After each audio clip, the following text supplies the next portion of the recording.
She got a nigga but don't even post it. I pull up with the runs and the potion. Niggas no suitor who keep him some motion. Put a play on the play on the play. Put a bay on the bay on the bay. Screaming free all my bodies upstate. Screaming free all my niggas downtown too. I be high as fuck making LeBron. She got a nigga but don't even post it. I pull up with the runs and the potion. Niggas no suitor who keep him some motion. Put a play on the play on the play. Put a bay on the bay on the bay. Screaming free all my bodies upstate. Screaming free all my bodies downtown too. I be high as fuck making LeBron moves. Should be bad like in no time. Hit a C like it's go time. My bitches in the game like the old line. Hey, and when I come down, you get no shine. Scissors on the backseat like a little kid. Time been gone for a little minute. Ain't back and forth, I just post a pic with a bankroll, pounds in the mix. I can't parking like pimp. Hey, serving coffee shop him. Hey, got you walking around still. Hey, I'll let cash on him. Then put a bag on the cracker, but you put a bag on him. Hey, for black on black violence. Hey, let's go smash on them. I just paid my rent late on the block near Kimbe. Chopper got a little shake, hit the jerk like Benjay. Money calling me today, I'ma pick up every time. Bro just brought a whole bottle, gon' distribute every line. Shawty came with her ass like the city had dying. Wi-Fi around the trap, this shit like a airline. Shawty came with her ass like the city had dying. Wi-Fi around the trap, this shit like an airline. She got a nigga but don't even post it. I pull up with the runs and the potion. Niggas no suitor who keep him some motion. Put a play on the play on the play. Put a bay on the bay on the bay. Screaming free all my bodies upstate. Screaming free all my niggas downtown too. I be high as fuck making LeBron. She got a nigga but don't even post it. I pull up with the runs and the potion. Niggas no suitor who keep him some motion. Put a play on the play on the play. Put a bay on the bay on the bay. Screaming free all my bodies upstate. Screaming free all my bodies downtown too. I be high as fuck making LeBron moves. Gotta get up and get up and get up and get it. You working that job or you stuck in the trenches. Cash to be made, so who out here tripping? My cellular phone got a damn chip in it. Where you go sign for 30 balls? Still in the trap with dirty clothes. You can be different, work my phones. You can be dead and work alone.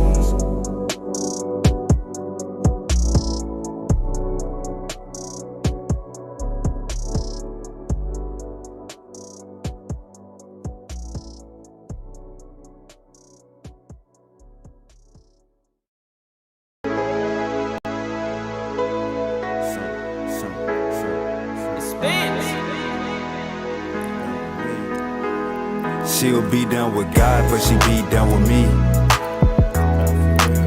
She'll be down with God, but she be down with me. She'll be down with God, but she be down with me. She'll be down with God, but she be down with me. You niggas be trolling, licking on my lips, biting down, bitch, I'm rolling. Square ass body walked up like what my hoe went. In the street shit, keep it real without a trophy. Baby, what's the weather like? Wavy, get the better price. Ice on my left and right wrist, burning megabytes. Rolling up megahertz, feeling like gelling hurts. Nigga, what's your nigga, what's your network? Better find some better work. Better find some. Nigga, what's your net worth? Better find some better work. Look me in my eyes. Shout it.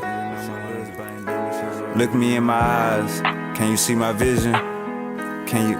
Hey, she'll be down with God, but she be down with me. She'll be down with God, but she be down with me. She'll be down with God, but she be down with me. She'll be down with God, but she be down with me. Best gas on the north side, tell me what you need. Only sell cat if you selling it for me. Plants ain't ready, I'ma sell them in the spring. 36 bitches, gotta tell them when to leave. Ran up a check, gotta put this in the house. Talking too much, baby, put this in your mouth. Pancakes and eggs, I'm just cooking what I bought. Schedule kinda full, gotta book me when I'm out. Had to tell my dog that his name getting hot. Every kind of tool like a maintenance shop. Put back some bread for the same little spot. 409 miss me so the game still rock. Shit, wait.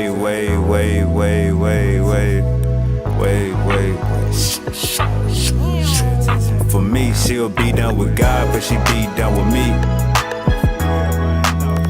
She'll be down with God, but she be down with me.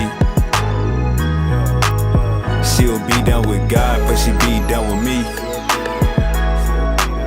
She'll be down with God, but she be down with me.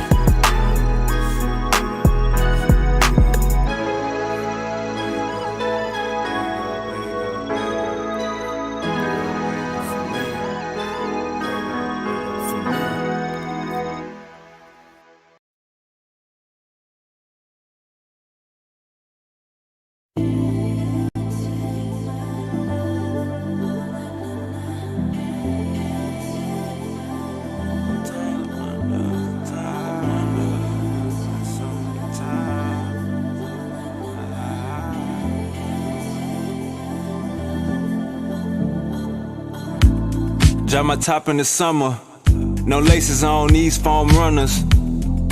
Playing my numbers, wavy got them things in bundles. Bodies knowing the game in trouble. No rain, no thunder. Really felt played by my uncle. I was broken, knew my time was coming. Boys know how I'm bumming. See swangers on Toyota Tundras. Got lions and tigers among us.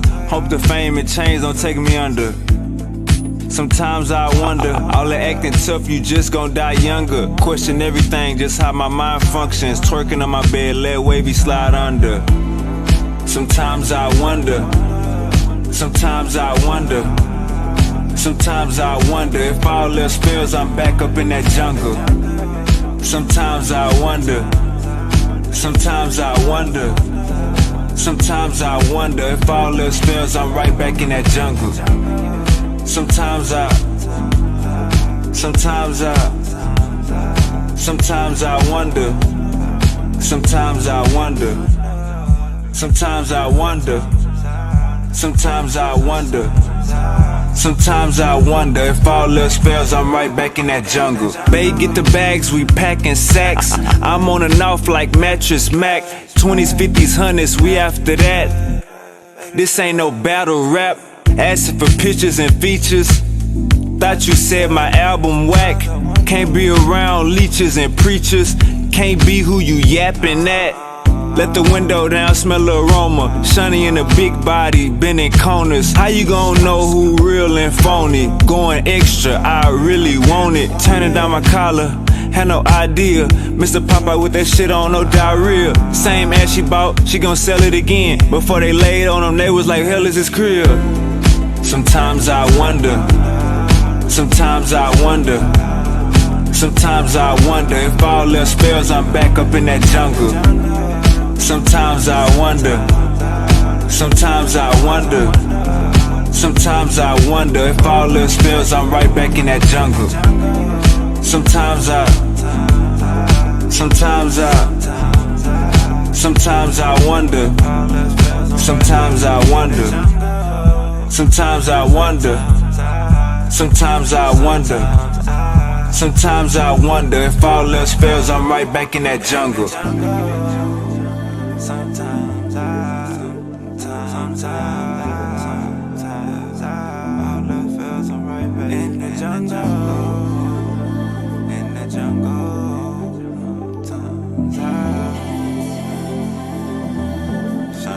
Sometimes I wonder.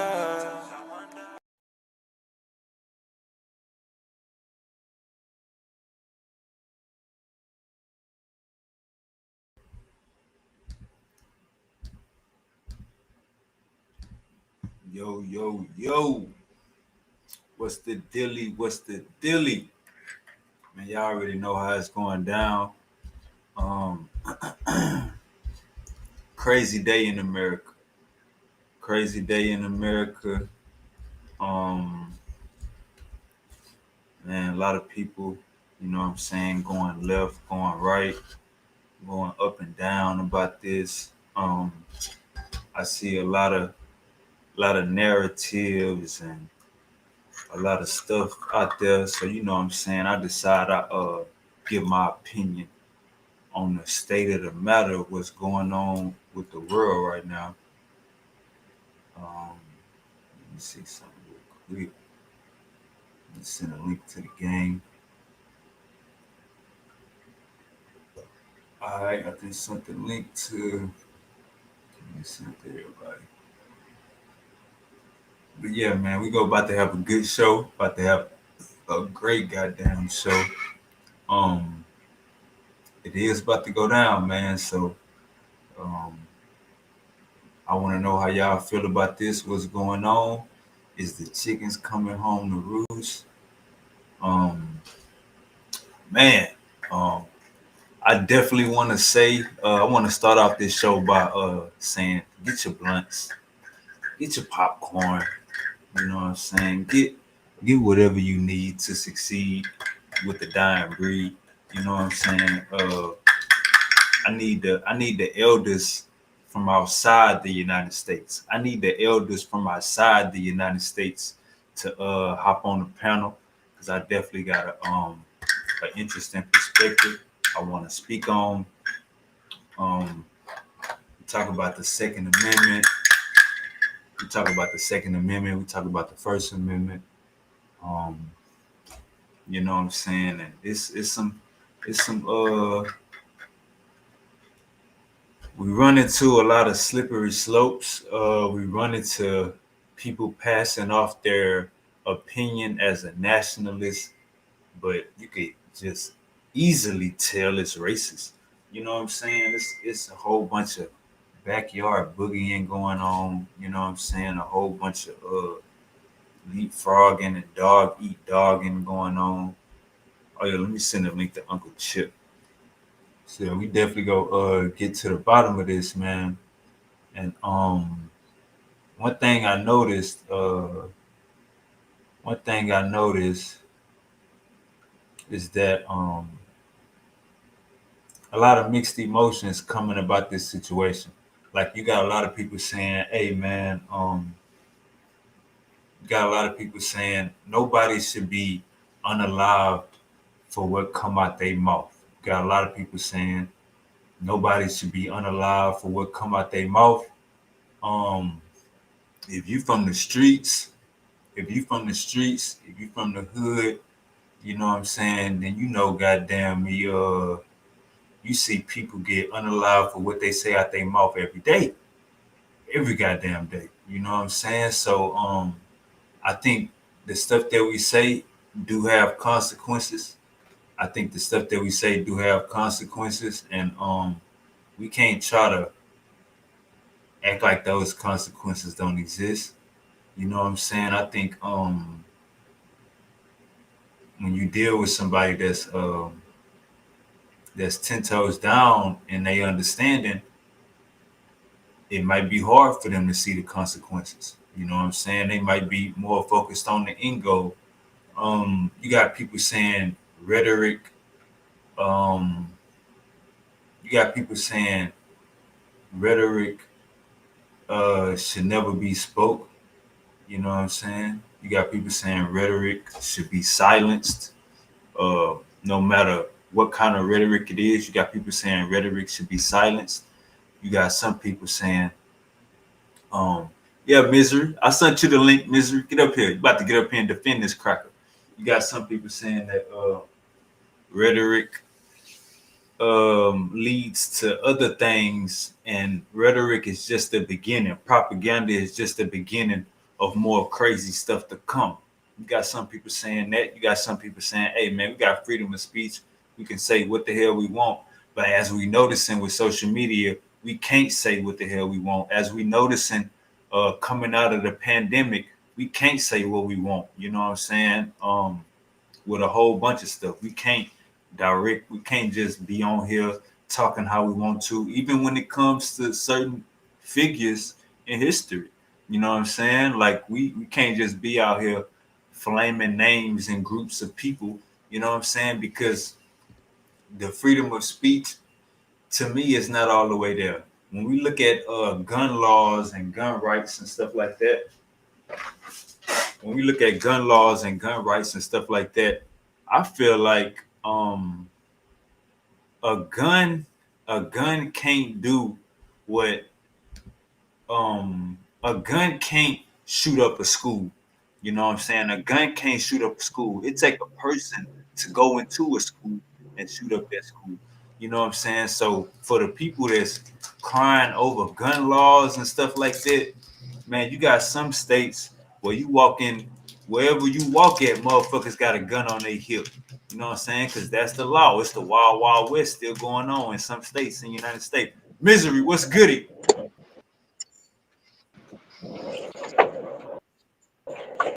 My boy on the way to work? They're right. It's a gun state, bro. You got to carry that gun whatever you at. My boy got that rusty ass revolver. He got that rusty ass revolver. Hey, Misery, what's goody? Chilling.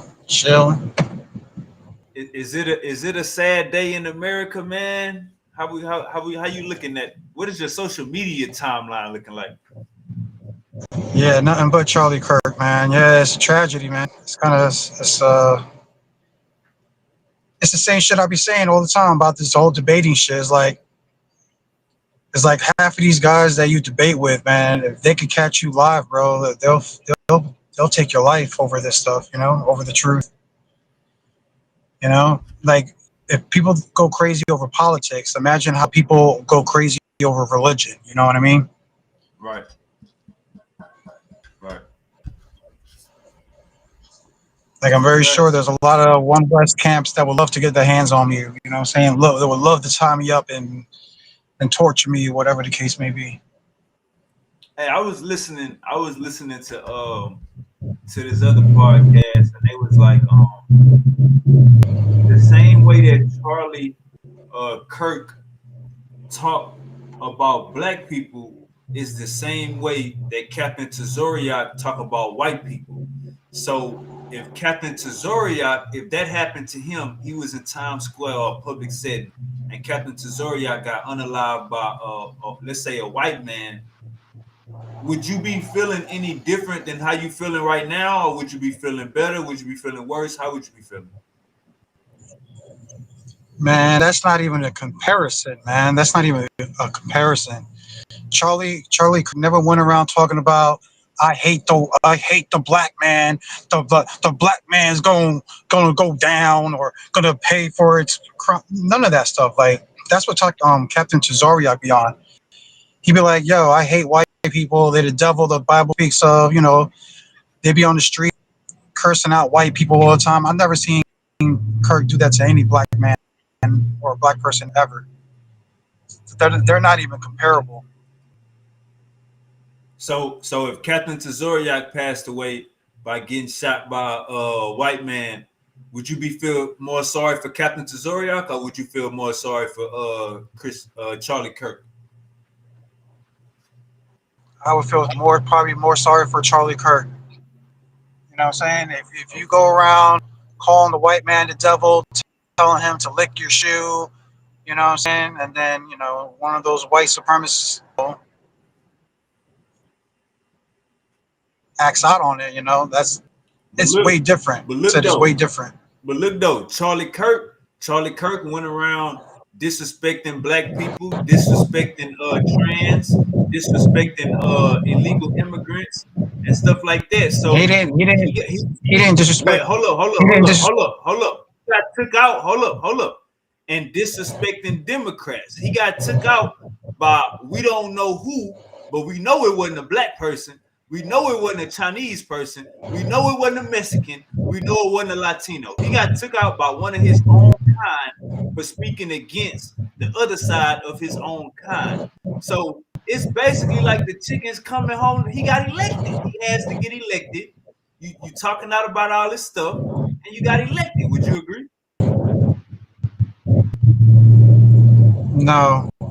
Like I said, all it proved is that, like I said, you say he disrespected all these people, transgenders, whatever the case may be. I don't feel that he ever disrespected anybody by telling people the truth about the matter. Uh, about him disrespecting the black community. I've never seen Charlie say anything that I haven't seen other black. Uh, Bro. I can show you that nigga. That nigga is responsible for getting Black History Month out of schools in your state. in your state. Okay, and I agree with them. I agree with them. There should be a black You month. you You know what I'm saying? agree There is with no them. white month. You agree. So you Yeah, want a Native American. So you want a Native American month, but you don't want a black month. How that sound, Misery? when did I say I wanted a Native American? That's the whole point. I don't think anybody should have a month. That's what I'm saying. Imagine there was a white month. You know what I'm saying? Like the They African do community got a month. go crazy with it. They got You President's said the what? Day. They got President's Day. And you Fourth had a of black July. president. Like, Fourth of July. and you have black people fighting in the army for 4th of July. Pam Mulatto. Hey, Pam Peace. Mulatto. We're gonna be respectful, gang. Hey, Pam Mulatto. We're gonna be respectful, gang. All right. Yeah, for sure. I don't know why you felt the need to say that to me, but big up, Like I man. said, I didn't Man, see you was anything. man, cuz you start hitting me with that. Hey, look, we good though. Peace to you, brother. Hey, Peace. Misery. You want Native American holidays, but we can't have Black History Month? No, no, I don't want. I never said that. That's what I'm saying. You're putting words in my mouth. I've never said that. I want Native American holidays. I If never it said was up that. to you, I said if it that was up to nobody should you, have a you would holiday. have Native American holidays at least half the year. If it was up to you, come on, Misery. No, I wouldn't want. I wouldn't want that. Hey, Misery smiling. And Yeah. native warrior Yeah, I piece. wouldn't want that. Uh, did you hear what Charlie Kirk said about George Floyd? Did you catch that part? Man, hey, this nigga Misery I'm gonna very agree sure. with him, gang. I'm very sure. I'm very sure. I'm going to agree with him. I believe that George Floyd was a Hey, yeah, piece of shit of a hey, man. Misery. Uh, Misery is a he like a Hebrew Israelite, but the Mexican kind. Go ahead, warrior. We listening, brother. Hey, Volta yeah, like I said, says Charlie I said, don't feel sorry for. I don't feel sorry for George Floyd. I feel sorry for Trayvon Martin. Like there's cases, of course, that you feel sorry for, but George Floyd is not one of them. You know what I'm saying? Like he was a criminal. Like He said Trayvon Martin was that night. Trayvon Martin was hunting George Zimmerman. You agree no, with I'm that? not saying that either. What are you talking about? That's No, I what said I Charlie feel Kirk. sorry for. No, I said I hold feel up, hold sorry up. for That's cases like Trayvon misery, Martin. misery. That's what Charlie Kirk said. He said, Trayvon Martin was hunting George Zimmerman. That's why he died. You agree with that? I don't believe he said that. You don't believe? Hold up. Hey, Pam Mulatto. You heard him say that too, right? I'm gonna be honest. I don't remember that, but I do remember what he said about George Floyd. And just to drive my point home, it'll be brief. Native warrior. Since Charlie Kirk disrespected George Floyd after George Floyd was deceased, how you can't understand how Charlie Kirk is being disrespected now that he is deceased? Oh, I totally understand. You know, this is not the first time. They cheered when Kevin Samuels died. Like usually, they cheered when the leader of that one West Camp guy died. I forgot the one who thought he was like King David or some shit. Like anytime your enemies die, your enemies celebrate. You know what I mean? That's just life, and social media just brings it out. It's not like this is the first time we're witnessing somebody die and people celebrating it. We see people die all the time, and people are celebrating. Shit, even Hulk Hogan. When Hulk Hogan died, what was it, a month ago? People were celebrating. Black people celebrating that shit. You know what I'm saying? Like very sure, if And Dr. Umar dies, there's gonna be my people bad, go ahead. celebrating that shit. Captain Tesoria dies, people are gonna be celebrating. And to be honest with you, as far as the Charlie Kirk situation, this seems to be an instance of white on white violence. Me as a mulatto, and to the other blacks listening, really, let's just stay out the way. Let's remain neutral and let the whites bicker amongst themselves. This has nothing to do with us.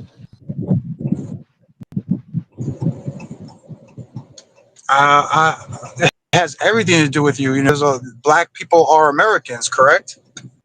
I'm very sure. Maybe you guys probably don't view yourselves that way, but many Hold on, of let me answer black that. Let me answer that. African Can I answer your Americans. Can I answer your question? Let me answer your question. Uh, yes, I'm American, but what does the murder of Charlie Kirk have to do with me? Please help me understand. It's basically showing you it's the same thing, that by over your opinions that you can actually die for it. So let's say that if you become as powerful or a great spokesman as Martin Luther or Malcolm X, you get to that extent, no one is safe. You're no But hold on, longer you just said safe it. Hold with on. your You literally just said it. You literally just said it. We didn't take, well, pardon me, we didn't need the assassination of Charlie Kirk to teach us this lesson. We already saw Malcolm X get killed, Medgar Evers get killed, Martin Luther King get killed. So back to the discussion at hand. What does Charlie Kirk's assassination have to do with us as a community, though? That's the part I don't understand.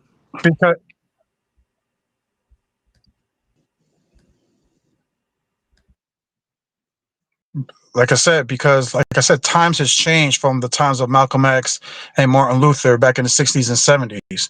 As you see nowadays, like Hey, people talk Volter. about how Hey, we're hey, more Volter. more Misery. Hey, civilized. Volter. We have all these Hey, debates, Volter. Hey, and Volter. You say he doesn't look Native American. Misery black. My bad, Misery. Go. I'll be back. My bad, Misery. Go ahead.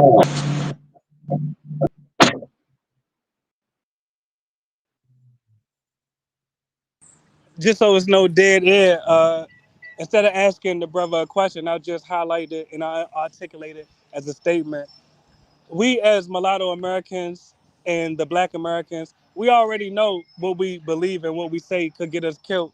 So Charlie Kirk being killed, that has nothing to do with us. We did not need Charlie Kirk to get killed for us to learn this exact lesson. Actually, it seems that, with all due respect, it seems that Charlie Kirk learned his lesson the hard way.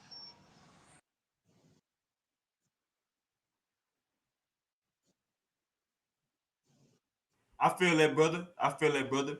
All right, let's check. Let's check out this video real quick. Uh, hey, Misery, bring your black ass back here. Let's check out this video on Broski speaking about. Let me see. The Trayvon Martin and Zimmerman. Black Lives Matter is actually a good thing. And I believe that there's a differentiation between the statement and the foundation because one is more popular than the other. I think that there's a bias with race in general within politics, and I think the Republican Party lacks a consistency in that. So my question to you is going to be, if I name these three names, could you tell me if they're guilty or not guilty? Okay, so the first one's going to be Carmelo Anthony.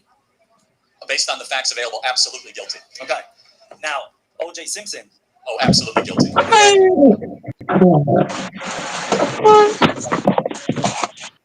going based on facts. What makes the Carmelo Anthony and the George Zimmerman case different? Hey, Misery. You, you. Hey, did you hear that? Nah, I stepped You out the hear car that? real quick. What happened? All right, listen. No, self-defense. He was acquitted by a jury of his peers. Based on the facts available, absolutely guilty. Okay. Now, O.J. Simpson. Oh, absolutely guilty. Okay. George Zimmerman. No, self-defense. He was acquitted by a jury of his peers. Now, Say George Zimmerman. That was self-defense. Now listen to why he say why. if we're going based on facts, what makes the Carmelo Anthony and the George Zimmerman case different? George Zimmerman was hunted at night by Trayvon Martin at 2 a.m. and the stand your ground. You heard that, Misery? I didn't hear it, but Misery. keep playing it. Hold up, nah. Listen. Put your ear. Jury of his peers. Now, if we're going based on facts, what makes the Carmelo Anthony and the George Zimmerman case different? George Zimmerman was hunted at night by Trayvon Martin at 2 a.m. and the stand. All right, you heard that, Misery? Yeah, What he said? yeah. He said that Trayvon Martin hunted George Zimmerman. Do you agree with that? No, I do not agree with that. All right, he got a shirt on that say "not an illegal." Do you agree with the shirt he wearing? What does it say? Not an illegal. Like I'm not illegal. Well, that's his opinion. You know what I'm saying? To us natives, yeah, they all are illegal. You know what I'm saying? But Do that's you just do his you do opinion. you agree? Do you agree on taking the stance on illegal immigrants?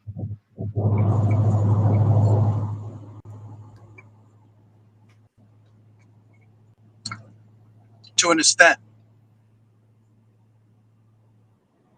All right, Pam Mulatto, you heard him? Yeah, just for the record, I agree with the mass deportation of all illegal aliens, but that's two different things, though. My point is this: if you're in the country illegally, you got to go. Just like I can't go to your country illegally, but let's not allow that to detract us from the focal point, which is Charlie Kirk died because of his own words. This has nothing to do with us as mulatto Americans or black Americans. Let the whites solve their own problems amongst themselves. This is white on white violence. That's all you got to say on the issue. Yeah, definitely. I'm not about to invest to the brother Israel. You got a lot of background noise. You got to mute up. To respond to the host, yes, that's all I have to say on this particular issue because me as a mulatto American, I'm not going to invest too much energy on a Caucasian issue. The whites must solve their own problems. Just like they criticize us for engaging in black on black violence, we must criticize them for engaging in white on white violence, and we also must take a step out the way and let them bicker amongst themselves. Did you just say we must criticize him? Yeah, I definitely criticize the whites for engaging in white on white violence. So It's so a go ahead and do that. All I hear you saying is it's white on white violence, but you just said we need to criticize him. So go ahead and criticize him, brother. that is the critique. It's a savage behavior. But once again, and when I say this, I'm not trying to pick a fight with you, but I have to say this. Before I said that, you also heard me say, me as a mulatto American, I'm not going to invest energy into Caucasian issues. So, yeah, I criticize them for engaging in white on white violence, but if they don't want to stop, I'm not going to exert any energy trying to make them stop. If they want to kill each other, let the whites kill each other.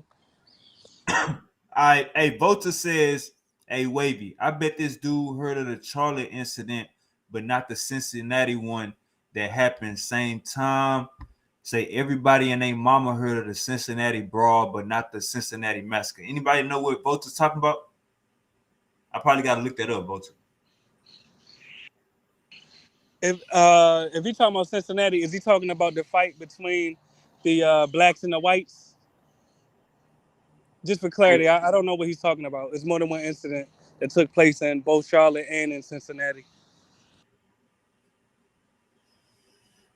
Hey, Misery, he say,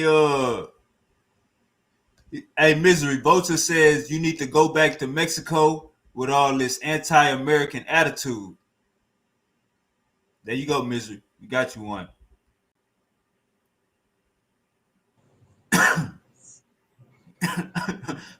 And anti-American. What did I say that was anti-American? I thought I was pro-American. The things I was saying. Hey, so let's keep listening to what Broski's saying, and let's see if Misery agree with it. And then we go hear from my boy Pan. The brother says, he say Trayvon Martin hunted George Zimmerman down. And by stand your ground law in Florida, George Zimmerman was innocent. Y'all hear this shit? Self-defense. Jay Simpson. Oh, absolutely guilty. Okay.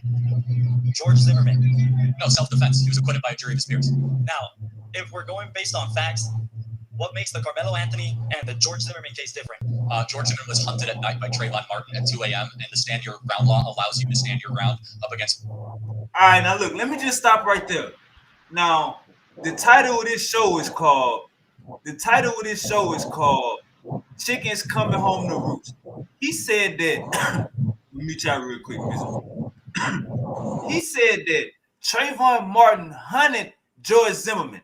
Now let's see how old Trayvon Martin was. Let me see how old Trayvon Martin. Let me ask Siri.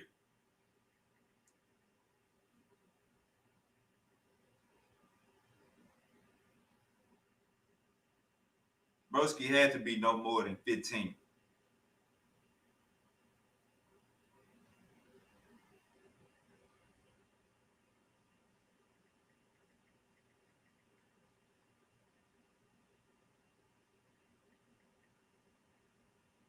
Okay.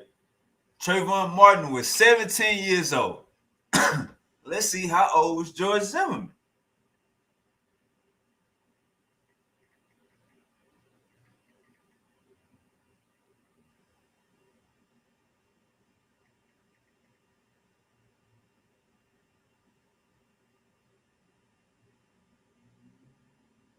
Okay, George Zimmerman was 28. So he's saying that a 17-year-old kid was hunting this goddamn security guard. That's what Charlie Kirk just said. He calling us hunters. We hunters now. And Super Baby, to your point, uh, actually, the 911 call that George Zimmerman made, he told the operator that he was following Trayvon Martin, and it was the 911 operator that told him not to follow him. So George Zimmerman was actually the assailant. That's why this Charlie Kirk situation, I have no tears for him because this is literally karma. His own words are the reason that he is deceased right now. Really. Hey, we like to brag. We like to brag about this. Hey, Misery, can you mute your mic real quick? And then when you want to talk, just say something. We like to brag about this freedom of speech. This, oh no, I got freedom of speech. Oh no, we should have freedom of speech. They got this other thing called propaganda and fuck shit. They got this other thing called propaganda and fuck shit. Now, in the hood, you spreading propaganda or doing fuck shit, nigga, you getting clipped. And this is the same thing that I'm seeing. So yeah, you can say what you want. Yeah, this is America. You can say what you want, but it's gonna be consequences for that ass, nigga. That's what's going on. And it just so happened, like Pan did say, this is white on white violence. You know what I'm saying? But one thing we gonna do is talk about it. They talk about us when we goddamn rob the corner store. Goddamn, they talk about us when our shoes ain't tied. So yeah, they gonna get the lashes too. It's only right they get the lashes. Misery, you backing this nigga, and he got this goddamn shirt on saying not an illegal. So he basically making fun of illegal Americans, and that's your family, brother. That's your family, brother. They working hard trying to get that visa and that green card, brother. They not gonna be illegal for that long. They got dreams and goals and plans for this land. He don't give a damn about that, brother. He like, oh nah, man, ICE, I'm not one of them. So look the other way. Look, matter of fact, let's go look this way. I'll go with you. That's what's happening right now. All propaganda ain't good propaganda. I believe he was a puppet for the Republican Party. But by you setting up this goal, oh no, I want the youth. I'm talking to the youth. I'm going to every college around the world. So you basically trying to create young white people that's on this racist shit. You trying to create white people that ain't got no accountability for black people. You trying to create young white people, grow them up to be on some stiff redneck shit. That's what I hear when I hear, oh, he was engaging in dialogues with the youth. He going around college to college. So that means that he was a missionary going around spreading the Bible. He was a missionary going around spreading the cracker Bible. Misery talking about this nigga was a hero. Yeah, Misery, you got to speak on that. Go ahead, brother. Unmute your mic. You got the flow. Oh yeah, of course. So he's gonna be viewed as such. They're gonna probably build statues of that man. You know what I mean? So, like I said, I don't know. It's like I said, when it comes to the black community, it's like they try to paint everybody like against them. When Charlie Kirk was a debater, you know what I mean? Like he debated many topics, and I barely even heard him talking about about the community like that. I heard him, of course, talk about it, but the majority of the time I heard him talking, it was usually against transgenders and of course abortion. You know what I mean? And he's gonna, like I said, he's gonna be remembered. He's gonna be a martyr basically because he, like I said, he was a debater, bro. You can't like you're saying, oh, your word is gonna come back. Like I said, bro, all that shit is nonsense. Hey, I said, look, hold up. Check me out. Everybody said some fucking shit. Hey, check me out. Wait. Are you gonna get? Hold up, Mister. I got a source. Mute out for me real quick. I got a source. All right. Multiple reports from former employees and watchdog groups document alleged racist incidents and remarks by individuals associated with TPUSA. This Turning Point USA, that's the name of his organization. Hostile workplace. A former black employee told the New Yorker in 2017 that she was fired on Martin Luther King Jr. Day and that the organization was a difficult workplace with racial tensions. She also recalled that young black recruits she brought in were disinvited from a summit. Racist text messages. In 2017, a former message from a former national field director that read, "I hate black people, like F them all," was made public. The employee was fired after the text was reported. Offensive remarks. Former employees have described being subjected to offensive comments, including the summit speaker who spoke badly about the black women having all these babies out of wedlock. Advisor's newsletter in 2021, the informant reported that an advisor to TPUSA was circulating a racist newsletter claiming that black Americans were socially incompatible with other races. Chapter members' conduct. In 2022, the head of TPUSA chapter at the University of Missouri posted a racist comment about the killing of black football players. TPUSA and its former leader, Charles Kirk, have been widely criticized for comments and stances on race. For years, Charlie Kirk and TPUSA were known for using rhetoric that inflamed racist divides, which critics say has helped energize supporters of the Make America Great Again movement. Denial of systematic racism.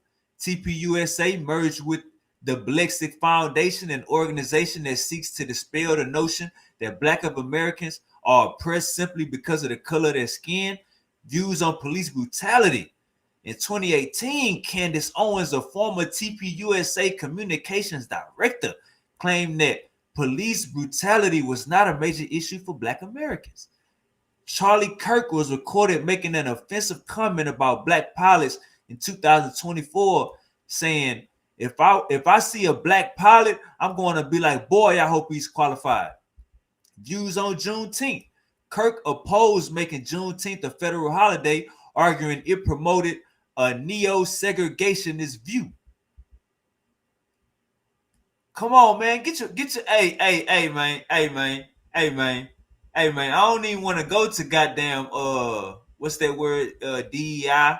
I don't even want to go to goddamn. Hey man, look, this is all I'm gonna say. He created an organization called Turning Point USA.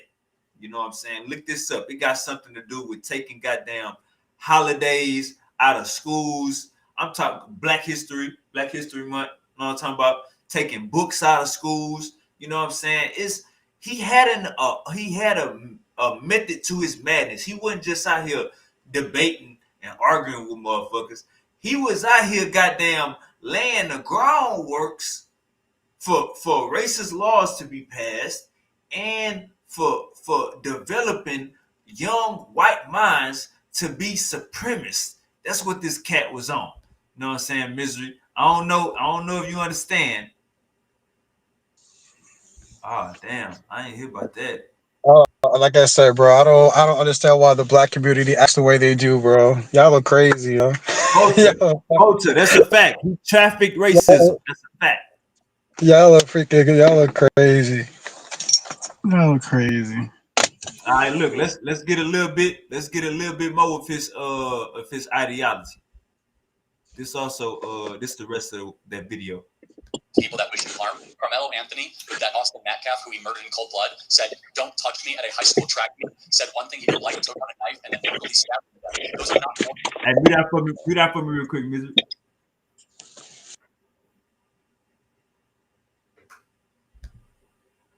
Moral equivalents. George Zimmerman and Austin Metcalf and Carmelo Anthony are on different planets morally. Don't ever compare them. That is incredible moral confusion. But I thought you'd be smarter than that. I am. So I want to debate, how is it hunting when it was confirmed by the police department that that George Zimmerman followed him. It was the other way around. The facts around the George Zimmerman case, I'll admit, are a little bit rusty. It's been 10 years since that case. What I remember is this. It was highly scrutinized. Right.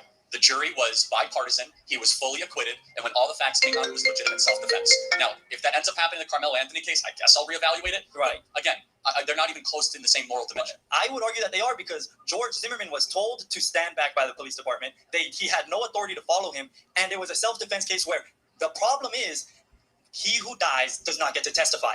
The only fact that was presented in court was based on George Zimmerman's testimony. Okay, I want to speed this up. I don't think people even know who George Zimmerman is in this audience. This was a decade ago. So we could go with O.J. Simpson. Well, which crime of O.J. Simpson are we talking about? Because he's Y'all hit it. This nigga just got slapped up. He just got slapped up in the question by a young college student, and he wanna say, I don't think nobody in the crowd know who George Zimmerman is. Nigga, you just got slapped. So you want to change the subject now? Your ass just got slapped. You agree, Misery? That nigga just got slapped, huh? I would. Well, if you rewind it, he said that he doesn't really recall because it was like 10 years ago. So he was what, 21 when that shit happened. He was like, yeah, he just turned 21 when it happened. But he did say that he didn't really remember the case that much because it was 10 years ago. So I do give him that credit. Nah, but look how he changed the subject. That nigga say, I don't think nobody. Oh yeah, because he didn't know. Yeah, because he didn't know. That don't mean nothing. You was wrong. You was wrong about saying that young black man was hunting another man. Don't then say you don't know what the fuck happened. Then don't call that nigga a hunter then if you don't know what happened. Yeah, that's what his debaters should have said to him. Like, hey, you should take back that. Nah. That's what they wouldn't debate. They wasn't debating, by the way. That was a question to answer. He said, I challenge you to a debate. And then that nigga changed the subject. Like, man, I don't think nobody in the crowd knows who it is. Anyway, let's keep going up. Nah, you got slapped. Nigga, you got slapped. Now let's keep going. Twice. Well, the crime of the murder. Okay, what makes you believe that he's guilty if you're going based on fair law judgment rather than emotional bias? Okay, so again, you really. Oh, mute out for me, Misery. Mute out real quick, man. This young nigga on his top. See, that's what happened when you get the Latinos. You know what I'm saying? You probably got a soccer scholarship, or you probably got a, engineering scholarship. Probably got an honor roll scholarship. And you see this nigga with this shirt on, not in illegal. So you trying to disrespect my people. All right, Ben, I'm about to chop your head off. Here, listen to this. Know who George Zimmerman is in this audience. This was a decade ago. So we could. Oh, look, he changed the subject. Had no authority to follow him, and George Zimmerman was told to stand back by the police department. He had no authority to follow him, and it was a self-defense case where the problem is he who dies does not get to testify. The only fact that was presented in court was based on George Zimmerman's testimony. Okay, I want to speed this up. I don't think people even know who George Zimmerman is in this audience. This was a decade ago. So we could go with O.J. Simpson. Well, which crime of O.J. Simpson are we talking about? Because he was incarcerated twice. Well, the crime of the murder. Okay. What makes you believe that he's guilty if you're going based on fair law judgment rather than emotional bias? Okay, so again, you really think that was a fair trial? First of all, the police screwed up a lot of stuff. Let's just be honest. The police was the reason why O.J. Simpson was accused. They reached too far. They wanted to get a guilty verdict too much. Kardashian pounced on it. And let's all be very clear. If the police would have just preserved evidence in its original form, O.J. Simpson would have died behind bars. Okay? And again, you want to talk about Rusty? O.J. Simpson was before I was born. I don't remember all the facts associated to it. Exactly. But here's my thing. Don't try to find, oh, wow, Carmelo Anthony. See, this is the issue right here. We can speak on shit we don't know nothing about. That's his second time doing that. Like Misery said, oh, that was 10 years ago. So, like he said, he was rusty. But why are you speaking on O.J. Simpson? Goofy? Why are you speaking on O.J. Simpson? The same exact thing. Nigga, nobody in the crowd was born. Nigga, when nobody in this crowd you talking to was born when O.J. Simpson was born. So why you even speaking on him? You should have been saying the same thing. My boy Misery hitting the meth pipe. God damn, my boy hitting the meth. Oh, shit, man. My boy is hitting the meth. The goddamn meth. Shit. Damn, man. I ain't know it was going down like that in Florida. The 2 teenagers at a track meet. By the way, you think that track meet self-defense is like legitimate between two? I think they're all guilty. My argument is the consistency. If you believe one is guilty, they're all guilty. O.J. Simpson was never guilty. O.J. Simpson was not self-defense though. It was that he was on trial for cold-blooded murder. But you believe he was guilty and he should be behind bars? Yes, which is a completely different case than Carmelo Anthony. No, the idea is that he was not. They didn't present enough evidence to incarcerate him. Carmelo Anthony hasn't been on trial yet. We don't know all the facts You're yet, basing it on an emotional bias rather than the law. Remember what I said? But then you switch. I said based on all the facts. Time out, man. Based on all the facts available, I think Carmelo Anthony is guilty. Did I not say that at the beginning? And so he deserves due process. He deserves a lawyer. Let's allow it play out. And if all of a sudden we found out that Austin Metcalf had a shotgun in his track bag and pointed it at Carmelo Anthony, the calculus changes. Correct. But you're deeming that the others were guilty and innocent based on emotional bias rather than the fact. No, it's not at all. The difference is, let me even further tell you why you're wrong. Those two are completed cases. Carmelo Anthony is not a completed case. Correct. And so you're going after those that had the full due process the American legal system go through, and one that we have a pretty good picture, although incomplete, and I reserve the right to be corrected. And so what exactly is your contention? And I reserve the right as well. But I believe that because of the consistency, I believe you're going on an emotional bias because, like I said, man, how you in the see this that bullshit, and Misery wouldn't even do this. How you in a blender? You in a motherfucking blender, and then you go say some goofy ass shit like, "Oh, I reserve the right to be wrong." Nigga, I reserve the right to be corrected. Nigga, what? We in a blender. How you in a blender with a nigga and he say my nigga just hit the meth again? Damn, we on live, gang. You hitting the meth? You hitting the meth? Amphetamine? But nah, man, how you in a blender and a nigga Misery? How you in a blender and a nigga gonna say I deserve the right to get knocked out? Huh? What the nigga? We is in a blender. We having an intellectual fight.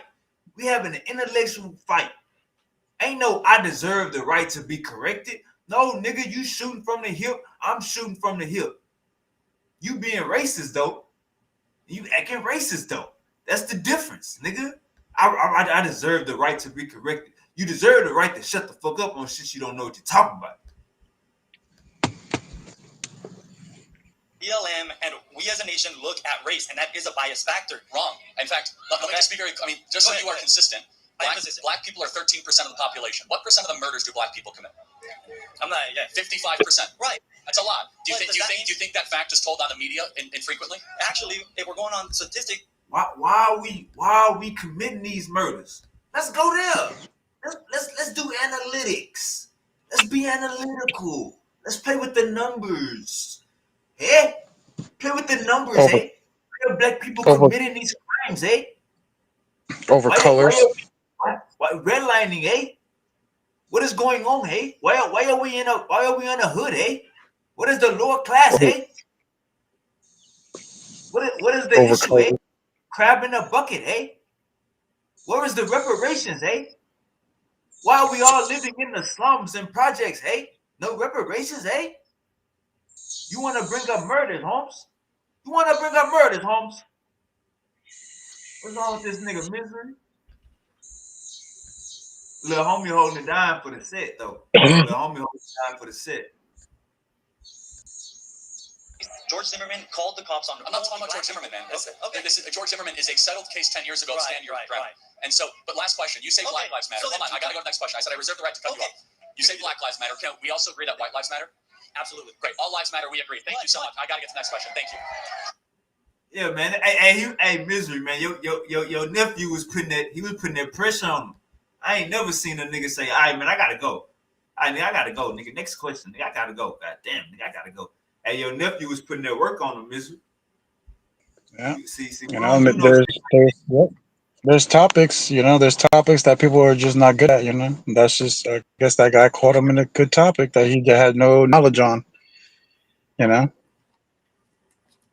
your nephew. All right, let's see. I'm saying because we asked the best questions. And they got this Uncle Cuban crisis, man. Whenever you're ready, hit the link. Both of y'all. All right, so here we go, right here. This your boy. And this, I ain't gonna lie, this video I'm about to play y'all right now, I'm gonna let y'all know right now. This video right now I'm about to play can get Misery kicked out the panel. I'm just being honest. This video I'm about to play can get Misery kicked off the panel. I'm just being honest, but let's watch it. Than it has been that affected the generational psyche of an entire group of people? This shows they were actually better in the 1940s. It was bad, it was evil, but what happened? Something changed. They committed less crimes. Maybe they were afraid. I mean, 4,000 black men, women, and children were killed in violent lynch mobs. That's your explanation, but I guess racial terror permeated American culture for hundreds of years. Black America is worse than it has been that affected the generational. This shows they were actually. All right, let me stop right there. You know what I'm saying? This was on Jubilee. It says Charlie Kirk said black people were better off in slavery and subjugated before the 1940s. It was bad and it was evil, but they were committing less crimes. So I don't want to hear y'all tears for real. So Charlie Kirk said black people were better off in slavery and subjugation before the 1940s. It was bad and it was evil, but they committed less crimes. Listen to this bullshit. Where's the reparation? See, white people don't take no accountability for reparation. They take no accountability for stealing our shit. Nigga, we built the White House, bitch. Check this out. Actually better in the 1940s. It was bad, it was evil, but what happened? Something changed. They committed less crimes. Maybe they were afraid. I mean, 4,000 black men, women, and children were killed in violent lynch mobs. That's your explanation, but I guess racial terror permeated American culture for hundreds of years. Black America is worse than it has been that affected the generational psyche of an entire group of people? I'm sure it did. I'm not discounting that. This shows they were actually better in the 1940s. It was bad. It was evil. But what happened? Something changed. They committed less crimes. Maybe they were afraid. I mean, 4,000 black men. That's like me saying. Let me put this into perspective for my boy Misery before I probably gotta kick him off. That's Misery. That's like me saying Indians were better off in a Trail of Tears because we got to take everything than they was right now because they got goddamn laws and land now. Like how lopsided fucking argument can you be? Like no accountability. These goddamn purple people have no accountability. So when what you say and this was wild to me. They still don't know who the killer is. They arrested an old grandpa. If that was one, to my white partners, if that was one of y'all grandpas, y'all got a lawsuit on y'all hands. They carried that nigga by his legs. They carried that nigga on all fours. His pants was falling down. Hey, Misery, we on the same boat. Hey, Misery, we on the same boat. If that was one of y'all grandpas, y'all need to go and file that lawsuit because we know for a fact that they carried that nigga out. They was recording him. He on everybody's social media now. Somebody grandpa's on everybody's social media, and they know they goddamn grandpa ain't shoot that man. They know they goddamn grandpa ain't shoot that man. They got a nigga running on the roof. We know this was a high detail sniper. They arrested another nigga. They arrested somebody else, but then Pat Mattel or Matt Patel, whatever, Matthew Patel, whatever the hell his name is, head of the FBI, he said the shooter is still at large. First he made a tweet saying we got the shooter. I think thanks to Utah, the sheriff's office. Then he made a tweet after that saying the shooter is at large. We still don't know who the shooter is. So Misery, do you think this was a trained hit? My boy back on the meth. God damn, my boy hitting the meth. On powerful bills only, man. On powerful drugs only. But now, Misery, do you think that was a trained hit, or you think that a motherfucker just did it and wasn't trying to commit a suicide mission? How you think that happened? In broad daylight at a university, thousands of people, hundreds of people. Yeah, it's clearly a professional hit.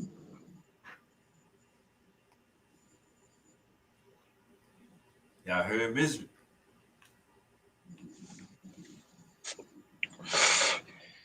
All right, Misery. What about when? Oh, my bad. Go ahead.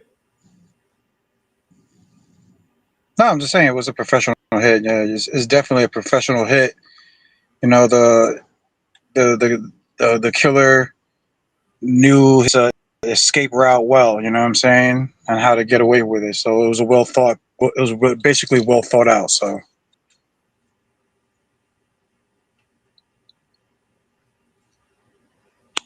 That's a fact. That's a fact. So we dealing with like this video we just watched. This video we just watched, Broski said that black people were better off in slavery before the 1940s because that's not what he meant. what you mean that's I not what he remember meant? I'll play it back. I'll I play it back. I watched that debate that you were just playing. He See wasn't that saying white, that black people. why that white girl went like this? Why that white girl look crazy like that? Because when you listen to what he actually said, he said that black Americans actually lived better back in those days than in He recent didn't say, times. Basically, I'll run it back. I'll run it back right now. Hold up. Let me run it back. yeah, I don't know what the hell this word is. listen, look, hold on. Listen to the part. Listen to the part where the girl's over talking him, but you hear him say He's from the not last saying what you're compared to the saying. last. Yes, brother. He says compared to the last 80 years, meaning It was till less now, crime. until basically into the 50s. Hold on, to the He said it was 50s, less all the way till 2025. He's saying it gotten worse. That black lives, that black misery. people have He better lives didn't back say in those he times didn't than say it did nothing about now. black people. Hold up. He didn't say nothing about black people was living better. He said it was less crimes. Less crimes. No, That's the only thing he worried about is crimes. that wasn't the discussion that they were having. She was talking about the four That's people what he being hold up, massacred. hold up. Let me run it back. Let me run it back. She wasn't talking about. She was talking It's the about Black Bible. Wall This Street. ain't the Bible, brother. This ain't the Bible. This ain't the Bible. This ain't open for your interpretation. Listen to this. God damn it. You think this the Bible. You ain't no Gnostic. This shows they were actually better in the 1940s. It was bad. It was evil. But what? Why she now look? What was better? What was better before 1940s, Wavy? What was better? Crime. No. He's talking about Black Americans. No, he's talking about Black Americans because she brought out. Black Americans was better in the 1940s. How that brother, sound? she brought out about Black Wall Street. They were discussing Black brother. Wall Street. No, Rewind brother. it. Rewind it. Watch. Rewind it like 2 minutes. Rewind it like 2 minutes, and you're gonna hear her talk about Black Wall Street. That's what they were talking about. Then she brought up how 4,000 people died in Black Wall Street. Let's listen to the clip. Let's listen to the clip, and we about to see this white girl jump out of her seat, and then we about to see him say. The first thing out of his mouth he gonna say, but he gonna mention crimes. And then he gonna double back. She gonna overtalk, and he gonna say crimes again. Listen. This shows they were actually better in the 1940s. It was bad. It was evil. But what happened? Something changed. They committed less crimes. Maybe they were afraid. I mean, 4,000 black men, women, and children were killed in violent lynch mobs. That's your explanation. But I guess, racial terror permeated American culture for hundreds of years. Black America is you don't worse think than it has been that affected? The conversation was Black America, Misery. She asked him about Black America. Here you go. She asked him exactly. But why do you think she brought up? Hold on, Wavy. I know you're playing a clip. Listen. She asked him, was Black America worse back then or now? That's why that white girl got out of her seat. Because he said back then, before the 1940s. No. He said no. He said it was better. He said it was better for African Americans back in the times than it is now, and he was right. He was right. Hold on. You agree? Yes, hell yeah, I agree what he was saying. I think. Hold on. Even hold on. Hold up. Even Dr. Umar. Dr. Umar said that. I can't look through your eyes right now. Let me replay it real quick. This shows they were actually better in the 1940s. It was bad. It was evil. But what happened? Something changed. They committed less crimes. Maybe they were afraid. I mean, 4,000 black men, women, and children were killed in violent lynch mobs. That's your explanation. But I guess, racial terror permeated American culture for hundreds of years. Black America is you don't worse think than it has been that affected the generational psyche of an entire group of people? I'm sure it did. And I'm not discounting that. All right, so look, he said Black America has been worse than it has in the last 80 years. Now, why would you bring that up? Why would you bring that up if you're not on no racist shit? You wouldn't even bring that up. Hey, y'all want me to Dr. Hey, Umar. put in the comment section if y'all want me to kick Misery out. Go ahead, Misery. You got the floor. Dr. Umar has said that Black America Dr. was Umar is better a across the board. scamming coon. Hold on. Dr. Umar has said this out of his own mouth, Wavy, that That's a Black scamming. America was We better don't. back in the Do you 1940s. see Dr. Umar back there? Do you see Dr. Umar No. on his background? Do you see Dr. Umar on his background? I'm just saying that Kirk, like I said, you have to, instead of watching a clip, you have to watch the whole debate.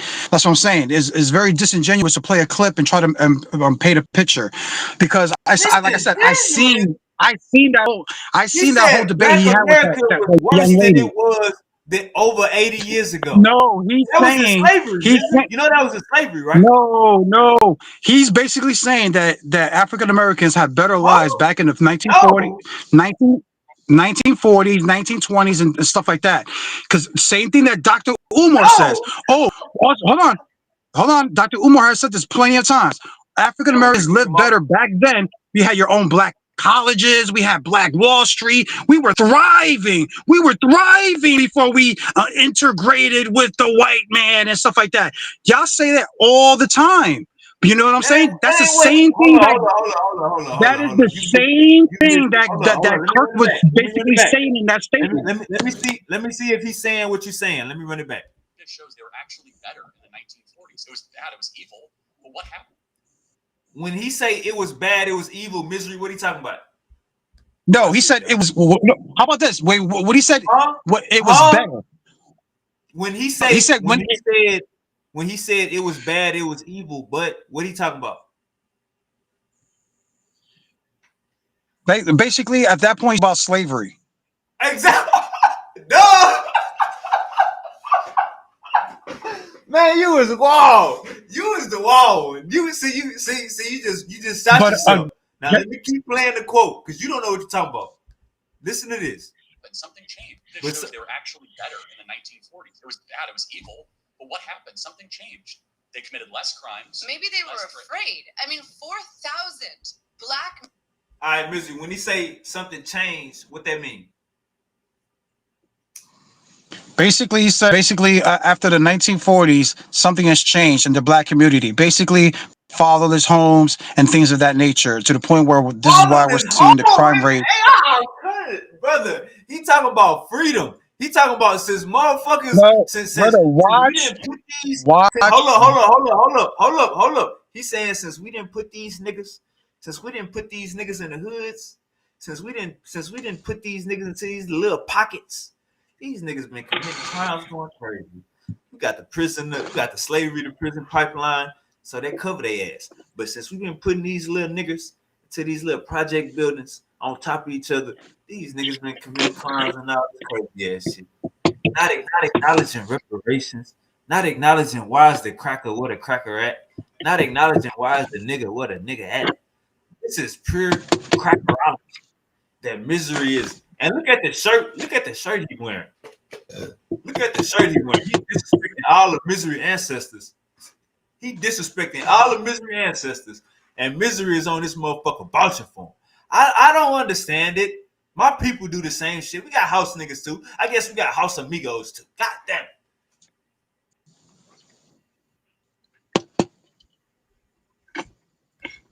Hey, Misery agree with ISUPK now.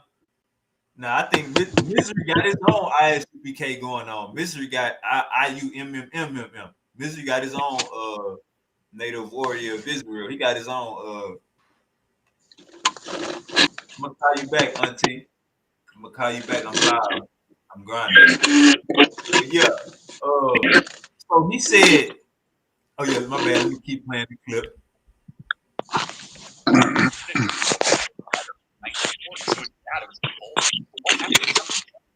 They committed less crimes. Maybe they were afraid. Hey, mute that real quick, 4,000 black men, women, and children were killed in violent lynch mobs. That's your explanation, but I guess racial terror. This shows they were actually better in the 1940s. It was bad. It was evil. But what happened? Something changed.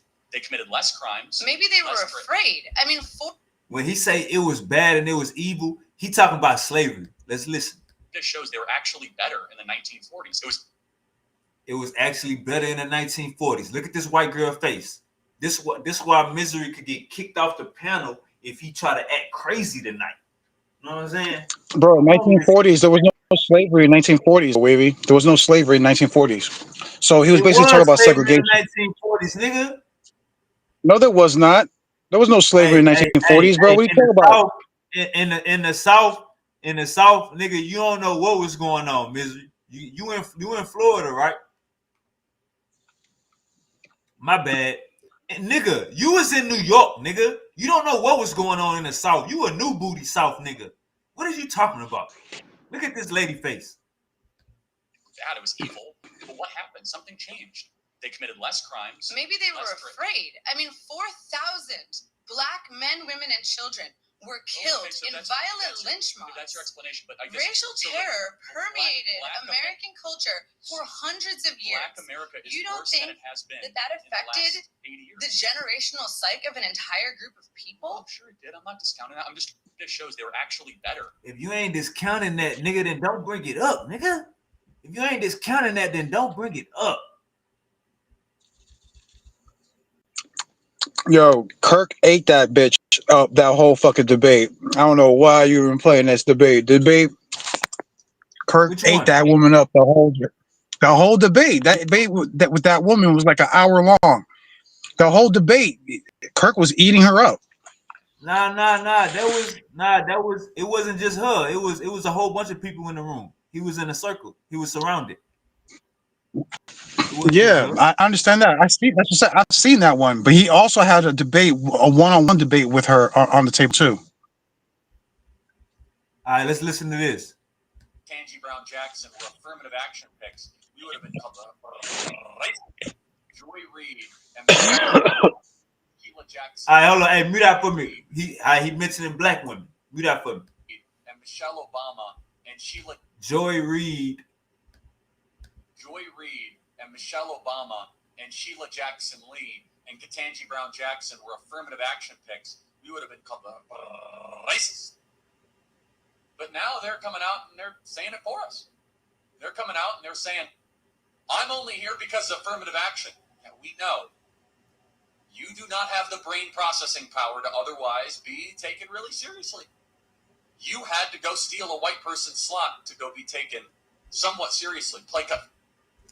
Y'all hear this shit? Talking about our women.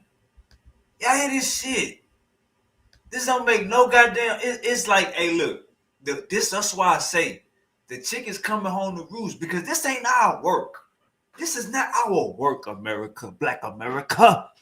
This ain't our work. We sitting back on the sideline. We been done dirty. Got the Latinos been done dirty. Got these other people been done dirty. We just on the sideline. Oh, so that's how y'all get down. You arrested two people and let them go the same day. That's how y'all get down. It made me think of JFK, and I had to last night. I'm looking up JFK and looking at JFK speeches and what did JFK stood for. JFK was going against the operation. JFK was going against the higher ups. It just made me wonder, know what I'm saying? Like, damn, man, this shit broad daylight. And let's be honest, I don't know what the fuck Misery talking about. Talking about they gonna have statues of this nigga. Man, get the fuck out of here, man. They ain't gonna have no goddamn statues of that nigga. Nigga gonna get a goddamn commencement celebration. Nigga in this over with might get his name in the White House because Trump said so. Because he was riding for Trump. He was one of Trump's main gunners. At 31 years old, he was one of Trump's main gunners. You know what I'm saying? But yeah, man, Misery, I think he took it too far. Talking about that nigga gonna get a statue and shit. You know what I'm saying? Misery was just hitting the milk. So, you know what I'm saying? I don't know. My boy, his brain a little discombobulated. You know what I'm saying? I totally agree with Charlie Stan on affirmative action. No, Man, I hey, believe hey, hey, hey, hey, to- get that nigga off the I panel. totally Mars. Hey, Mars, get that nigga off the panel, man. What we doing, gang? Get that nigga off the panel, Mars. but he made Misery, but man. Hey, we're gonna get to the next video, man. Watch your mind, homie. Watch your mind. Your ancestors benefited from that too. That's what you don't understand. Your aunties, I your don't believe in aunties, affirmative action. I don't your believe in aunties in affirmative New action at York, all. your aunties in New York, in Brooklyn, in Bronx, and Harlem, nigga, they benefited from affirmative action. So you is the pot Yeah. calling the kettle crispy black. No, I totally disagree with affirmative action. I believe that the best person for the job should always get the job. You know what I'm saying? And if you, I think you should actually watch a lot Brother, of brother, his. brother. I understand. Maybe you ain't in the U.S. politics, but affirmative No, action was a you should. band aid. You should. Hold No, up. no, brother. Brother, I Affirmative know what it action. is. I know what. Affirmative action was a band aid. Affirmative action was a band aid to put on the fact that you ain't treating our goddamn people right, and you got to do something about it. So we can't get No, reparations, brother. but we can get these baby civil laws. That's what happened, brother. It But was a band-aid for no, racism. They that's felt not. bad That's for not his themselves, point. brother.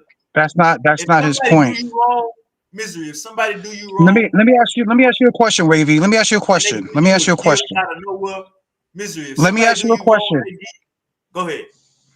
Let me ask you a question. All right. Let's say, God forbid, that your mother got in a horrible accident and she needed, let's say, a heart surgery, right? Like a heart transplant, whatever the case may be, right? Now you have a choice of three doctors, okay? Three doctors. Let's say a white doctor, right? Let's say he graduated on college at the top of his class, let's say an A average. Then you have, let's say, a black doctor who graduated on college, who got his degree, and let's say he was a B plus, A minus student. And then you have, let's say, an East Indian or an Asian doctor who was the top of their class, who's probably like A plus and you know and above in his field. Who out of those three would you rather work on your mother to save her Was life? was one racially discriminated for over 400 years? No, brother, forget about discrimination. I'm talking about your mother here. Answer the damn Brother, question, I'm talking about your mother. Answer the No, brother, I'm talking question, about Cracker. brother, answer my question. Remember, who would you want to do that surgery for your mother? The Asian, the white man, or the so-called black man? After So do you knowing their think education. so? So you think migrants around United States have less brain power than white people? No, what I'm saying That's is that it's a known no, it's a known fact. That's hold up. You say you agree with them, so let's make sure you agree with them. Are you saying that Yeah. blacks, Latinos, migrants around America that's not indigenous to what they would call white America, are you saying that we have less brain power than white people, brother? That's what he just said. Oh, you saying No, no, no. that? Every race Hold on. has All right, strength. hold on. Let's get Every specific. Hold up. Let's get specific. So let's cover all angles. Are you saying that black and Hispanic women around the world, around America, have less brain power than white women? Are you saying that? You agree with that? no, that has nothing to do with any. It has nothing to do with any of that. I'm talking about individualism. You're Okay. talking about race. Okay, because That's what he again, was talking. That's individual. what he was talking about. No, no, That's no, what he no, no, said. no, no, no, no, no, You want to no, play it back? no. You want to play it back? He's Play it back? He started he's mentioning. for He started mentioning no, he's migrants. for individualism. He's for Hold up. individualism. He's Mentioning. against He race. started mentioning women. He started mentioning women that's not white. He started mentioning No, women no, that's not brother. white. No, Hold up. no. He said that those Hold women up. He started admitted. mentioning women that are not white American and said they have less brain power. So if you He agree said that that your Latin aunties, if you agree that your black side of your family, if you agree that all your aunties have less brain power than white women, then you agree with them. That's not what he said. That is not what he said. If you listen to what he said that those three women admitted that the only reason they got their position was through affirmative action, basically bragging about it. His position is individualism. Forget about race. I So don't care about your race. what he said Hold about on. brain power? I don't care about. Did you hear I what he don't said care about brain about power? your. No. He doesn't care about. Listen, he doesn't care about race. Hold up, He hold cares up. about. Let me replay it. You ain't hear him. Hold up, you ain't hear him. Hold up, you ain't hear him. Let me replay it back.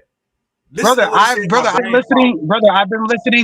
I've been listening to Kirk for years. I know his stance on these movements, brother. These Hold up, clips, listen to what you're he said. basically Listen to doing what he said about the what brain basically power. Hold politicians up. do. You said you didn't hear him. Hold up, listen to this. I did hear him. I've been hearing him for years. Hold up. So you said that's not what he's saying. I'm gonna show you that's what he's saying then. That's Maybe not what you he's didn't saying. Go ahead. Racist. But now they're coming out and they're saying it for us. They're coming out and they're saying, I'm only here because of affirmative action. And we know you do not have the brain process. All right, now listen to this. Here because of affirmative action. And we know. So he's saying all America. Listen to this. You do not have the brain processing power to otherwise be taken really seriously. All right. Do you agree with that? Yes. He's basically saying, but wavy. We're gonna holler at you, gang. We're gonna holler at him. Peace and black power. It's the truth hour. Hey man, let me just say this. I dropped the link. Did I drop the link? The link is in the chat. Let me just say this. Misery. He's gone. Not in the back chat. Gave him the booster seat. Nigga got the booster seat. You disrespecting yo Latin, yo Latino aunties and grandmas. Disrespecting your black side of your family, Latins and aunties and grandmas, cousins and sisters. Disrespecting all of that. Gotta cut it out. Gotta cut it out. All the way out. But yeah, man, let me see what else video I want to go to. What the video I want to go to. Let's see.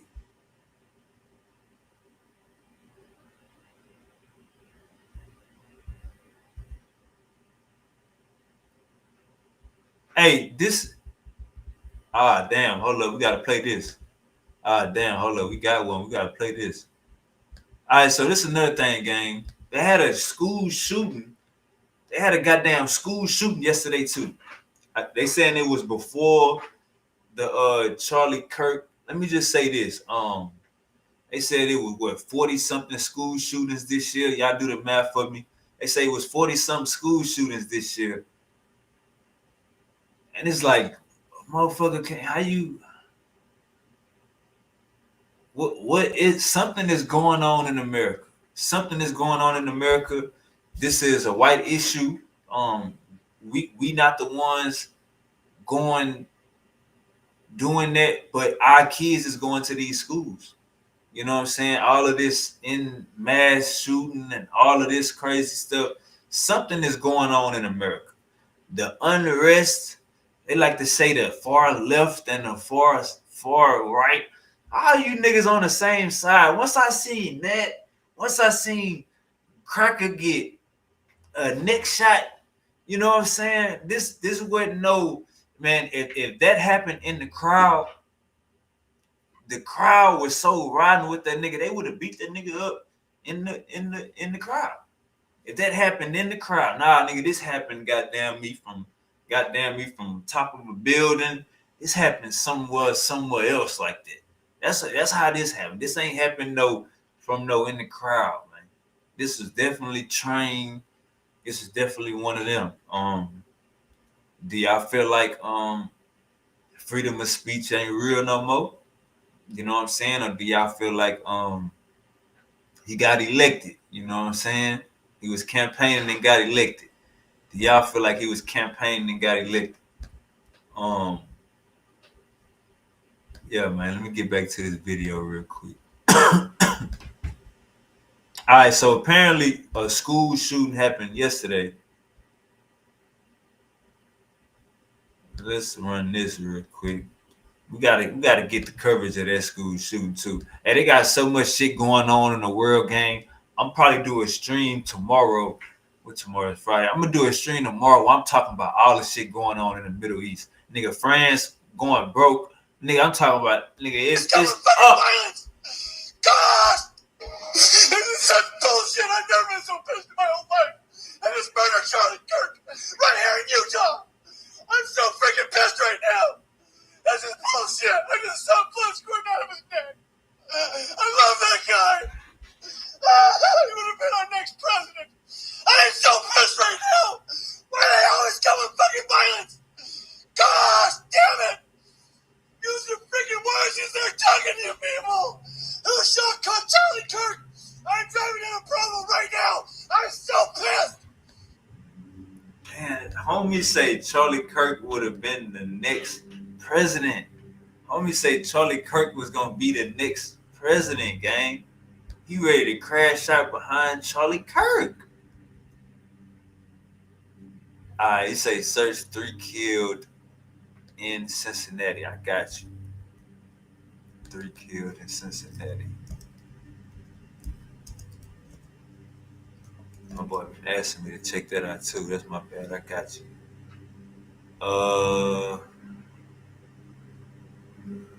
You said this happened yesterday or last week? Cause it's saying August 31st, around the 1st. Let me look it up. All right, it say put it on the big screen. It say 3 people were shot and killed in Mount Washington, a neighborhood in Cincinnati, Ohio, on or around August 31st, 2025, in what is being described as a triple homicide. The incident occurred at a residence, and the 4th person believed to be the suspect was injured and taken into custody. Victims were described as pharmacy technician and her 2 sons. Yeah, we got to get some. I don't really understand it. But they're saying it's supposed to be by a white person, gang. Got to get a little bit more understanding. But yeah, that brother right there, man, he was ready to crash out about old Charlie, man. He said Charlie was gonna be the goddamn next president. All right, let me see what else we got. Some people saying they smoking on Kirk. God damn.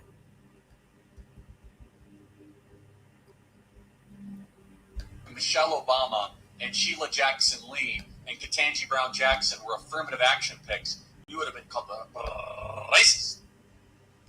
But now they're coming out and they're saying it for us.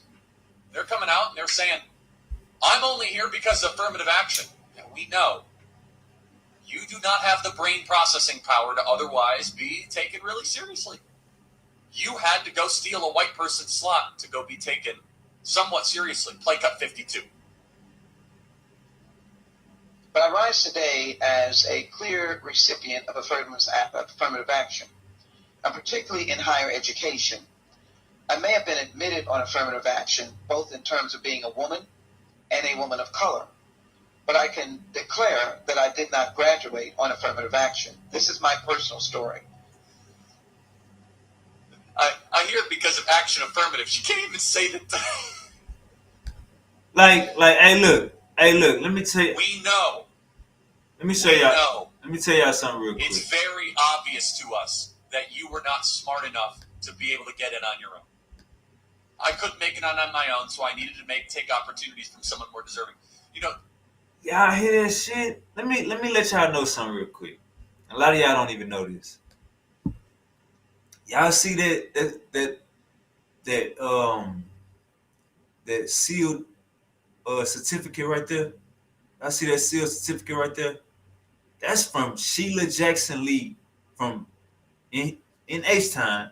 That's from Sheila Jackson Lee. That sealed certificate right there, that's from Sheila Jackson Lee. For helping the community, serving the community with my tea lady. That right there. That's from Sheila Jackson Lee. Certificate from Sheila Jackson Lee for helping the community. And he trying to make, first of all, you putting words in her mouth. She didn't say that she needed affirmative action. She said, no, I probably got this position from affirmative action, but I didn't get my degree from affirmative action. You know what I'm saying? She's saying I didn't get my degree from, so you basically putting words in her mouth. Then saying she's saying the words wrong. Brother, she passed away. It's like you wrote all the, and the wild thing is we can't even call it. That nigga got popped, but we ain't even call it. That nigga got popped, but we ain't even call it. We can't even call it. We can't even say this our work. You know what I'm saying? He ain't got popped by his own kind. You know what I'm saying? We can't even claim this our work, but all the crazy shit you saying, it's like, come on, gang. You speaking on a dead woman. You know what I'm saying? Like, come on, gang. This nigga done said some wild ass shit, man. So,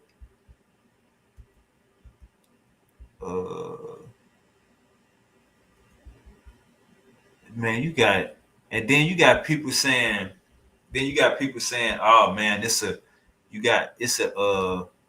is a cover up for something deeper. This is a cover up for something else going on. Man, let me just say this, man. Uncle Chucky, you got to get up here, man. We got to get your opinion. You got people saying,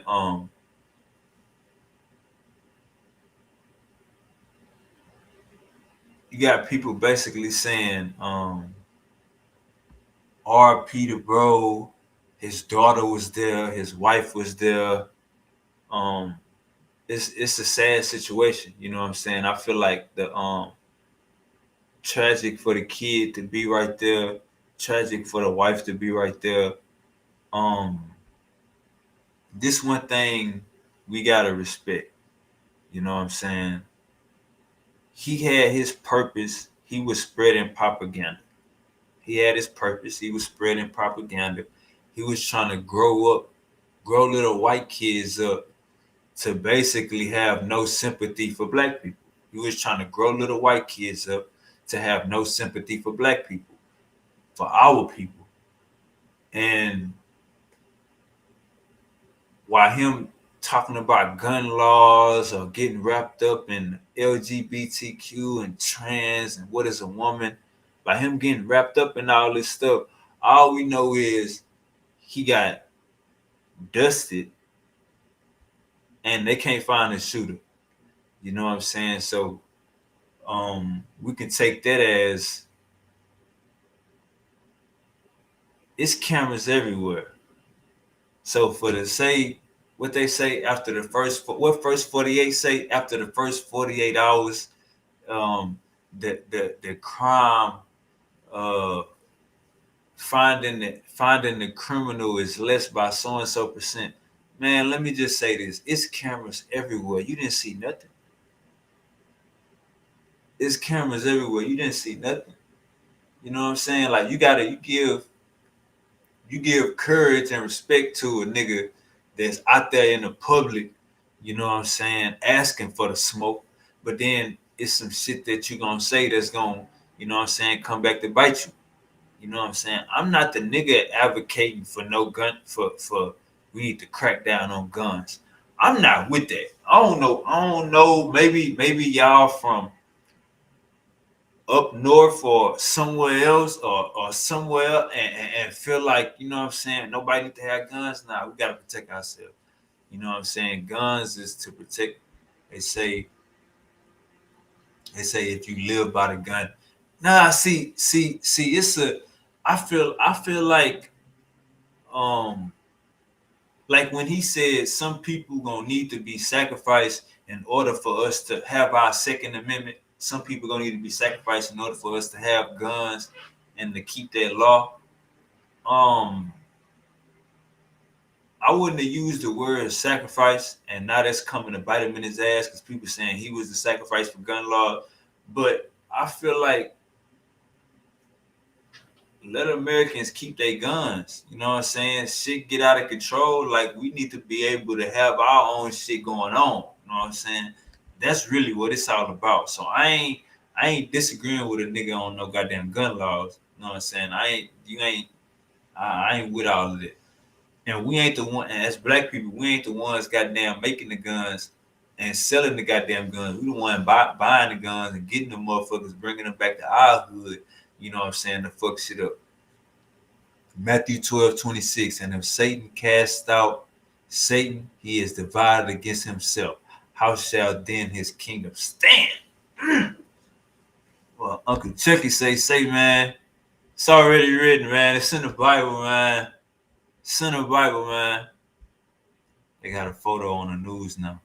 Oh, they got a photo on the news? All right, let's hold on. Let's see. Let's see what they saying.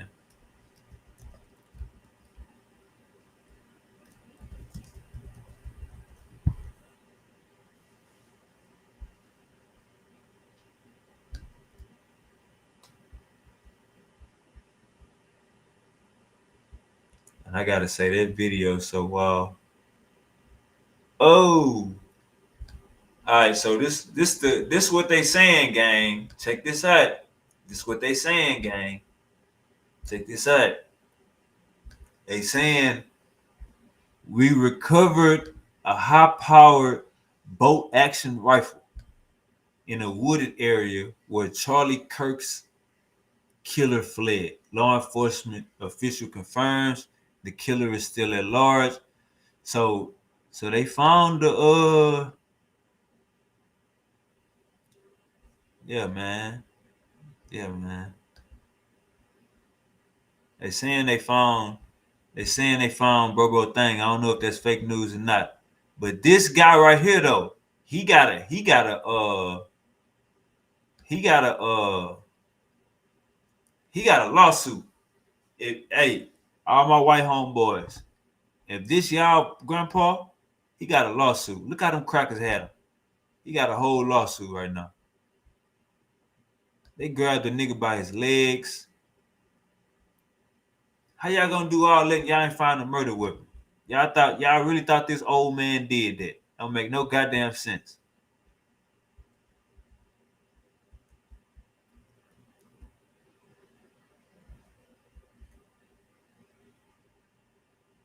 Until the shooter is found, leftists who are celebrating the death of Charlie Kirk will be fired, doxxed, and have their lives ruined. It doesn't stop until the killer is found. All right, so look at this shit, gang. They saying a nigga running across the goddamn look at this shit, gang. Look at this shit. They say the shooter was from only 200 yards. As seen in the video, the killer had a backpack on as it appeared. So they saying he laying down flat right there. But before that, they say he was running. Let me see.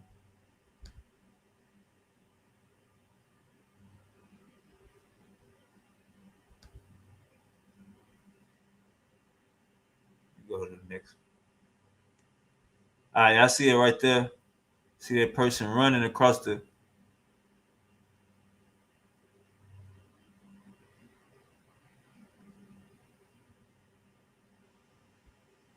Damn. They caught him on the goddamn playback.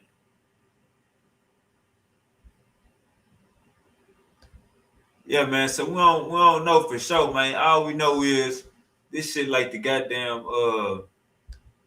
that shit was like a movie. The fact that we living in the digital age is wild because it's like we seen the blood coming out. You know what I'm saying? That shit was like the Kennedy, gang. That shit was like the Kennedy. But yeah, Misery got kicked off for going against the goddamn code. And Misery gonna talk about they gonna have a goddamn statue for bro. They ain't gonna have no goddamn statue for bro. He was what, you know what I'm saying? You know what I'm saying?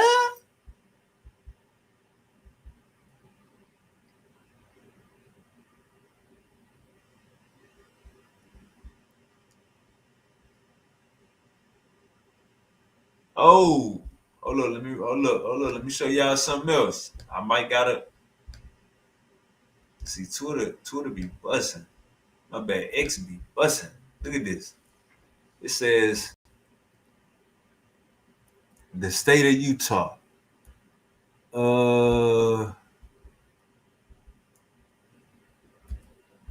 So they saying this what he look like?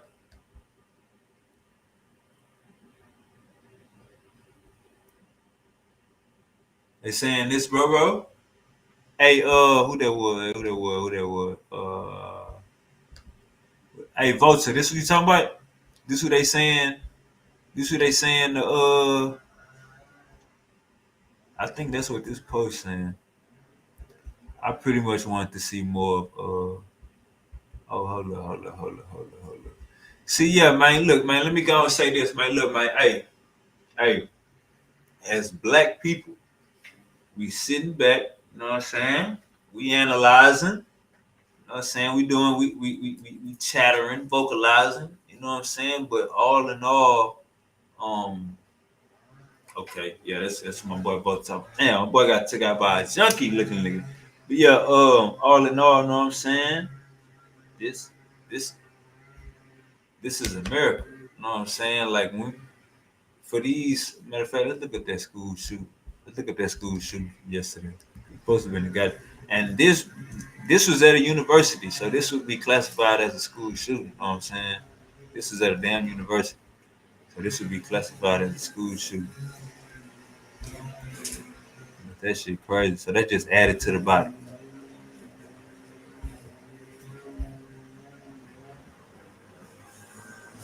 Uh-oh. Hey, we good, gang. Don't cut the grass right now. Come back tomorrow, gang. I'm live right now. All right, check this out. It say, after yet another Colorado school shooting, an 8th grader tells KDVR, I only moved here a few months ago, and I didn't think this would happen so soon. So soon, this heartbreaking effect gun violence is having on our kids.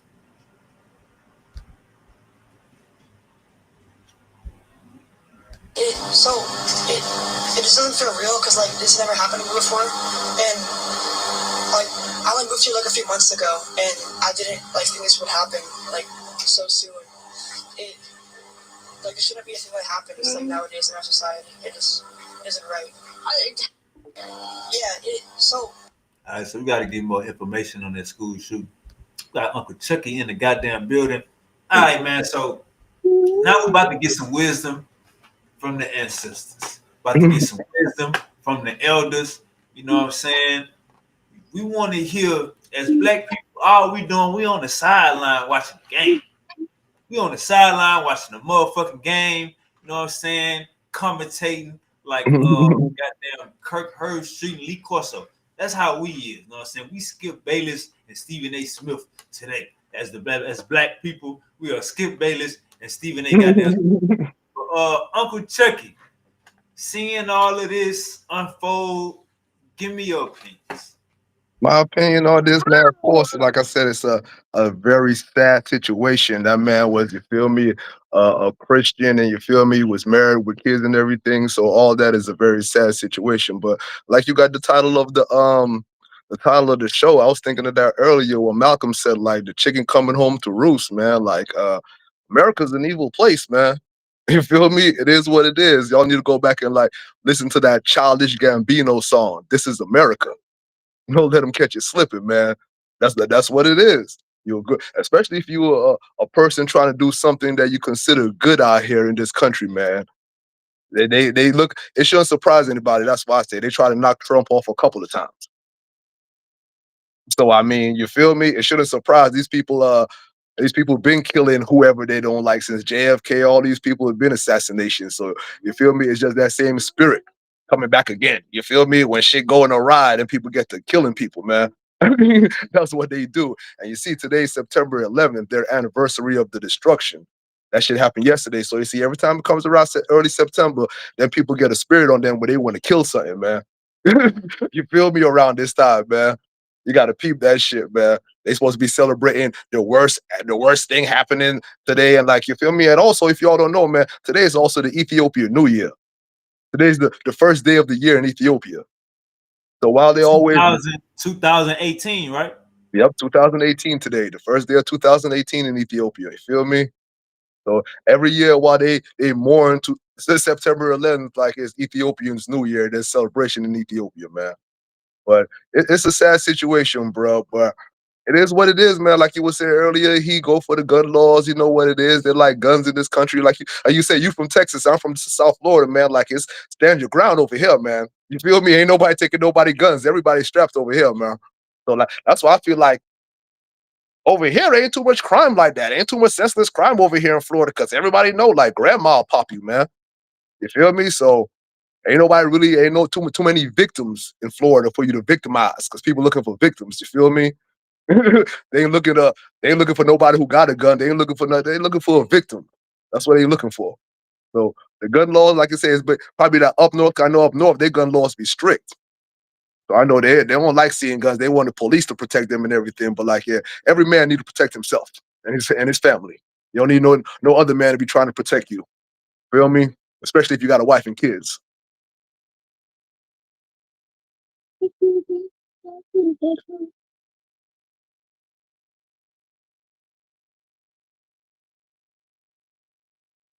Hey, I be thinking about this. What I be thinking about.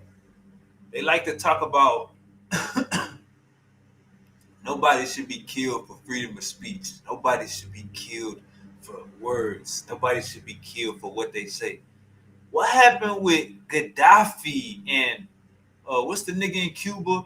Uh, Fidel Castro. What happened to the African Nelson Mandela? What happened to all of the people from our homeland and abroad that America has ran coups to dethrone because they didn't like what they was saying or what they was popping.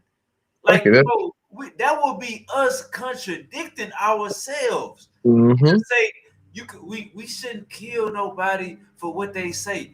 Well, why Gaddafi died? Why Gaddafi died? Wow. Why goddamn Fidel? Why is um bro? It's a nigga that just goddamn me. They hit this nigga with some goddamn federal government crimes because he took some money from another country. We get it's all these little slithering moves going on, and we just gonna act like it ain't that. Nah, that's not going on. Mm-hmm. Well, that's the deception. You know, I always tell people that the devil deceive. If you understand what the word deceive is, like you don't know the truth.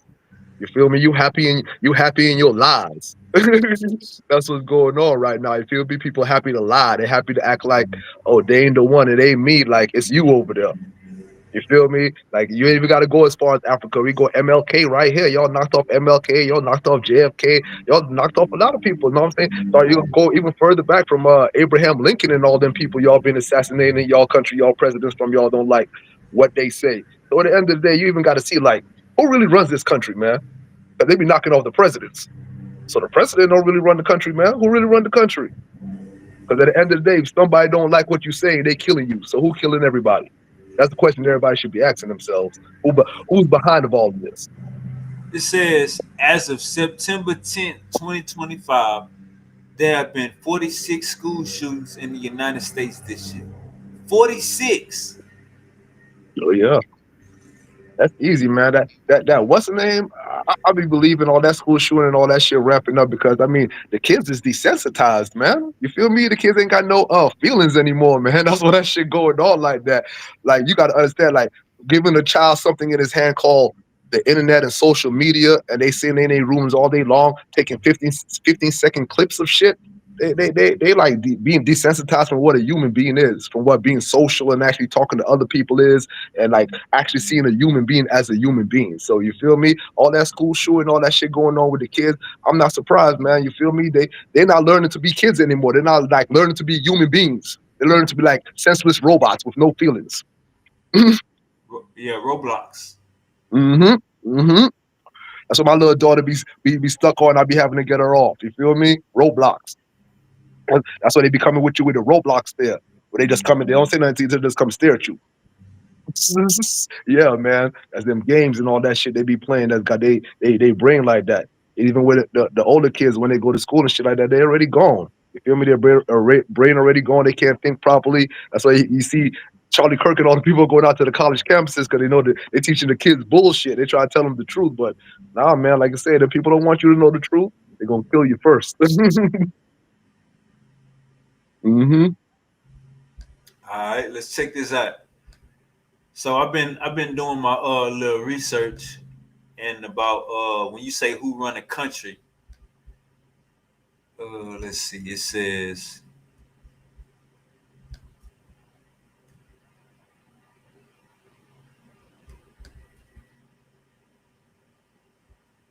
It says bombshell evidence. This is an actual paragraph of Israeli military explosive experts wiring the 91st floor of the World Trade Center for the 9/11 controlled demolition of the Twin Towers. Notice the BB-18 stamped on the boxes. Also checked out how these Israeli demolition experts are rigged up to accomplish a very serious job on the 94th floor. Let me see. It says 4,000 small hats did not go to work on 9/11 to the World Trade Center or Pentagon. They received messages in Hebrew through Adigo messaging services like AOL. Let me see.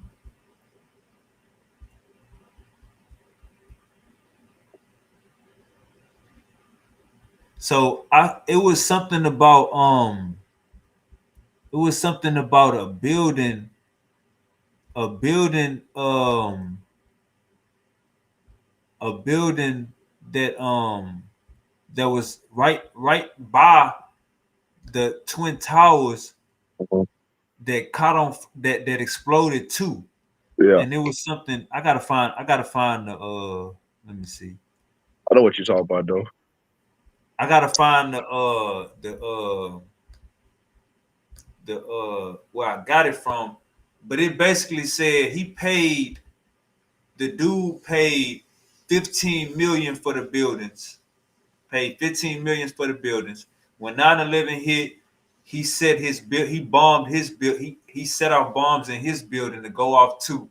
The Yeah, planes didn't come close to his buildings. He still set them off and got like he bought the buildings for 15 million and got like 50 billion or something like that from an insurance policy. You heard about that? yeah. That's the same thing. The same story with the Twin Towers that they insured it for this amount of money right before 9/11 and all that shit. But you can see that shit's a controlled demolition, man. Two towers fell straight down in the middle of a city, man. I mean, like, damn, them people basically calling us stupid to our face for us to believe them after that, man.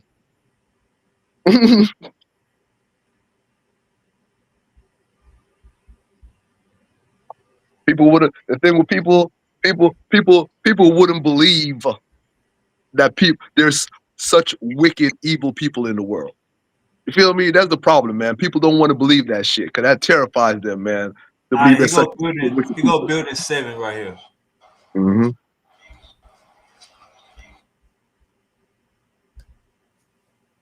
It's going down. No plane hit it.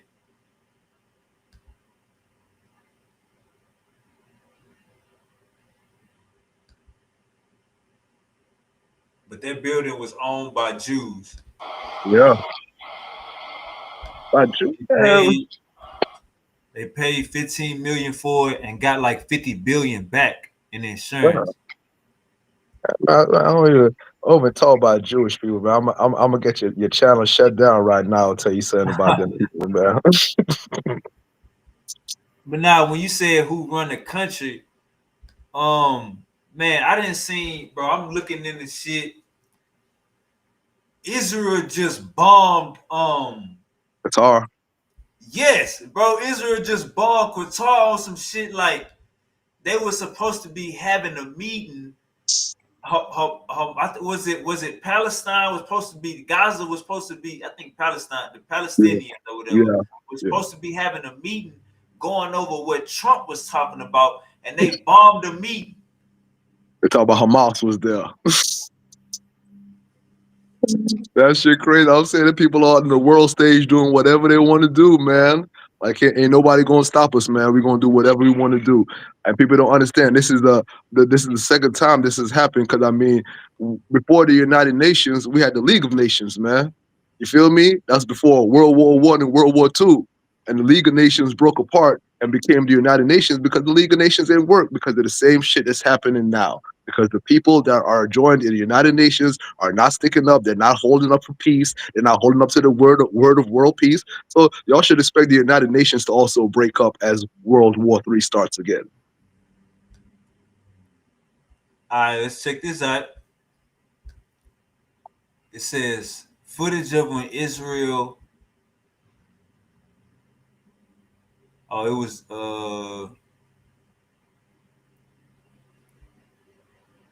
let me see. Let me find a better one. Yeah, Israel struck Qatar.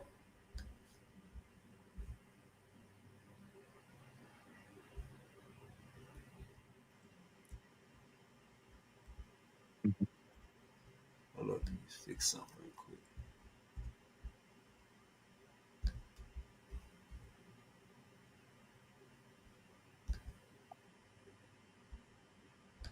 All right, there you go. I was spelling goddamn Qatar wrong. All right. It says Saudi Arabia announces it will stand with Qatar, will join Qatar in attack against Israel. See, I heard something different. I heard Saudi Arabia, United Emirates, Dubai, they all riding with United States and they gave up Palestine and shit. You heard that? Oh yeah, nah, I ain't heard that. Man, I'm Man, saying, bro, there's so many different stories out here, man. UAE say they riding with Israel. And I would believe these that. is Muslims. Yeah, These is Muslims saying they riding with Jews, gang. yeah. I mean, there's a bunch of Muslims in Israel too now. You feel me? That's parts of Israel that's Muslim controlled and shit.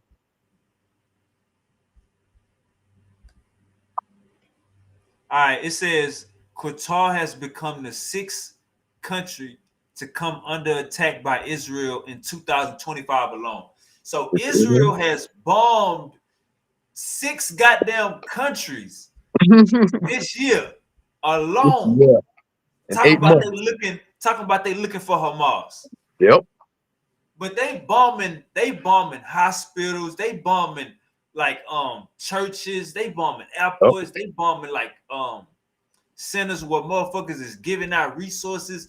They Hmm. know what they doing. Yeah. They know what they doing. You feel me? They don't care. They showing the world too. That's the problem. They're showing the world that they don't care. We don't care what y'all say.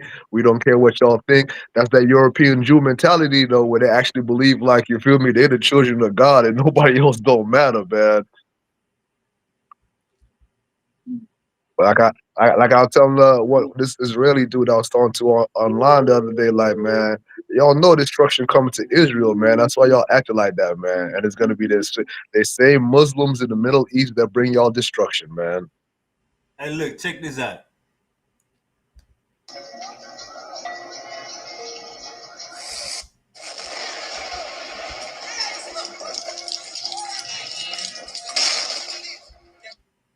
All right, so Israel bombed Lebanon, Yemen, Gaza, Iran, Qatar, and Syria. All right.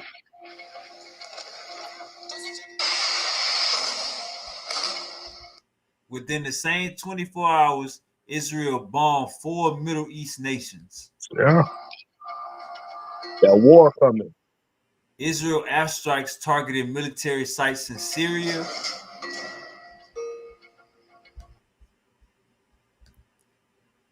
Israel has continued to target Hezbollah in Lebanon despite a ceasefire deal.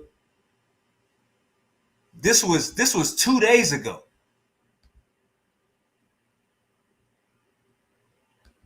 2 days ago, they bombed Gaza. Israel continued to bombard Gaza ahead of its plan to seize Gaza City. 2 days ago, Israel bombed Gaza. It's gonna come to a head. 2 days ago, Israel bombed Qatar. Video captured the moment Israel targeted Hamas negotiators in Qatar. So they was going there to negotiate, gang. Yeah. You see what them people on? They don't want to negotiate. They want to exterminate. Facts. So Facts.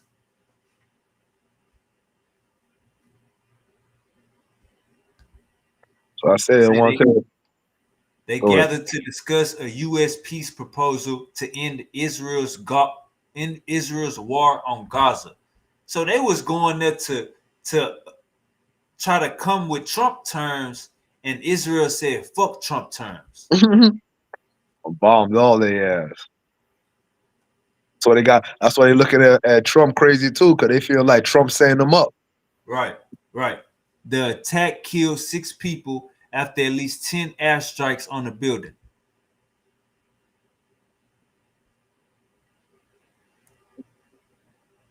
The assault was widely condemned as a violation of Qatar's sovereignty. They violating country sovereignty. Yes, left and right. We cannot call it anything other than state terrorism. In August, Israel bombed Yemen again, killing the Houthi prime minister Man, and 11 other senior officials after Houthi attacks on Israel and Red Sea shipping. see the people killing leaders.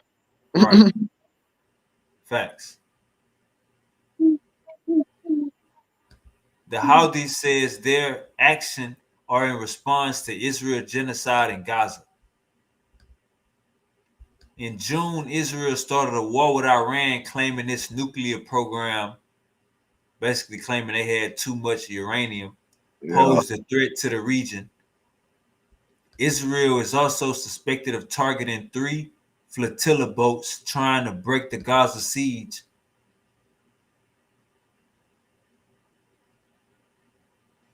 The drone approached and dropped an incendiary device that put the boat on fire. Israel repeatedly claims this strike across the region target terrorist groups.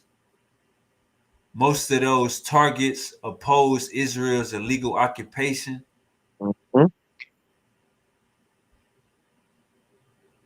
Under international law, no country has the right to attack another United Nations. unless it is acting in self-defense or has UN Security Council approval. So Israel is breaking all, bro, talk about a sanction gang. Israel gained no sanctions. They breaking international law, man. People have been saying that for months now. These people breaking international law, man. How y'all can let this go on and not do nothing about it? The United Nations. That's why the United Nations gonna fall apart, because they're showing right now that they are truly powerless.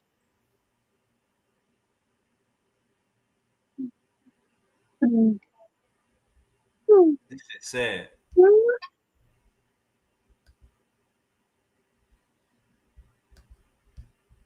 All right, man. God damn, man. Let me get out that rabbit hole. But yeah, man.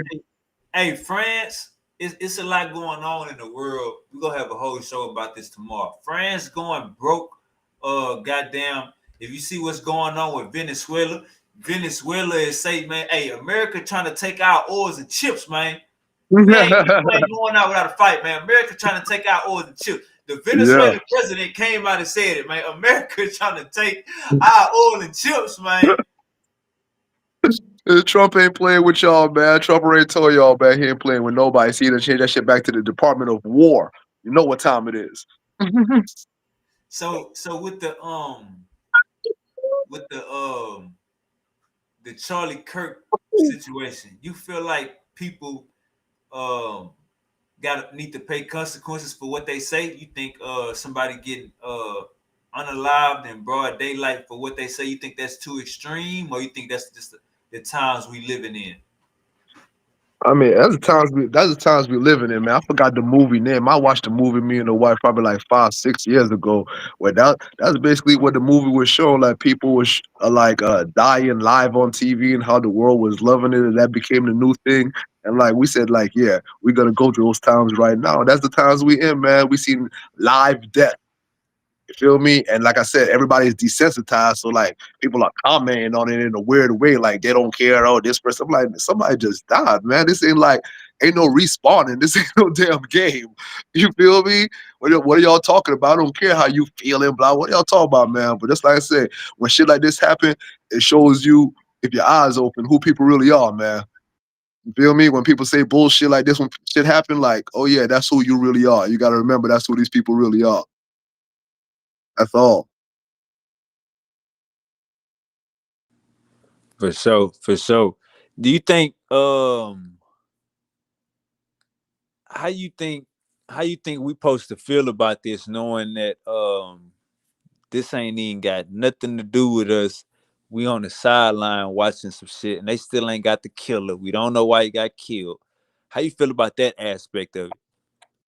I feel like, man, how are we supposed to feel? I mean, somebody lost their life, you're supposed to feel the same however anytime somebody lose their life, you feel me? Like you said, we really on the sideline. This is really like a European American thing going on right here. That's what most of the things is that black people be jumping themselves into. It really ain't got nothing to do with them. It's really the European Americans doing some shit with each other, you feel me? But like we on the sidelines, man. It's not you're supposed to Hey, mourn. you think this could spark? You think this could spark something with the Republicans and the Democrats, or you think like, cause 46 school shootings, this is one of them. You know what I'm saying? You think a bigger something like remember the what was it, June 6th, Yeah, June 6th. that insurrection or whatever, where they stormed the Capitol. You think this is getting to something like that? You think something is brewing under the covers, or you think he was just somebody that they feel like had to go, and everything go keep going copacetic? Well, that's the thing with it right now. It's kind of both of those things because they felt like that's somebody that had to go. But like the Bible say, they're gonna dig a pit and they're gonna fall into the pit that they dig. So like they think they're too smart for their own good. They got plans and their plans ain't gonna go the way they want their plans to go, basically. So yeah, he had to go, blah blah blah. They did what they did, but at the same time, like you say, is it gonna be Republicans versus Democrats? It ain't really gonna be that because most likely the white men in this country are basically looking like, oh, there's an attack on the wholesome Christian white man, American white man. That's what they're gonna be looking at it. That's who's really gonna be like picking up arms. Is like gonna be like American patriot time. You feel me? That white European Christian American man who wants to uphold the American traditions of Christianity and stuff like that. Because that's what Charlie Kirk represented. You feel me? That right Christian man, family. I'm a Christian. You feel me? I'm not interested in this bullshit. That's what he represented. So it's gonna really take a turn for those type of people. You feel me? Just a regular white man in America who looking like, oh, there's an attack on me right now. I can't just be a white man, a white American man that's proud to be American and Christian. So I don't think it's gonna be really versus parties. I feel it's gonna be just how people feel, feelings, how you feel, what side you stand on, how you feel about how things are going. Some people might switch sides based off of this right now. They're not Republican no more than Democrats. They're not Democrats no more than Republicans because of this shit. So you feel me? It ain't gonna really be about the party. It's gonna be about, you feel me, how you view what's going on in life right now. Do you feel like he was spewing racial rhetoric? Nah, the racial rhetoric, man. That's what I said. I can't even talk to black people in the racial shit because, like I tell black people all the time, what people is trying to say when they say, I'm talking about Charlie Kirk. Yeah, Charlie Kirk, yeah. Like when he be saying he be saying like racism don't exist and shit like that. You one of those that be saying that? Let me let you hear something he has said. Let me see. And I'll be watching him sometimes. I don't be in tune with everything he be saying. He said Trayvon, you know about Trayvon Martin? Yeah. He said Trayvon Martin was hunting George Zimmerman. You agree with that? No. No. You know, like he a white man still. You feel me? Some things they gonna say is right, but you always gotta know that yeah, they're white. They're gonna come with the European view. That's who they are. He basically said black people had it better when they was in slavery. He's crazy. He said it was less crime. He said it was less crimes, gang. On who? Not on us. Let's crime on them, yeah, not on us. No accountability. That's what I'm saying. At the end of the day, he a white man. You feel me? That's why I be laughing at some of the things they say. 'Cause I understand, man. You white, man. That's the way you feel. The way you feel, man. No accountability at all, gang. You know what I mean? I be saying It that, be but no, man. Yeah, Charlie be on some other stuff, but he a white man. Like I say, he gonna say some shit right. He gonna say some shit wrong. He can only give you his perspective of things as a white man.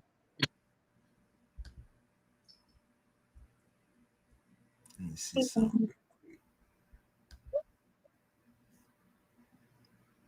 It says, oh shit. Ah, damn. All right, let me show this real quick. All right, we got Uncle Assad in the building. Uncle Assad in the building. It says, check this out. I can't show the whole. It says the guy in the white. It says the guy in white signals look and listen. The guy in black is signaling hold until he gives the gesture for commander, who clearly Charlie Kirk is at his rally. All right, let me run this back. It says, you know how many mass shooters there have been in America?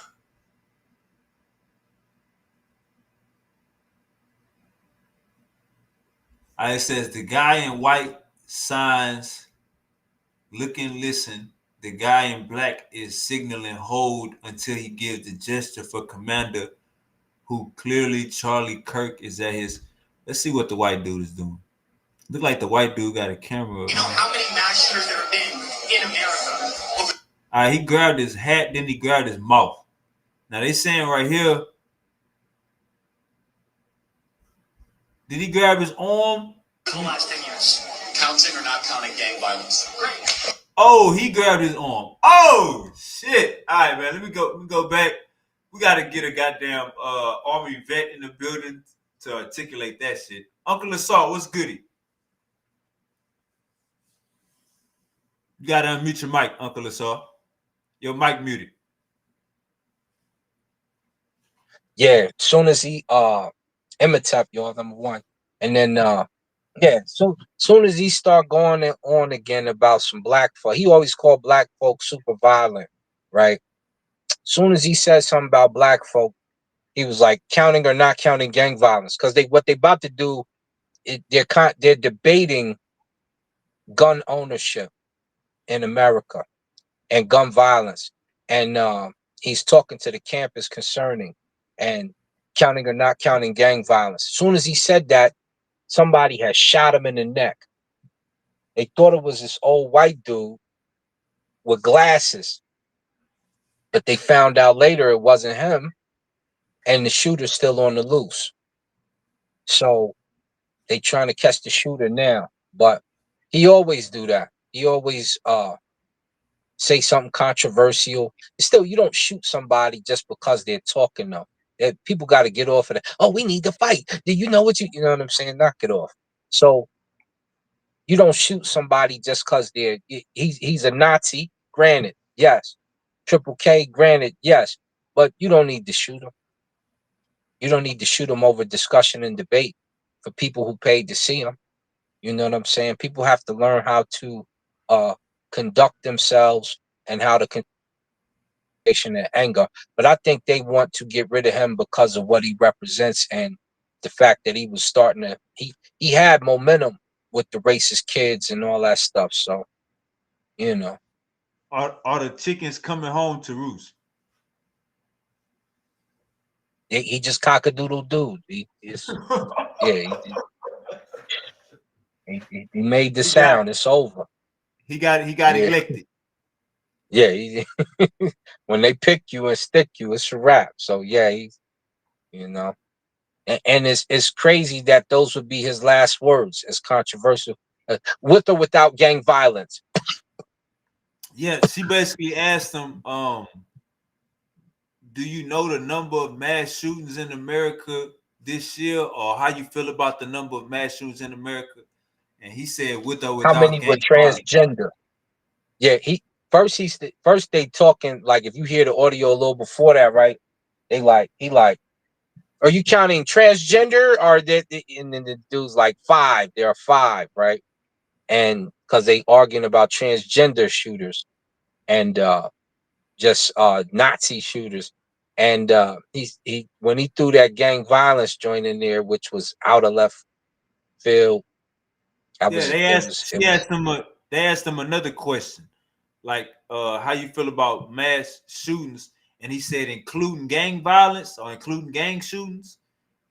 Got popped right yeah, after that was saying them that. adding on. Yup. That was them adding on from the transgender. First they talk about Right, transgender multiple shootings, right? And he was trying to blame it on transgenders. right, And then he deflected and tried to throw it on gang violence. That's when he right, usually bring up black folk. So right. somebody white was like, not today. With or without They, gang violence. And they it was a say wrap. he responsible for taking black holidays out of school systems, black books out of schools in Florida Yeah. or something like that with the Yeah. You Project remember him? 2025. You remember him? Remember he was the one on there talking about he had Frederick Douglass as the animation talking about slavery was good. I don't know if you remember that. My Nah, he brother said up it. top, he remember. He He remember said that. it in Jubilee Yeah. too. He had an animation of Frederick Douglass talking about how slavery was good for black people and the benefits. And I'm like, yo, if you cats like that, yo, But out look, of Uncle pocket. Asar, Out for of your pocket. own people, Uncle Asar, for your own people to knock you off, and you going at all the other people, how that feel? How you feel about that? I mean, I asked Shanetta the other night when we was discussing, I said, I wonder how they think with one of their leaders getting knocked off. I wonder if they feel how we feel when they hit Malcolm and, others of that nature. What are you doing? What are you doing? So, they obviously ain't going for that program. And it's just, it's a wild scenario. Don't like I said, nobody should be. Malcolm should have never been killed for sure, right? Uh, Martin Luther King and his mother should have definitely not been killed, and his brother should have definitely not been killed. And then uh, Garvey, the way that they set him up, really with the beginnings of the CIA.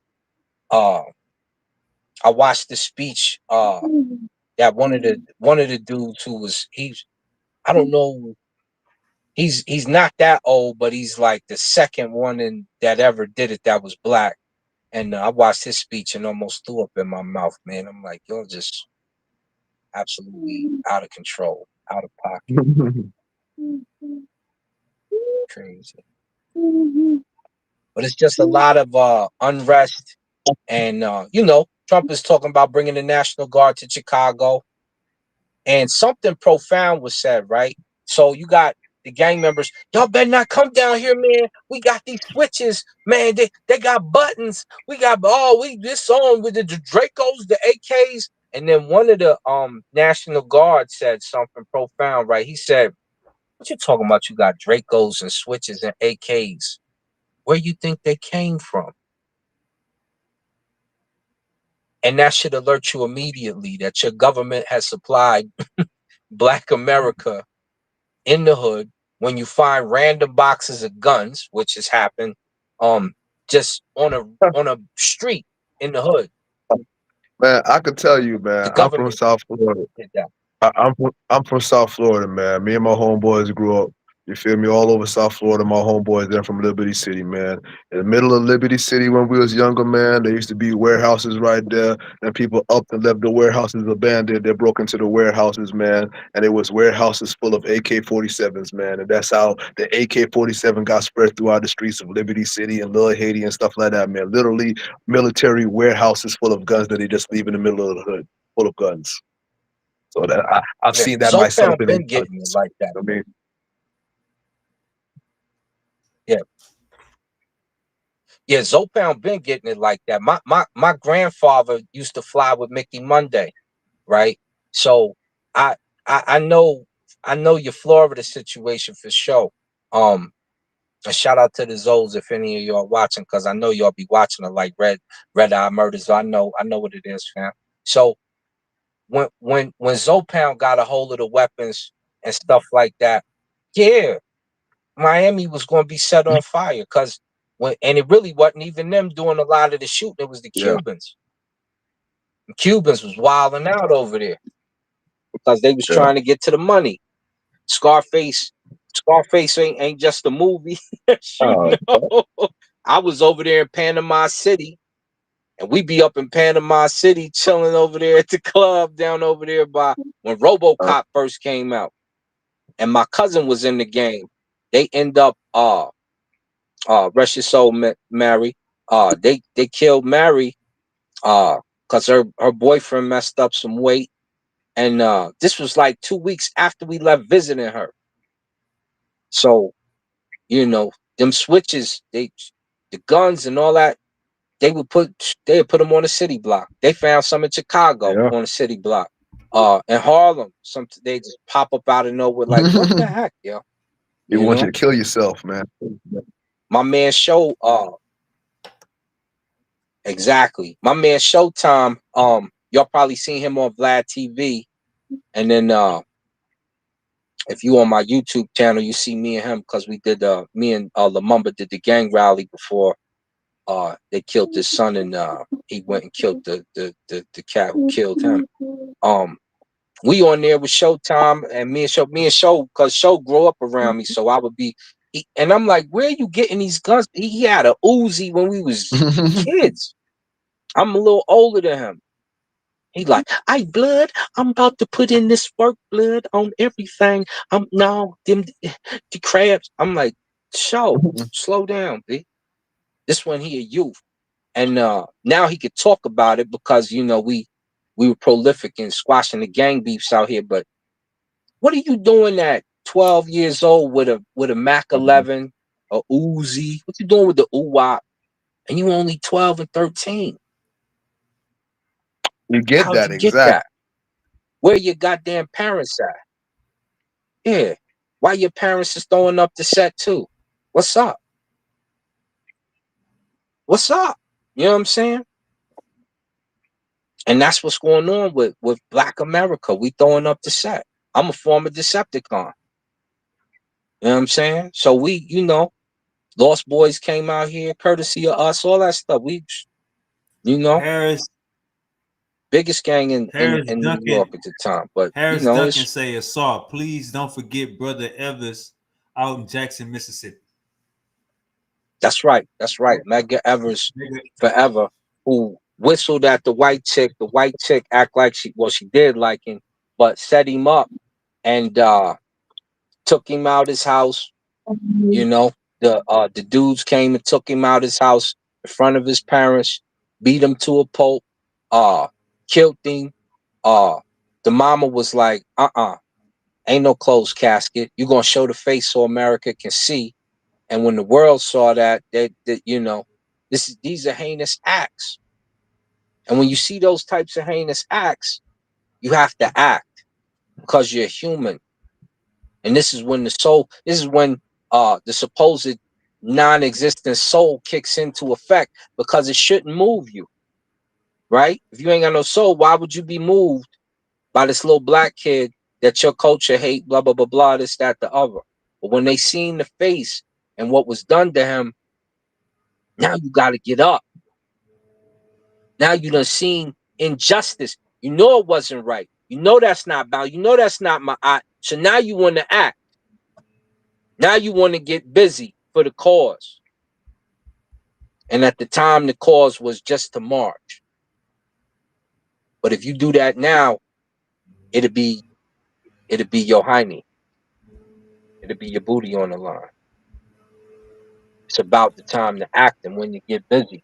And this what's going on. And a lot of these cats, man, they went. And this is what Republicans don't understand. You flood the street with guns, but when no one had guns, you didn't have the same type of death. That's why you got the most mass murderers here. All that takes place here in America, not a different country. All right, Uncle Saw. They saying this dude right here in a white shirt, Yeah. he gonna fix his hat. And the bodyguard next to him got a black shirt on. He gonna look at him fixing his hat. And Step that's to the the right a time. little bit. He gonna step to the right a little bit close to him. And then he gonna put his hand on his arm. Watch this. He grabbed his hat. He looked at him. Now you see he looked at him grabbing his hat. Yeah. Now watch what he about to do. He's looking at him grabbing his hat.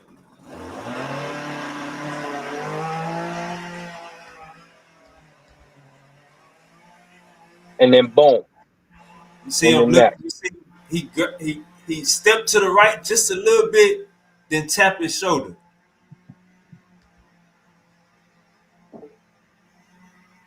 That's wild.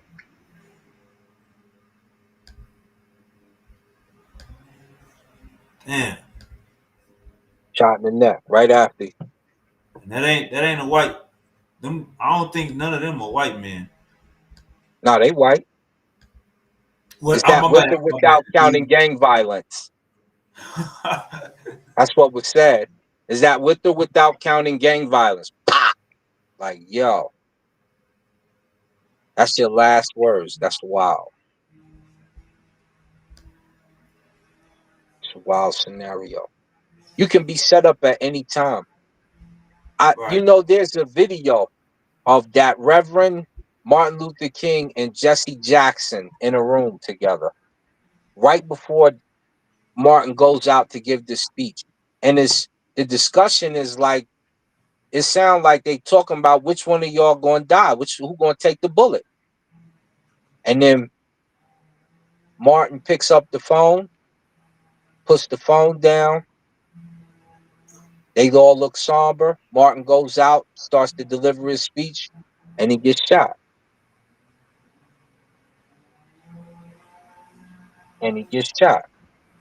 These setups are, let me tell you another one with the Kennedy, right? Kennedy gets shot. They on live TV. The guy who shot, who's about to kill Kennedy's supposed killer, walks in to the TV studio while the dude is sitting there. I think it's Charles or whatever his name is that killed him. And he interrupts the person that's on TV, says, and Charles was killed at so-and-so o'clock at such and such in front of the building they're in. Then, after the little press conference, they walk outside, and that same dude is outside before the killer. And as he comes outside, he walks up and shoots him at that approximate time and kills him. This is the stuff. This is you know what I'm saying? These are the things that are puzzling, troubling, and it's crazy. Hey, I'm gonna play this video one more time. Y'all let me know in the chat. Was they doing some coordinated hand signals or not? Let's look at it one more time. Now, I'm saying the man in the white gonna grab his hat, and if you look at the dude in the black, the man in the white got his phone out, and he gonna grab his hat. The dude in the black, he gonna look at him, step closer to him, then touch his shoulder.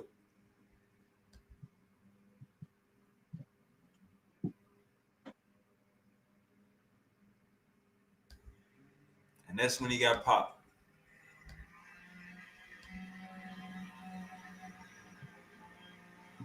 And they there with him.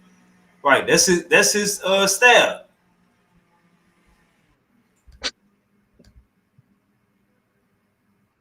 You never know, yo. You never know. It's crazy. Now they said this right here. They said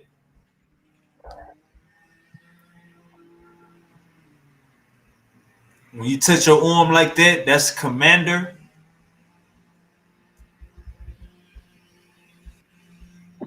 They're saying when you touch your arm like that, that's a commander. That's a commander type of, I guess, sign. Sign. Yeah. Yeah, man. That's that. Y'all let me know in the chat, man. Is that a coincidence? Is that a coinkadink? You know what I'm saying? Or did that sniper had that fuck that he ain't. Then I don't even think I'm gonna be honest with you, Uncle Saul. I don't think by him saying. I think by him saying, including gang violence, I think that was just a coincidence. I think he was going. If you look at the sniper, they got video of somebody running across a roof. So he was running across that goddamn roof during the speech, before the speech, at the beginning of the speech. So I know goddamn well he wasn't, know what I'm saying, like he wasn't keyed in on just that, but the fact that it happened at that point was wild. Yeah. It just so happened. And they was precise with the Right. shot. Cause he didn't get hit. Just your man got hit. It was You one feel me? shot. We still don't know who did it. So it wasn't like no Malcolm X situation or no like with Malcolm X or like with Abraham Lincoln. Like with Abraham Lincoln, motherfucker jumped down from the second floor, shot Abraham Lincoln. The crowd had a chance to get him, but he ran out. With the Right. Malcolm X situation, the whole damn crowd put feet and boots on one of the niggas that they thought that did it. With this situation, they arrested an old ass white man. Man, this nigga pants falling down and shit. Then they say they arrested a 25-year-old and let both of them go the same night. Right. And I think the person I'm looking at the chat now, I thought you said Emmett Till. You said Medgar Evers, who was Medgar was responsible for getting the information about Emmett Till out to the world, really, and really pushing it. And he ended up getting shot in his at his house. And he collapsed. He was like, we always say, turn me loose, because he said something like, turn me loose or something. That was like his last words when he said, like, turn me loose. But Medgar Evers, yeah, very instrumental in the Emmett Till case and a few other things. And he was always with Dr. Reverend Martin Luther King. So it's just a lot of things are crazy and unfortunate. But if you're powerful, if your tongue is powerful, you always have to watch and coordinate your steps, in a certain manner, because people are crazy. People will get you just because it's not what they want, and that happens way too often. And even though I don't like what this dude says, I don't like this guy that they knocked off. Like I won't cry or anything about his death. It won't even move me. It's still not the way to be. You can't do, you know what I'm saying? Just because someone says something, you can't knock them off. Let me ask you this. If you don't like what they say, stop doing what they do. How would you, and I asked this to one of my brothers early, peace to you, Uncle Jose. How would you feel if a black person let's say this. How would you feel if a white person took out Captain Tazoriak about how crazy he be talking, saying white people the devil and he gonna enslave them in heaven and all of this stuff? How would you feel? Would you feel the same right now, or would you have more remorse for Captain Tazoriak? Well, I have more remorse because I've got contact with Captain Tazariak and interaction. So with him, and we probably, we'll probably ride or something. You know what I'm saying? Just because you upset, it's like I said. Just because people talk, you fight for freedom of speech, and then you kill somebody for speaking, right? So we vote on freedom of speech. It's part of our articles of faith and all that here in the Constitution. So you can't in the same breath watch what you say, but then in the same turn, this is America, I can say what I want to say. You need to pick how we rolling so we can roll that way. It can't be, oh, now you got to watch your mouth. You should watch your mouth, but you shouldn't have to uh uh suppress everything you think when you're speaking in a public forum, as long as it's done uh creatively. If you're a public speaker and people pay to see you, that type of vitriol is going to be spilled at that show. So if you don't like it, don't go. Freedom of speech. You gotta, you know what I'm saying? You learn what right and wrong is when you think you got freedom of speech in your parents' house and they spank your butt because you out of pocket. If you grow old and you still speaking like that, then people should shy away from you, not cling to your thoughts. Harris Duncan says, as a former jawhead, I would say this was definitely coordinated. Sounds like U.S. Navy or Marine Corps to me. Uncle Jose, you there? What's up? What's up, Peace Wavy? to you. What's up, What's Asar? up, Big Zay? Let me talk. Peace to you, Unc. Yeah, you see, Talk, Let me talk, huh? talk black you to see, him. just as you said, Asar, you can't fight for freedom of speech, and then when a jackass talk, you get mad. His heads up because freedom of speech Right. ain't just because you black necessarily. You understand? And this is the problem that we have with all of these up and coming fake groups, because the core African American fought for all of these rights, and conveniently now all of a sudden it's we. When you don't like me, it's you niggas over there. When it has something to get, it's we. So we have to make it We talking understood. about hold up. We talking about Charlie Kirk, huh? Well, if Charlie Kirk was a racist and he wanted to stand up and say white power, and he got taken out because of what he said, then what am I supposed to do? If you want to get out there and Yeah. talk greasy and Now, talk wild, I can feel sorry for your family, but I don't know the guy. But if the guy was a racist and he was talking crazy and somebody took him up on his crazy talk, I can feel sorry for you. But sometimes we bring these things on ourselves by talking greasy. You got to be careful what you say. People are crazy. Nutbags attract nutbags. So if he was, I don't know what about the guy, but if he was a nutbag, other nutbags are going to be attracted. Just like when you see Trump and all these other guys talking crazy, if people run up and do foolishness, you have to blame the individual for what they're saying. You have a responsibility. Let me give you a little background. Let me give you a little background. He said that black people were better off in the 1940s. He said it was bad and evil, but it was less crime. So he basically saying black people was better off during slavery or in subjugation. Do you agree with that, Uncle Jose? Who would agree with that foolish statement?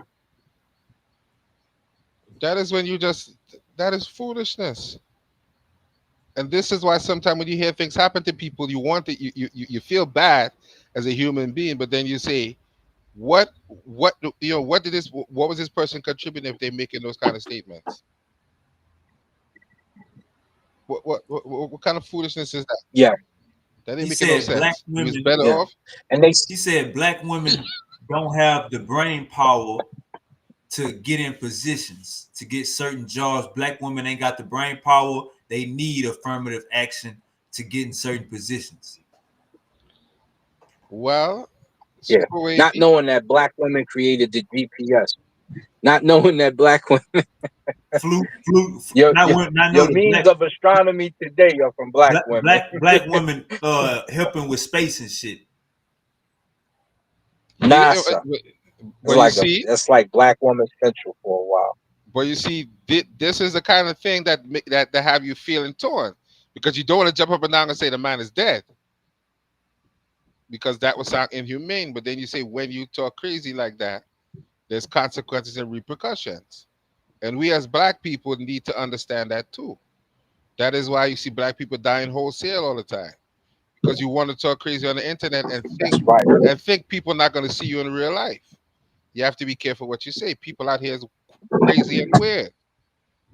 They just looking for opportunity. Something is wrong with people. So stop talking crazy. He Stop. said Relax yourself. Trayvon. Hey, Uncle Chucky, you there? Yeah, I'm here. He said Trayvon, and this was in Florida with you. He Mm-hmm. said Trayvon Martin was hunting George Zimmerman. The little kid told him. The little kid, he be at little colleges trying to turn little white kids racist. The little Mm-hmm. kid told him George Zimmerman called the laws on a 911 call. They told him don't chase Trayvon Martin. He chased Trayvon Martin, shot him in the back.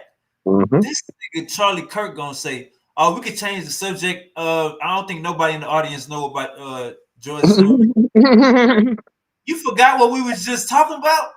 He ain't forget, man. But that's how I say he pushing that European agenda, man. That's how I say I agree with him with some things, but like he a white man. When he get into that white man agenda shit, and he just ain't trying to deal with the truth, like, yeah, man, that's what it is. It's Europeans. That's what the same thing happening to them right now. Like you said, how they gonna deal with this? They gonna deal with this shit like how when our Martin Luther King, Malcolm X, our leaders get shot down. Like these people are violent, man. So these people gonna go to war with each other about this shit. That's why I keep on telling everybody. And I bet you any amount of money it was another white nationalist or white supremacist that did it. Mm-hmm. You're not going to see any black man responsible for killing him. Mm-hmm. You're going to find out some other weirdo and some other weirdo right wing white supremacist group that put a bullet in him. You're going to find out that that's exactly who You did see it. where he at? That's who He's did in it. Utah. Utah is 95% white people. There's no black people in Utah. Right. But this is what happens. Mm-hmm. You want to blame black people for being savages, and it's your own mans that took you out. Of course, That's what that happens because you're talking that's the crazy. deceit. He don't like what you're That's saying. You're not with his group, so you had to that's the go. deceit. That's That's the it. deceit of his. That's the deceit and the blindness of the white man. He can't see himself. He only looking outside of himself. He never do no retrospect to look within and see what he No, is. no, no. It's not he can't see himself. He don't want you to see yourself. He wants That's to true. make all them stupid comments, and then we as black people agreeing with people like Donald Trump because you say one thing right. We should never agree with people like Donald Trump and people like Kirk and people like these. I have nothing in common with you. I don't know what you're talking about. You think that I should still be running around calling you massa picking cotton and getting whipped across my backside. So I don't want to hear nothing from you. Leave them alone and they will die out. Mm-hmm. They already been talking the past 50 years how they're gonna die out. So you as a black man tell your daughter, leave the ironing board backside white women over there. Let them be who they want to be. Tell your son, don't bring home no snowflake. That's what you need to tell him. Hey, the Lord. You go find the blackest sister you could find, and you procreate with her. Leave them white people Hey, alone. They will destroy the, themselves. the, Nature will destroy them eventually the too. Lord done told you that, man. He done told the tribes of Israel, don't get no wives or husbands from no other tribes but your own, man. You feel me? Don't intermingle with no other people. Hey, check this out. Well, My friend Colin Plume from Noble Gold Investments just released his. Check this out real quick. All right, we're low on time, so we're going to do the lightning round soon after you. Where if I don't like your question, I'm just a jerk. I'm going to tell you to move on. That's okay. All right. Okay, well, let me first preface by saying I was born here, and I'm of Mexican heritage, and I'm proud to be both. My dad's a big fan, by the way. So His shirt says not an illegal. So he throwing it in Mexicans and illegal immigrant spaces. I'm here to debate. I believe that Black Lives Matter is actually a good thing. And I believe that there's a differentiation between the statement and the foundation because one is more popular than the other. I think that there's a bias with race in general within politics, and I think the Republican Party lacks a consistency in that. So my question to you is going to be, if I name these three names, could you tell me if they're guilty or not guilty? Okay, so the first one's going to be Carmelo Anthony. Based on the facts available, absolutely guilty. Okay. Now, O.J. Simpson. Oh, absolutely guilty. Okay. George Zimmerman. No, self-defense. He was acquitted by a jury of his peers. Now, if we're going based on facts, say George Zimmerman, self-defense. Now check this out. Little Mexican homie say, if we going by the facts. George Zimmerman. No, self-defense. He was acquitted by a jury of his peers. Now, if we're going based on facts, what makes the Carmelo Anthony and the George Zimmerman case different? George Zimmerman was hunted at night by Trayvon Martin at 2 a.m. and the stand your ground law allows you to stand your ground up against. He's saying Trayvon Martin, a damn teenager, was hunting this a damn grown man. Listen to this. People that wish you harm. Carmelo Anthony, with that Austin Metcalf, who he murdered in cold blood, said, "Don't touch me" at a high school track meet, said one thing he didn't like, took out a knife, and then brutally stabbed him to death. Those are not moral equivalents. George Zimmerman and Austin Metcalf and Carmelo Anthony are on different planets morally. Don't ever compare them. That is incredible moral confusion. And I thought you'd be smarter than that. I am. So I want to debate, how is it hunting when it was confirmed by the police department that that George Zimmerman followed him? It was the other way around. Again, the facts around the George Zimmerman case, I'll admit, are a little bit rusty. It's been 10 years since that case. What I remember is this. It was highly scrutinized. Right. The jury was bipartisan. He was fully acquitted. And when all the facts came out, it was legitimate self-defense. Now, if that ends up happening in the Carmelo Anthony case, I guess I'll reevaluate it. Right. Again, they're not even close in the same moral dimension. I would argue that they are, because George Zimmerman was told to stand back by the police department. He had no authority to follow him. And it was a self-defense case where the problem is he who dies does not get to testify. The only fact that was presented in court was based on George Zimmerman's testimony. Okay, I want to speed this up. I don't think people even know who George Zimmerman is in this audience. That's how you slap a nigga. That's how you slap a nigga ass. Nigga say, man, I don't even want to debate no more, man. I don't even want to talk no more, man. Let's get somebody else here, man. Nah, man, you hurt me, man. You just made me say some wild shit, man. My bad, man. I called Trayvon Martin a hunter, but then the facts is he was being hunted. He the one got shot in the back. I'm sorry, man. Get out of my face. That's crazy, huh? That's crazy. Racist. The man said people don't know who George Zimmerman is. Racist. How you can say that? Racist. Well, I don't know what to say, man. When those, I don't know what to say, man, because I don't want to say the wrong thing on your platform. Turn up, Uncle Jose. No. When you see when you see them type of people and things happen to them, you don't want to jump up and down and rejoice, but you ain't sure if you should feel sad about it either. You don't know how you should feel or how you should. That's how you got. Just based on. Man, I'm saying when you see those things, if you was black, you would be loud and going crazy on our people. That's how you got for the country. Nah, listen. All I'm gonna say is this: I don't know who's gonna miss him, but I'm not gonna say I'm gonna miss him. I don't know if I'm gonna miss him too. He said how more. I'm not glad it happened, but I don't know if I'm gonna miss him. That's all I'm. He said how most black people should feel about this is like it's expected. But this is what I'm saying, Chucky. It be your own people who do you in when you talk crazy. Yeah. Because you say the wrong thing and trigger off one of them other mentally imbalanced dudes. Most intelligent black people are not even gonna respond to that garbage. because when you have people who are really Pan-African, they are very well educated and very well informed on what they're saying. They're not gonna make stupid statements in public. They're gonna pull out a book, probably by themselves or someone who they know, or they're gonna call up someone who they know and say, "Talk to this person for me." This is why you see me behaving the way I'm behaving these days. All right, now look people at this. Want to debate all right, now, you. Hey, Uncle, hold on. Hey, Uncle and have Assault, 0%. Hold up, Uncle Assault. Hasn't it been proved that they shot into Breonna Taylor's home first. Hasn't that been proved? Oh yeah. Now look at Oh yeah. this. Now They shot in the home first. this is Charlie. They This is Charlie Kirk right here. This is what he tweeted. Charlie Kirk, 2020, and the tweet is still up. Breonna Taylor would still be alive if her boyfriend didn't shoot at the police. They shot at the house first. Yeah. They shot, not only were they shooting at the house, if you've ever seen the video, they're shooting up her apartment. She's talking, she telling them to stay down. Then she starts shooting back because she had weapons.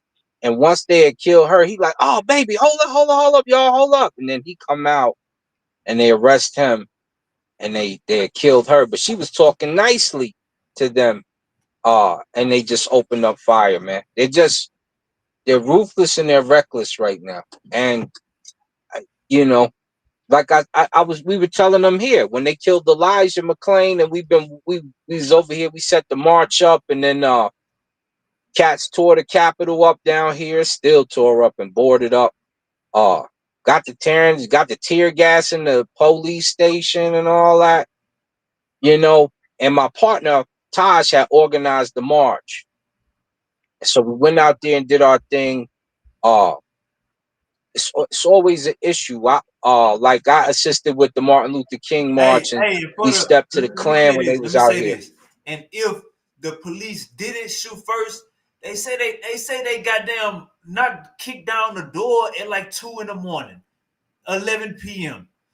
So if anybody kicked down your goddamn door at 10 o'clock at night, 2 o'clock in the morning, what the fuck is you gonna do? I'm gonna shoot. So, and I ain't gonna shoot one shot. I'm gonna let it go. I ain't going. You know, somebody ain't going. And I'm nice. I'm nice with it. So, I mean, like I said, when you see the video, it's mad disrespectful. She like, they waking up. They like, hey, what's going on? Hold on. Pop. She like, yo, pop, pop, pop, pop, pop. And they like, you know what I'm saying? And then the boy be like, hold on, she's here. She's hold on, you know, all that stuff. And then he's like, it's like an opening in the kitchen or something. He's on the right side, she's on the left. He gets up and starts coming over, and that's when they he gets arrested, and they, you know, like, oh, we killed her. No, duh, dummy. I mean, it's no different than the woman who was next to the water. I rebuke you in the name of Jesus. Ain't nobody rebuking me. Pop, pop, pop, pop, pop. And that's what goes on. Right. You know, yeah, with the lady with the water. Right. With the lady with the water. See, come on, man. Hey, look. No, she got a mental problem. No, let me say this. Hey, let me say this. I'm gonna go and get pseudo, so all my haters clip me up. When I be hearing shit like, man, these motherfuckers, they got dropped off 6,000 years ago. These is reptiles. Man, these motherfuckers, they are different. When I be hearing that shit and I be seeing, like, bro, he got unalived in front of kids, college students. Know what I'm saying? They got unalived in front of, and this political shit. Shit that these niggas take serious, like we betting on cars or something. Anyways, what I'm saying is when motherfuckers be saying, hey man, these motherfuckers reptiles and we walking, you got a reptile right next to you and these motherfuckers ain't fully human. Man, when I see shit go on like this, you know what I'm saying? Like we passed is God real? Fuck all that. Are these motherfuckers human? Goddamn it, it get to that goddamn point. Are these motherfuckers really human? Pan-African James, where you at? Goddamn it! When I say these motherfuckers be on some inhumane, these motherfuckers is inhumane. Pan-African James, what he? Hey, look, and we ain't gonna blame this. We ain't gonna blame this on no goddamn Neanderthal gene. We ain't gonna blame this on a Neanderthal trait. Uncle Pan-African James, these motherfuckers ain't human. These motherfuckers is something else, goddamn me. Yeah, man. Yeah, It sounded crazy for real though. It Yeah, sounds. but it really make you think. It make you think, man. I be thinking like It's crazy. It the- sounds crazy. these people like the devil's creation, man. When they say like the devil tried to be like God and he tried to create where he could have make it a living soul. Like I believe like these people like could be like the devil's creation, man. But they ain't got no living soul, so they ain't got no consciousness, so they free to do all types of evil shit, man. No, Chucky, what they're When I look doing, at what Something they're going doing on is there. they're imitating, they're imitating what their God did in the Bible. Because in the first place, He said, "I ain't want you to know nothing to begin with." hold on, Uncle Jose. Hold on, Uncle Jose. When we look at like the gun, how motherfuckers took over shit with the gun. You know what I'm saying? Like you don't see African people going over other places and conquering them like that. Like we don't get me wrong. We got Mansa Musa, you know, but it only went so far. These motherfuckers is going from one side of the planet, nigga, to the other side of the planet, setting up shop with the fire. Africans, we had everything where we was at, so we didn't have no goddamn fire. We had the greatest of bows and swords. We didn't need no fire. These motherfuckers is going other places on some manifest destiny type shit. Like this is different. Yeah, we wouldn't occupy your territory. For instance, ancient Egypt, when we was first in the colonizing other countries and setting them up, we wasn't going over there and occupying your land. Cats would go over there, smack you, and be like, "Send tribute, man. We don't want to come back over here. Just send the tribute. We ain't even trying to die outside of Egypt." So that's how it would go down. Even with the Zulus the same way. Zulus a little different though. Zulus will beat you down and be in your area a little bit and tell you about yourself. Like, we don't want you to do this anymore. Na favela. You know, they Shaka came to get down. He like, even when there is no controversy, I will create controversy for them. So, you know, but most of the time, most African clans, especially Egypt, because not most of them don't go out to occupy territory like that. You didn't see that. They wasn't trying to take your take your personality from you. They just wanted a particular good that you have, and they wanted you to send it to them. And in return, they would also offer you protection and amenities. So it just got it's very ugly in America right now. You about to watch it get even worse because they about to go into Chicago with the National Guard the same way they did DC and California. And I believe I'm not sure if they did Texas like that, but look at what's going on. Check your climate. You feel me?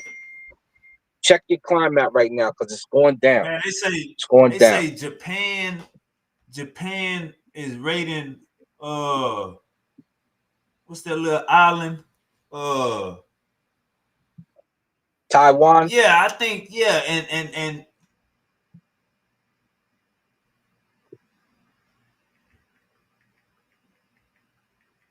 and it's like yeah, I think Japan going at Taiwan. You got Russia. It's about to be. It's getting Uncle Asar. All of the stars are aligning for violence. All of the stars are. You look at who is it? Venezuela. You know what I'm saying? Venezuela president say United States trying to take our oil and our chips. You know what I'm saying? Yeah. So Venezuela. We just sent them ships over there the other day. Venezuela on the phone with down. Putin right now. Yo, we don't want them over here anymore. And we have to look at right. So Venezuela, you sent some criminals. France fucking broke. Nigga, we kicking their ass out of Africa. They out of Africa. They say they say France got a debt. They say France got a debt that they could never pay back.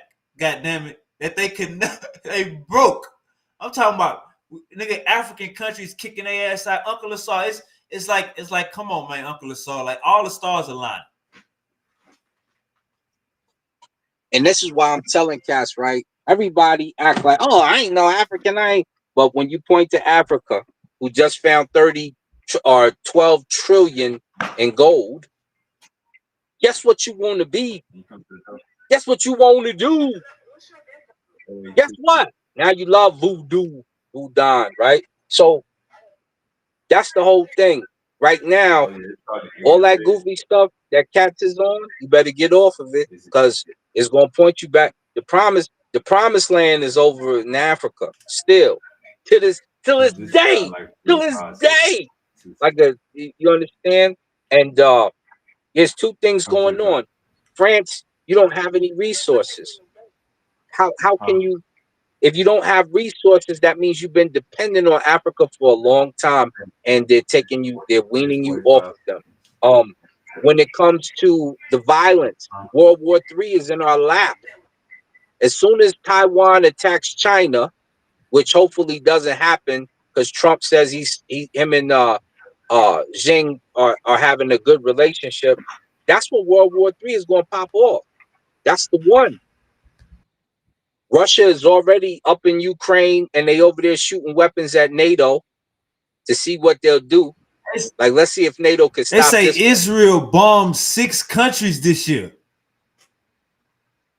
We've been dissing Israel for a while. Israel is tripping. Israel is tripping. Remember, Israel Syria, Lebanon, Iran, wherever the fuck Qatar at. Qatar is a country.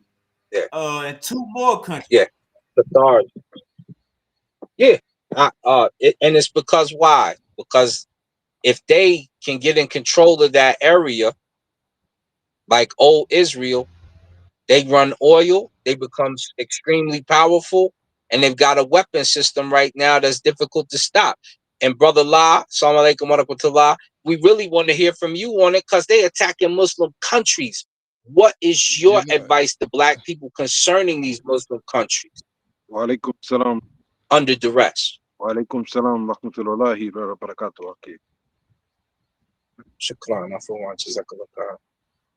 One of my main purposes of actually coming on, I actually tried to hit Super Wavy earlier during the show that you had previously earlier today when you started speaking about in regards for the chicken coming home to roost.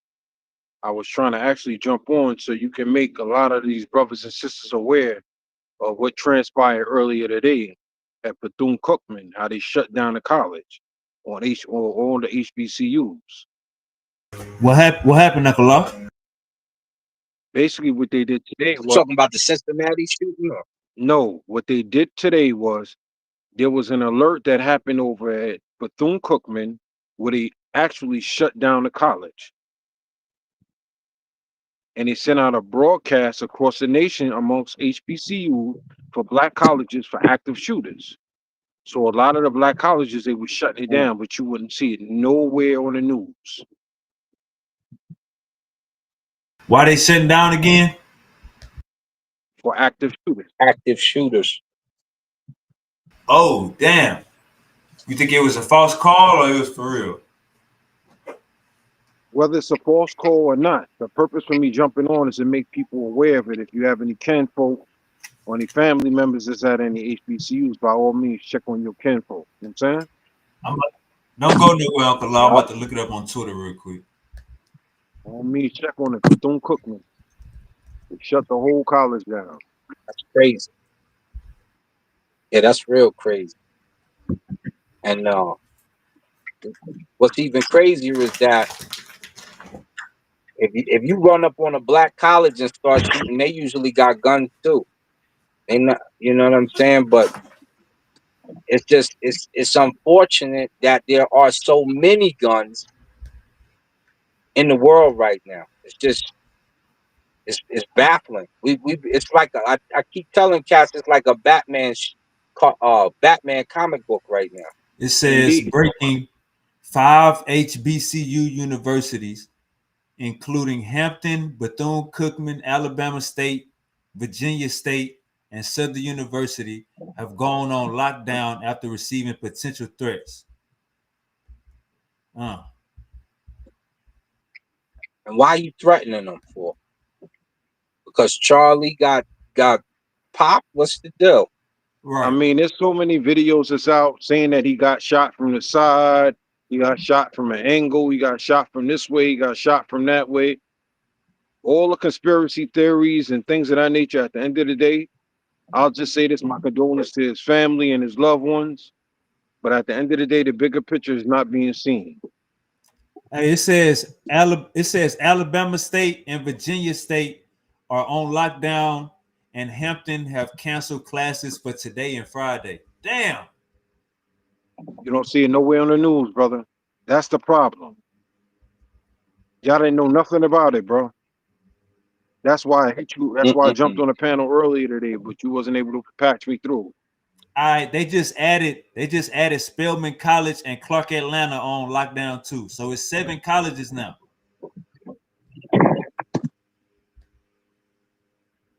That's crazy. All HBCUs, brothers. Self-preservation. What you aiming at black folk for? Do we need to make threats to European universities? Nah, Stanford on lock, out of control, yo. Out of control. Assault, to be honest with you, even if that wasn't being the case and we was actually going to push towards that, right now, especially here in America, you got brothers out here that got a whole lot of guns, but not understanding there's a shortage on ammo. Yeah, there's a shortage on ammunition. It's crazy. So with all of that being said and done, brothers can talk about they ready to go to war, they do this and do that. But how you gonna go to war if you ain't got no bullets? You see what I'm saying? Right. That's when that 3D printer come out. Ain't no 3D printer when it comes to ammo. But you still gotta know how to shell case it. Nah, you can print the ammo. Yeah. You still gotta know how to set a primer. But a primer can't be, I'm talking Jesus a little too much. is in the building, man. We got the Christ. Jesus Christ himself is in the motherfucking building. You right. Dwayne was goody. What happened? Oh look, Jesus just came. Hold up, Dwayne. What's up, brother? You gotta turn your camera on, man. There you go. What up? Jesus is here. There you go. Jesus, hallelujah. Hey, Dwayne, man. Charlie Kirk, man. How you feel about this Charlie Kirk situation? Yeah. I think there's a lot going on with that situation. But it's early right now, you know, it just happened yesterday, happened on my birthday, you know. Yeah, it was my birthday yesterday, and you know, I never, here's the thing, I wasn't like a fan of Charlie Kirk. I wasn't like watching him like that. I knew who he was, I know what he was doing, but I wasn't like watching him like that, you know what I'm saying? But given what happened to him, I think my brother disagrees with me. You know, my brother, he likes to take the simple view, you know, where it's obvious that if anybody's going to shoot Charlie, it would be like a a Democrat type political view type person, right? But I think it's deeper than that. I think it's more sinister than that. I don't think it's as simple as some guy was mad at what Charlie was saying and doing and was like, nah, fuck that. We got to shut him up. I don't think it's that simple. Because you got to look at some of the evidence that we have. We got video footage of an old man being arrested on the scene, right at the shooting. They arrested a 70-something-year-old man, and the reason why they arrest him is because he was saying the most random shit that that nobody should ever say at a murder scene. They say that one of the first things that he said was, "I shoot him again." So they grabbed him. They said, "Oh, this must be the dude." They grabbed him. They check him out. He ain't got no guns on him, but he's saying random stuff. He's saying stuff like, "Shoot me, shoot me." They got a video where they walking him there as the ambulance or as the people are rushing Charlie Kirk's body. to, I guess, some paramedic that came at the nearby parking lot. They walk in the old man, and he's saying on the video, you can look it up on the internet. He's saying, shoot me, just shoot me. That's what he's saying. It's like, who put him there? Like, where did this? Yeah, whose grandpa is that? Like, did he come by himself? Who, like, where? Who does that? So to me, that looks fishy off the jump. You know, to me, and other people have said the same thing. It looked like he was there to draw attention off of the shooter. He was there to add more confusion, because it's not like, why would you have somebody saying that? Why would some 70-year-old man be saying that and doing all that just for nothing? Nah, there's a lot going on. I personally think that it was like a sacrifice type deal where they have an agenda politically in the next 10 years that they want to put us in. And Charlie Kirk is like an initiation phase. Like, hey, let's kick this off. But we're going to have to get rid of Charlie. And Charlie was the prime choice because he was getting the numbers. He's got most of the whites and even a good amount of Hispanics.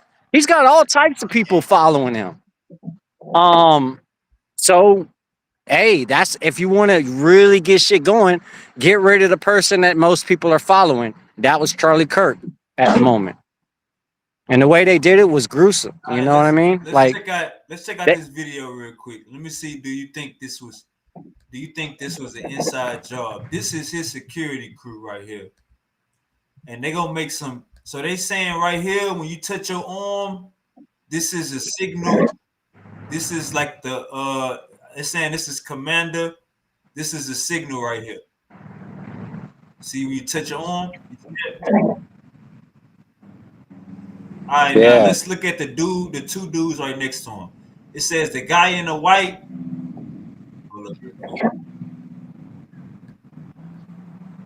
It says the guy in the white signs, look and listen.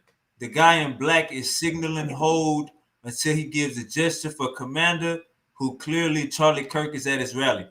All right, so the dude in the white, he got a phone in his hand. Let me make it bigger. The dude in the white got a phone in his hand, and he about to touch his hat. And then when he get through touching his hat, the dude in the black gonna look at him touch his hat, scoot over closer to him, then touch his arm. And that's when Charlie gonna get shot. Let's look at this real quick.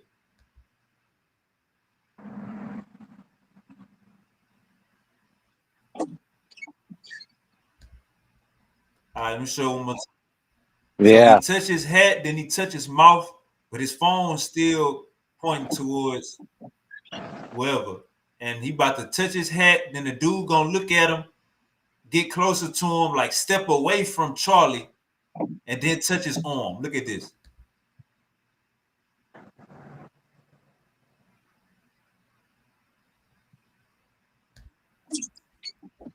All right.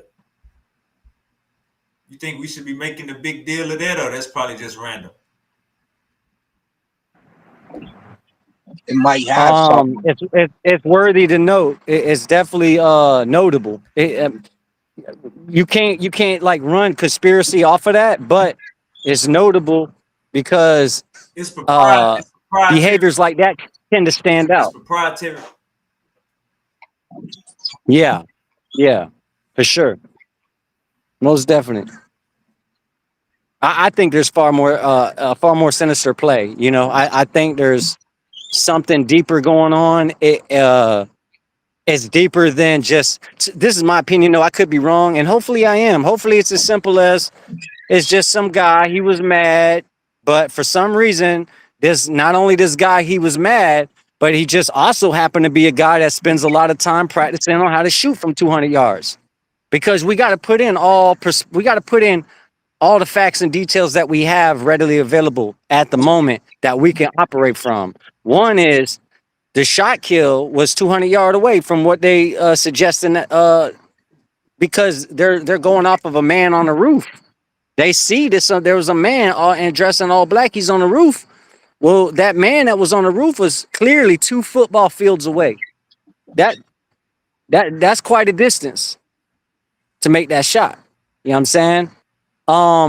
Before I even found out about the shooter, when I saw the video pop up on my feed and how he got hit in the neck, the first thing that came to my mind was they was aiming for the head. They missed a little bit, hit him in the neck. They was aiming for the head. They was trying to get a Now, headshot. They I wanted think this. it, I think if they would have shot him in the jaw, he would still be alive. So I think they was going for the neck. You think so? I think they were trying to JFK him, That's the but auto. Nah, they JFK hit him got in the hit neck. in the head.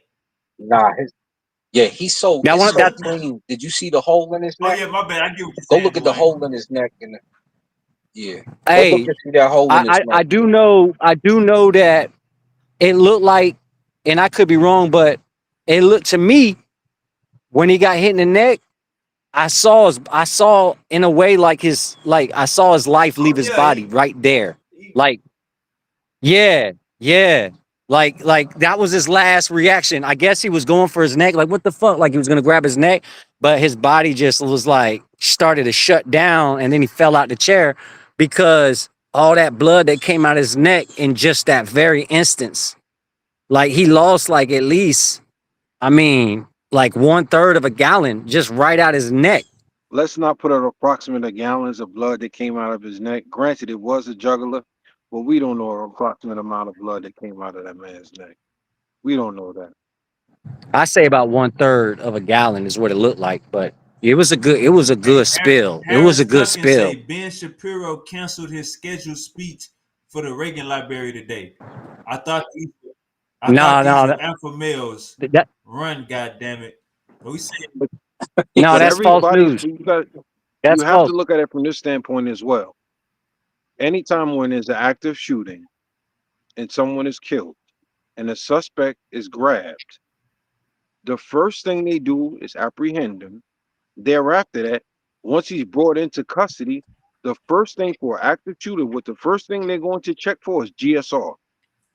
If you guys don't know what GSR is gunpowder residue. Have you heard anything about any gunpowder residue? Yeah, I know that's how they can catch you. They check You you don't for have enough time. gunpowder residue. And I said I really wasn't going to speak about this. You didn't have enough time to burn your clothes and do all the other stuff necessary to get rid of all that stuff, to go bathe and do all of this other stuff. Granted, they also said that they found the rifle, which was bolt action, and the fingerprinting and everything. Where did that information come from? Right, These right. are So the bolt action, high power rifle. exactly these are things that They're you saying have to. they're saying he must have left He it. just dropped his weapon there and left his weapon, That's what. knowing that 9 times out of Yeah, 10, if He did. anybody That's has ever crazy. fired an arm, you clean your gun, you maintain your gun, you check on your sights on your gun. These are things that you do as a gun owner, especially as a rifle owner. Put that Other alcohol than that, on it. It's a dirty though lie too. You put the tape on the trigger, you put the tape underneath, and you put the tape around the talking butt too of the much, gun brother. You just gotta to make sure chill. You don't talking nothing. too much, brother. Listen to You, what I'm saying to I you, Asar. saw. I Asar, you saw you gonna talking get too much, yourself in Asar. trouble. I saw. Yeah, It's like oh, you're don't gonna do get that, yourself in Asar. trouble, you know. Asar, you I talking seen too much, bro. it on a It's bad movie. enough. So yeah, Asar, let's just keep it simple, It's brother. bad enough you talking about cleaning and maintaining. Yeah. This man say, and just now he gonna tell you what brand of tape to put around the gun, right? Just now Yeah. he gonna tell you that, right? When a boy want to move like yeah. him bright, him bright. Wow, I saw. But Oh from what it wow, I sounds like to saw. I me, forgot we were on the internet.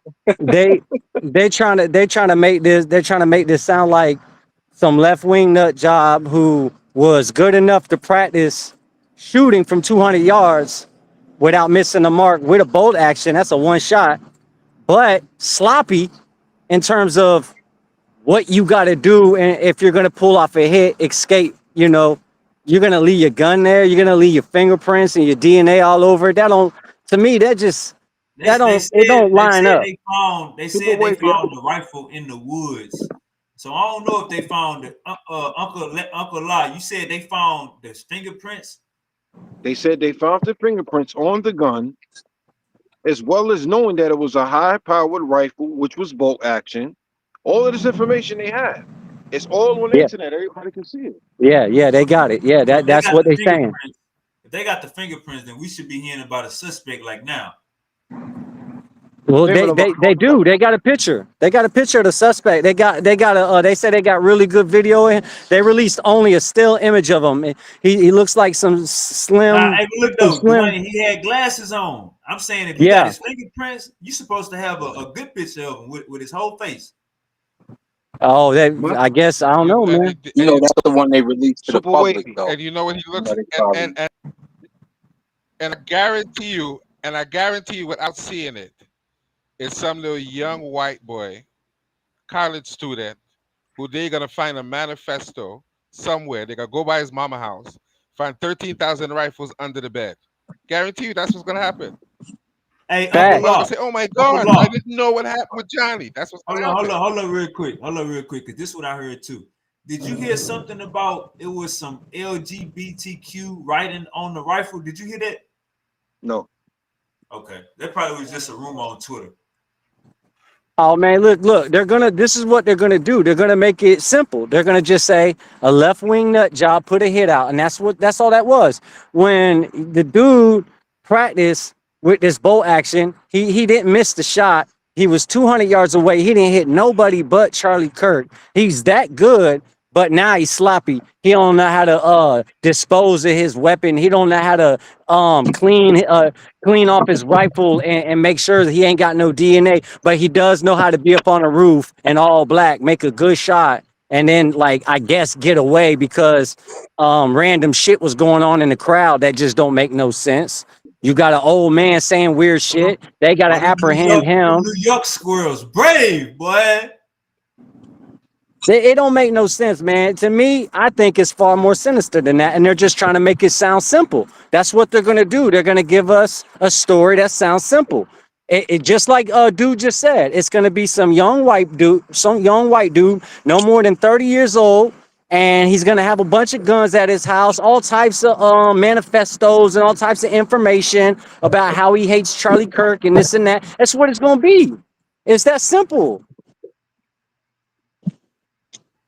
Hey, but he's really good at shooting though.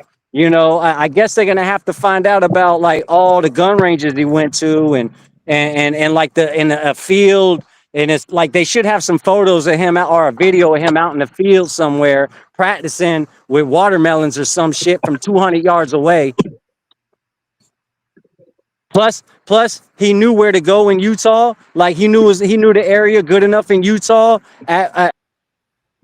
at where Charlie was going. He knew all his environment good enough to make that shot and to make that getaway. But he's just gonna be some regular guy just shooting watermelons and shit.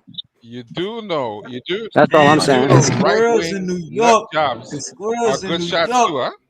come close to you. You know that, right? Man, you find a squirrel in Texas, man, that motherfucker be in the tree, man. That motherfucker ain't even trying to see a nigga. It's Yeah, not they that feed super squirrels. wavy. What do Basically, you mean? They feed squirrels all the time. yeah, that's what I super wavy. A lot of times when I be chilling out in front of the building, for the most part, I feed the pigeons. It's a relaxed time for me. It's therapeutic for me. I feed the pigeon and I feed the squirrels. So they're entitled to nourishment. They're entitled to nutrition the same way humans are, brother. So Man, you play I, with a squirrel like that, man. A squirrel gonna think you pump faking and never come fuck with you, man. No cap. No, brother La, super you could tell wavy. us you be out there Yes. feeding the squirrels. Yeah. I know you're out there feeding them squirrels. I know that. I know that. He don't know that. Why you think the squirrel? That's why the squirrel coming close to him. The squirrel hungry. He wants some nuts. You think I'm lying? I know he feeding that squirrel. That squirrel know him. That's his homie. That ain't no stranger No, squirrel. I'm telling you. no, that's He not. ain't gonna say No, that. Brother Lion gonna tell you it's that not. because he gangster. No, But he no. does. He does. I'm telling you. I, I feed them. I mean, it's not just. I have like two other black squirrels that come over here towards me. I keep Look, like look. sometimes if I go to the store, I'll keep a little cup. I have the water out there. I feed them the peanuts, the raw peanuts. They don't like You it with see? cashew. So, yeah. So Look, look, look. Look, he went shopping this morning and he didn't forget his little squirrel homies. That's what happened. He said squirrels gonna be hungry. He went and got a little bottled water, hook up the squirrel homies, and nothing wrong with that. Yeah. I can respect that. You in New York, that's what you do. But guarantee you, you come close to him and see what's gonna happen when he started squeaking. Them squirrels will run up on you, super wavy. Hey, that's how it You'll is get in jacked Texas. up. In Texas, man, you'll get chased by a They gonna squirrel. bite you. In Texas, you'll get chased by a goddamn Nah, squirrels squirrel is before a different now. squirrel start fucking with you. Nah, But Super Wavy, nah. New York squirrels is different. New York squirrels is different. People feed them too much. Super Wavy, I want you to, if you get the opportunity and chance, I want you to jump online and Google the Hegelian dialectic. Basically, what that is you draw two theory. It's basically a theory to draw two narratives from both sides towards one common goal, and that's what's playing out right now. All right, how you say that one more time? Hegelian dialectic. All right.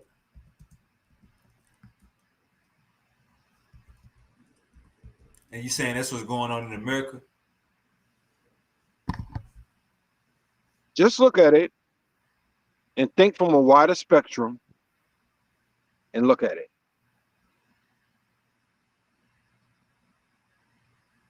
It says a proposition is met with this contradiction and the resulting conflict is resolved at a higher level of understanding.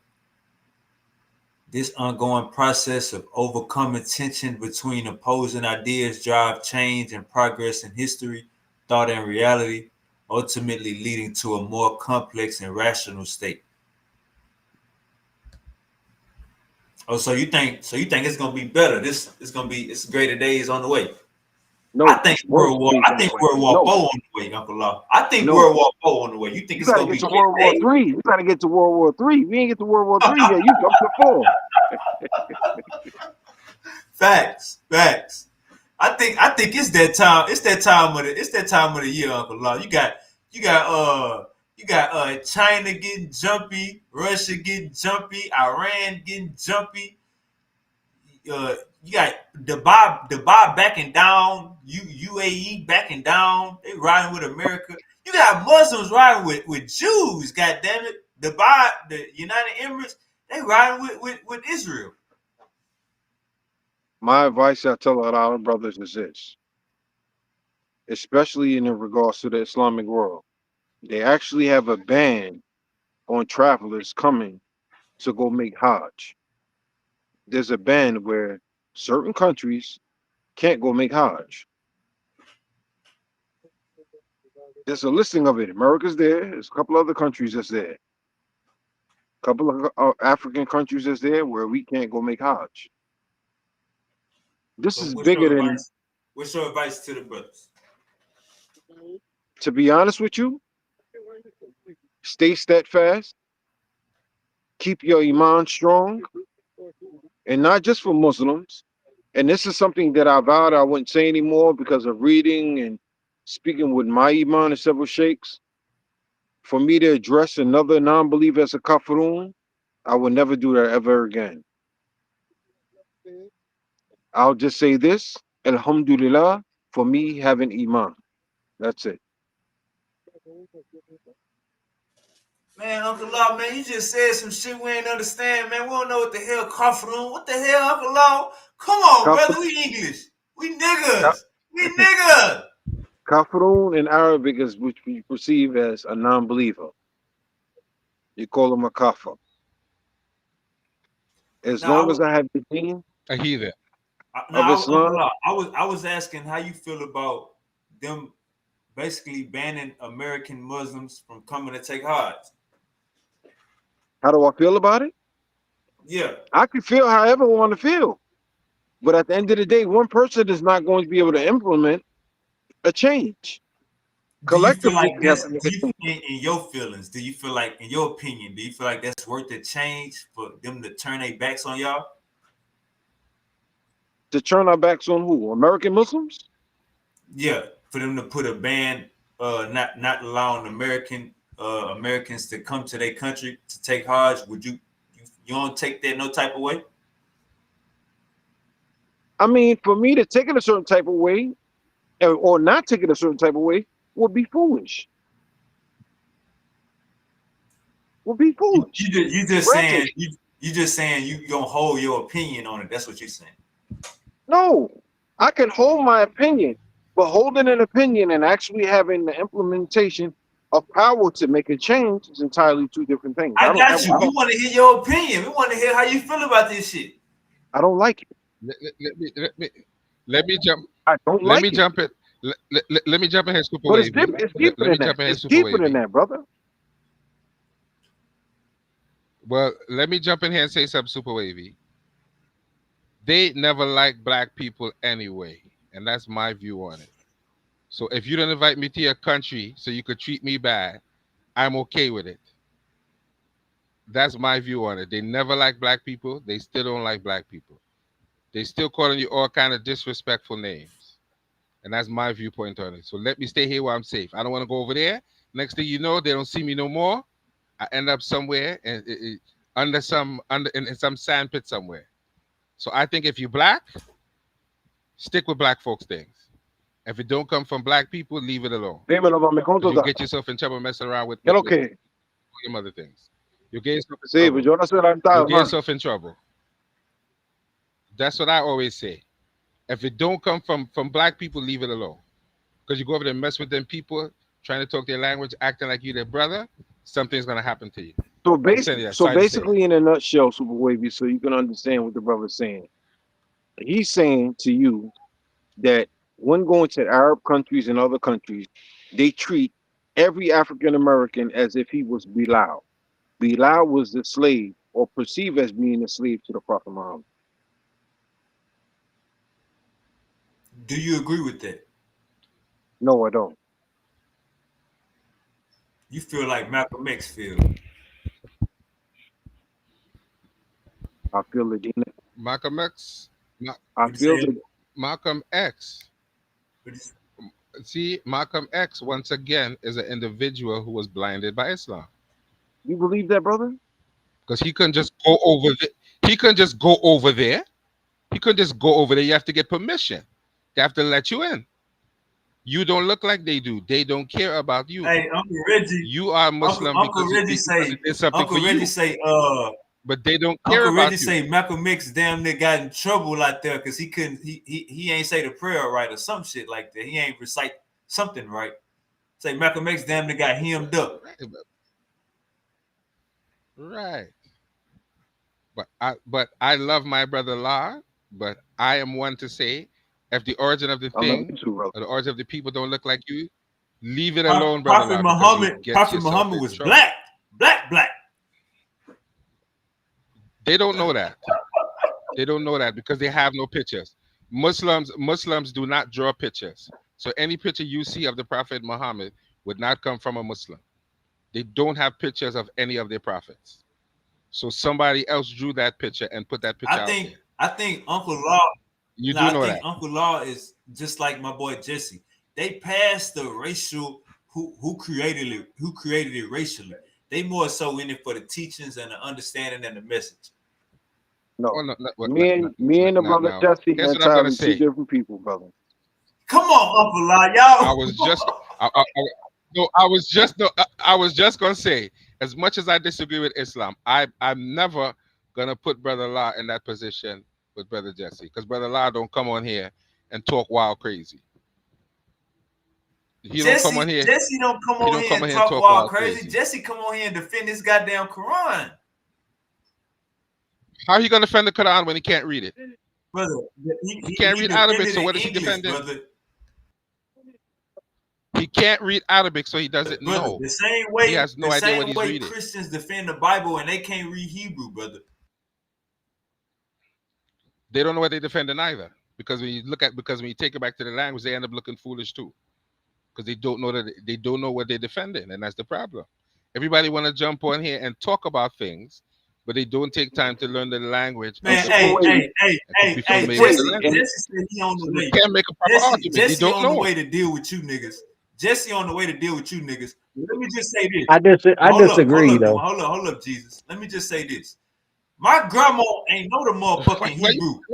My grandma ain't know the damn Hebrew. Your grandma ain't know the damn Hebrew. Our pastor ain't know the goddamn Hebrew. So the Bible is in English. You motherfuckers gonna take it or leave it. Stop trying to go to these old ass languages. Nah, brother. Believe in a translation. Believe that God is powerful enough to not fuck up a translation. You gotta have that faith, brother. God didn't translate the Bible. King James With did. the Holy And Holy King James Spirit, wasn't brother. He no. had the Holy Spirit upon his no, no, no. temple and breastplate. Is that what they calling it now? Is that what they calling it now? When you veneer your Fuddrucker, that's what He they had the calling Super it Holy now. wavy. Spirit. When they running around do them Our weirdo grandma ain't things. speak Arabic and Hebrew. They went with the King James version. Right. And Okay. still, But your and still Okay. grandma, did that Super church wavy. on grandma Sunday. believed in Jesus Super and wavy. Allah. Your grandma believed in Jesus and Allah. Super wavy. There's a big Let's difference. be King James don't believe super that. wavy. We're going to be 100% honest and transparent. You had a couple of Hebrew Israelites on your channel, correct? Right.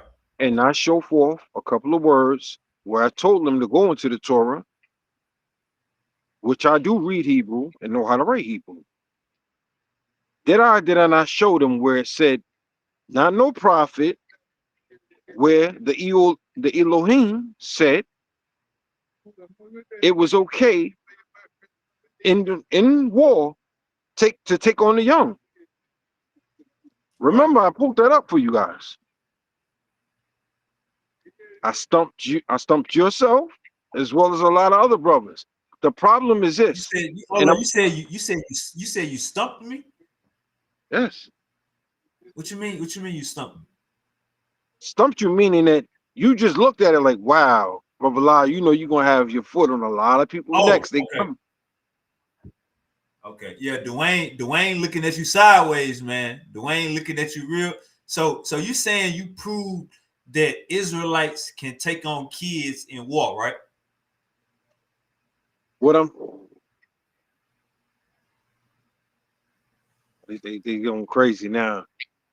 That's the daddy squirrel, man. The mama and the daddy, see, they No, crazy. They like to take the squirrels a little bit. nah, The ones it's in the not the trees up squirrels. there. I see them. Nah, Nature's attacking him. You see, you see. That's the ancestor trying to tell you something. They sending the bees and the flies to attack you. They tell you don't say that no more now. Don't say that no more. Just not a squirrel go bite you on your ankle. Just not a nah, squirrel go it's bite. not. Same squirrel you fake go bite you right on your ankle. Go ahead, keep talking. He go bite you on your Nah, ankle. I was actually out. I was actually out here one day, and I was actually on the phone with our brother Reggie, and actually had an owl fly down out of nowhere. I just happened to look in the tree, and the owl was looking dead at me. See, you see, you see. It was the ancestors. The ancestors tell you stop saying that. Look in your eye. He said, "You say it again, I'm gonna get you." He was ready No, for I'm gonna you. be honest. Hey, I'm He gonna be was ready honest. for you. No, and this is what I had said, Super Wavy, when I was speaking on the channel with you before, and I owe all of this to brother Reggie and to us all as well, with opening my mind as well as my eyes and my heart to Egypt. With the research I've been studying and also learning as I'm still studying now, learning how to read the Medo Neter. I've been hold on, Lord. exposed to a lot, Hold on, and a lot of the information that I have gained, I feel that I was deprived of. So, with that being the case, I'm not renouncing the deen of Islam at all, but my mind, as well as what I've been learning in regards to Kemet, has been profound. Not just by my own studies, with actually taking walks through the museum with Brother Reggie and a couple other brothers. Would you credit that growth to Morpheus also? In regards to Kemet, Just expanding your knowledge. in regards to what? I'm speaking about in regards to Kemet. I'm just talking about in your walk. Well, yeah. Well, you saying Morpheus ain't got nothing to do with your walk with Egypt? No, I'm speaking about in regards to Kemet. My walk Okay, and learning in regards to Kemet, I owe that 110% to Brother Reggie. gotcha. So Morpheus would be more so on the Islam side, like as far as not to take it so literal. A lot of people, when they ask me the questions about Morpheus, you have to take into consideration Morpheus is an OG from my hood. We both came from the same hood. So when a lot of brothers from my hood didn't have fathers or things of that nature, he's an OG from my hood. So if I needed guidance or I needed directions, whether it being good or bad, he's a point man that somebody I can go to. In regards for learning, in regards to hadiths and other surahs and things of that nature, for me to say that I couldn't learn that information or I couldn't gather that information from Morpheus, I would be lying. We have these engagements and arguments and telephone conference calls between myself, Morpheus, and Reggie on numerous occasions.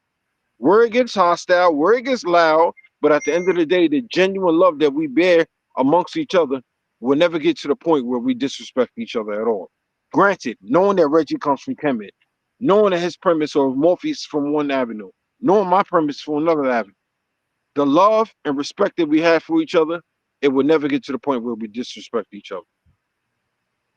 Nah, It most took definitely. myself, it took myself literally about almost a year for me to get up with Reggie to actually walk through the Met Museum. He would try to get me, oh, come on, come on, come on, come on. And one day I broke down and I said, you know what? All right, I'm gonna take the walk. And I haven't. This kind of where I'm getting to. You look at Morpheus. Morpheus could speak Arabic fluently, and Indeed, he could spot a bullshitter indeed. in Islam, in the Quran, and in the language.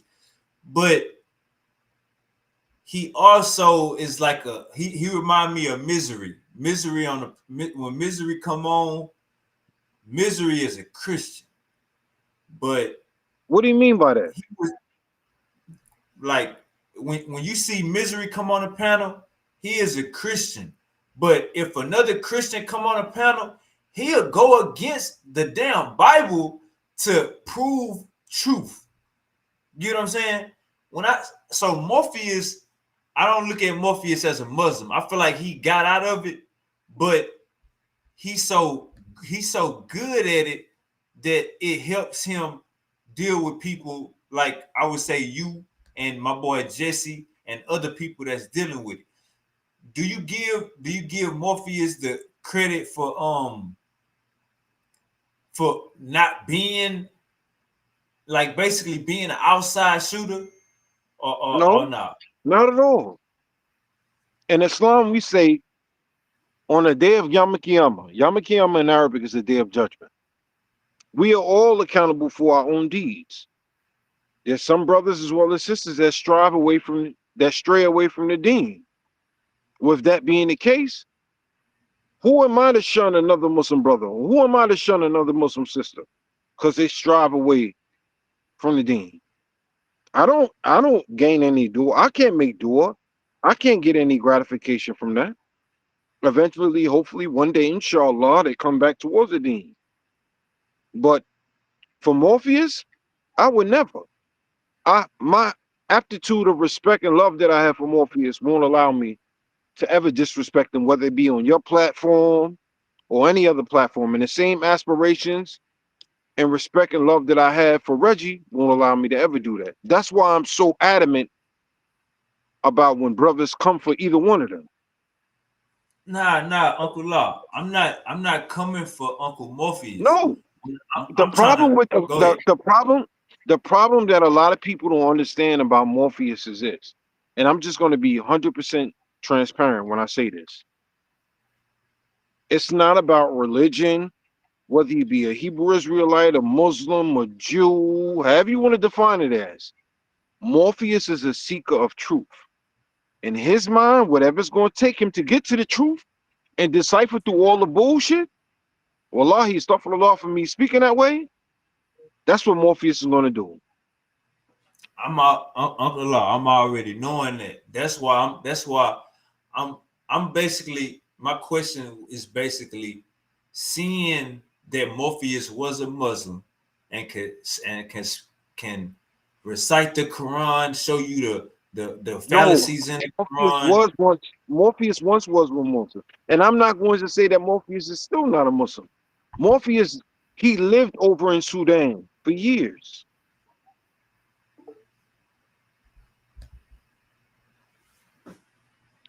Morpheus is one of the original members of the most iconic R&B group in history, which is the Nah, but Force MD. hold up. I say Morpheus is not a Muslim because if I'm this, I'm not gonna go against it. Morpheus will show you contradictions in the Quran from the English and in the Arabic. He not riding with the Quran how motherfucker how you and Dwayne how you ride with the Quran and Dwayne ride with the Bible. Like you said, Morpheus seeks truth. We understand that. You know what I'm saying? The same way with Uncle Reggie, truth seekers. What I'm saying is that so you look at that as Uncle, you look at that as you look at Uncle Morpheus as he will come back to Islam, or you look at it like Inshallah. he's Inshallah. transcended. Inshallah. Inshallah. Okay, okay, okay. What I'm going to say is this. When people ask me several questions, whether it just be on your platform and other platforms, the duality in all of it is this. In all religions across the board, there's a difference between being a believer and having faith. There's a difference in both.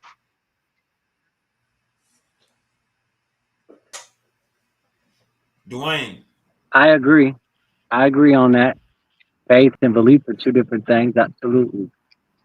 Absolutely. I agree. Most definitely. I believe belief is like and I explained it not too long ago to somebody. It's interesting you just said that. I say it's like when you go to buy a new car and you put the money down, you pick out the car you like, and off of what the guy told you, hey, this car is great, it's everything, whatever. You don't check it out, you don't inspect it, just by belief, by the power of belief. You just hop in that car and you put the keys that that man gave to you for in exchange of some money. He gave you some keys, or it's a push button, or whatever it is, or he gives you the key for your app, and you can just do it off of your phone, whatever the case may be. But you believe it. You don't inspect the car. You don't do any due process. Just by the power of belief, you hit the button, and boom, it turns on. Boom, there you go. You believe that your car is working because you see that it just turned on. You believed it, it turned on. But you're going to believe that up until the point till it don't turn on, up until the point that something does happen. Now your belief is, oh, something's wrong. This is how people work off belief. This is their power of belief as they operate in the flesh, in the material realm, as they Let walk me through. ask you this. Let me ask you this.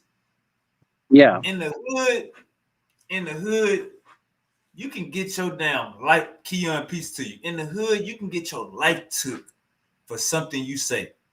In jail, you can get your goddamn life took for something you say.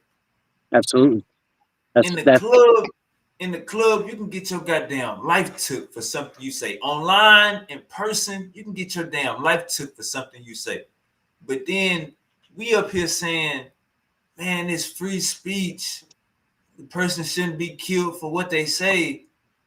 Like we I gonna act disagree like with that, brother. provocation, provoking I motherfuckers disagree. is not a real thing. I disagree with that, brother. Go ahead, Uncle Law. The reason why I say I disagree with that, because you got a lot of brothers as well as sisters that come on the internet that spew out foolishness, pseudo information, and you have a lot of brothers and sisters that obtain that information and run with it as if it's 100% a fact without doing any research on their own, without even doing any studies on their own. Because why? Because they have a facade, an image, a likeness, which pulls on their heartstrings, and they perceive that information that they perceive in their hearts and their minds as being 100% the gospel. right? And it's like you said, faith and belief, that's two different things. You know, belief, there's a lot of power in belief that people don't, or people take for granted. But the faith is different. The faith is by the ear. The faith is something that you can't see. It's something that's, it's given in a promise that you can either receive it or you could say, nah, man, I'd be wasting my time. I got more profitable things to do. That's that's your choice, but that's what faith does.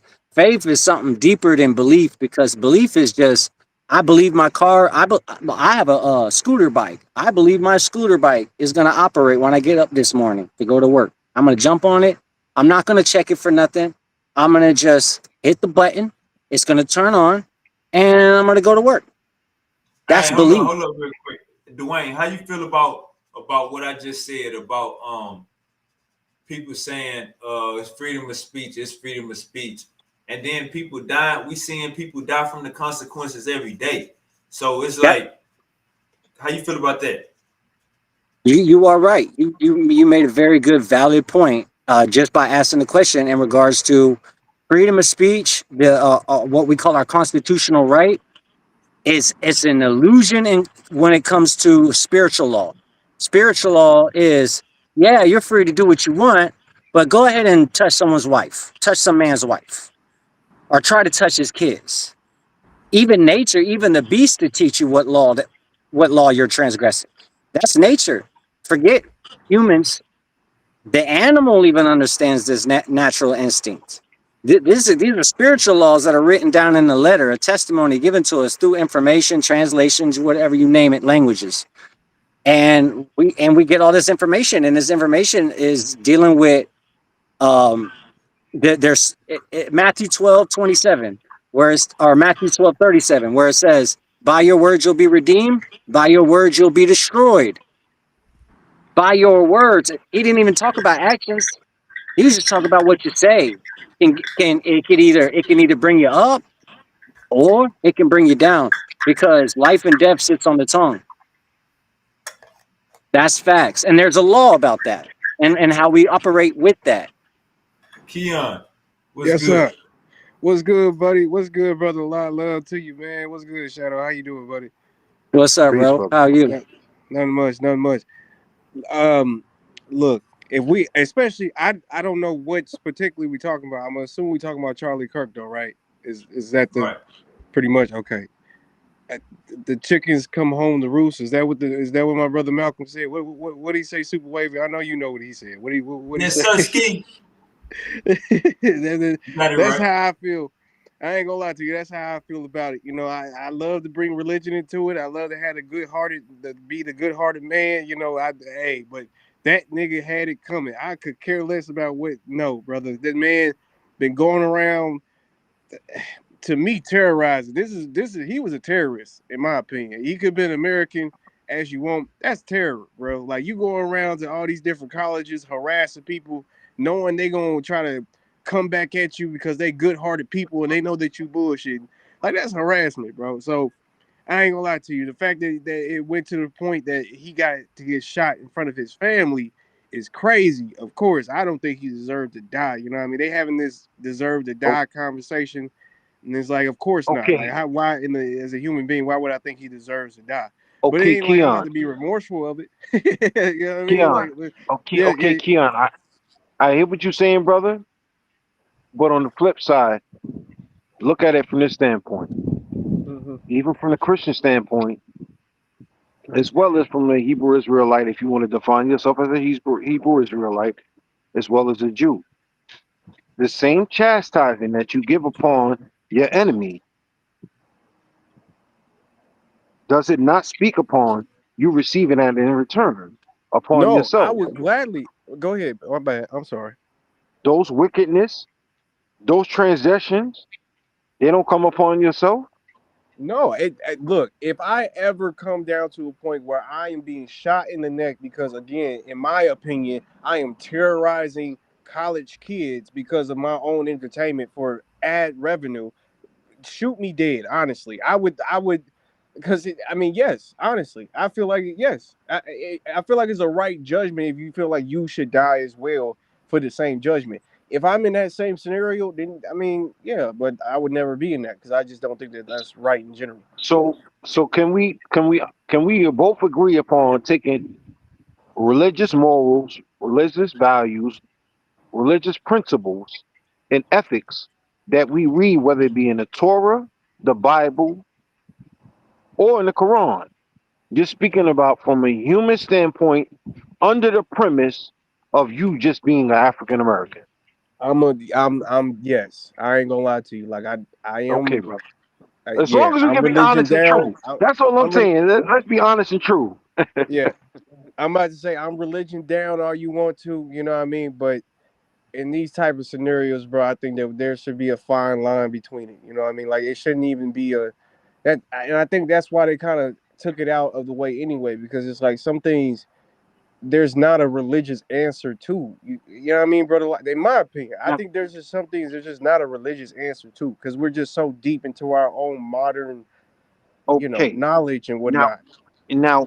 Keon, with that being the case, because this is a duality that's going to exist amongst yourselves as well as myself in regards to dealing with the world, and Arabic we call it the dunya, and self-preservation for ourselves as being races that we fall under the characteristics of me, being African Americans, his brother on the left hand side, and being whether he be Spanish, European, however you want to define them as. These are just human feelings and emotions that we have. Nah, nah. Brother Lot, they talk. Okay, so we talk about our blessings all the time, right? We always talk about how if you do this, if you do right by God, if you do this and you do this, you'll get blessed. But we never talk about the people who's gonna get cursed, brother Lot. I think this nigga got And cursed. I I don't concur. I concur with you saying, brother. I exactly. understand clear. I understand clearly what you're saying. But once again, this is why I reiterate. This is the difference between having faith and religion. Keon say Charlie Kirk got cursed. God damn. This is a curse, nigga. This is a curse. I'm trying to tell you, bro. I'm trying to Well, tell you. the thing about it is there's a power of martyrdom in regards to, because for one, Charlie Kirk, he didn't just become a target just because he's Charlie Kirk. He became a target because he was rallying a lot of people at these colleges. He was really getting a lot of buzz, and he could be president in the future if they didn't take him out right now. He had like that.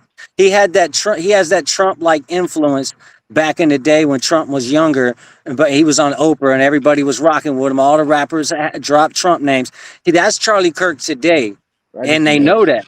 And they know that. So, but the problem is they made a martyr out of him, because when you do it that way, look, ask the Romans the second century, third century, when they try to off the Christian movement, the movement of the Hebrews and the Greeks, when they were getting together after Christ just got thrown up on the cross.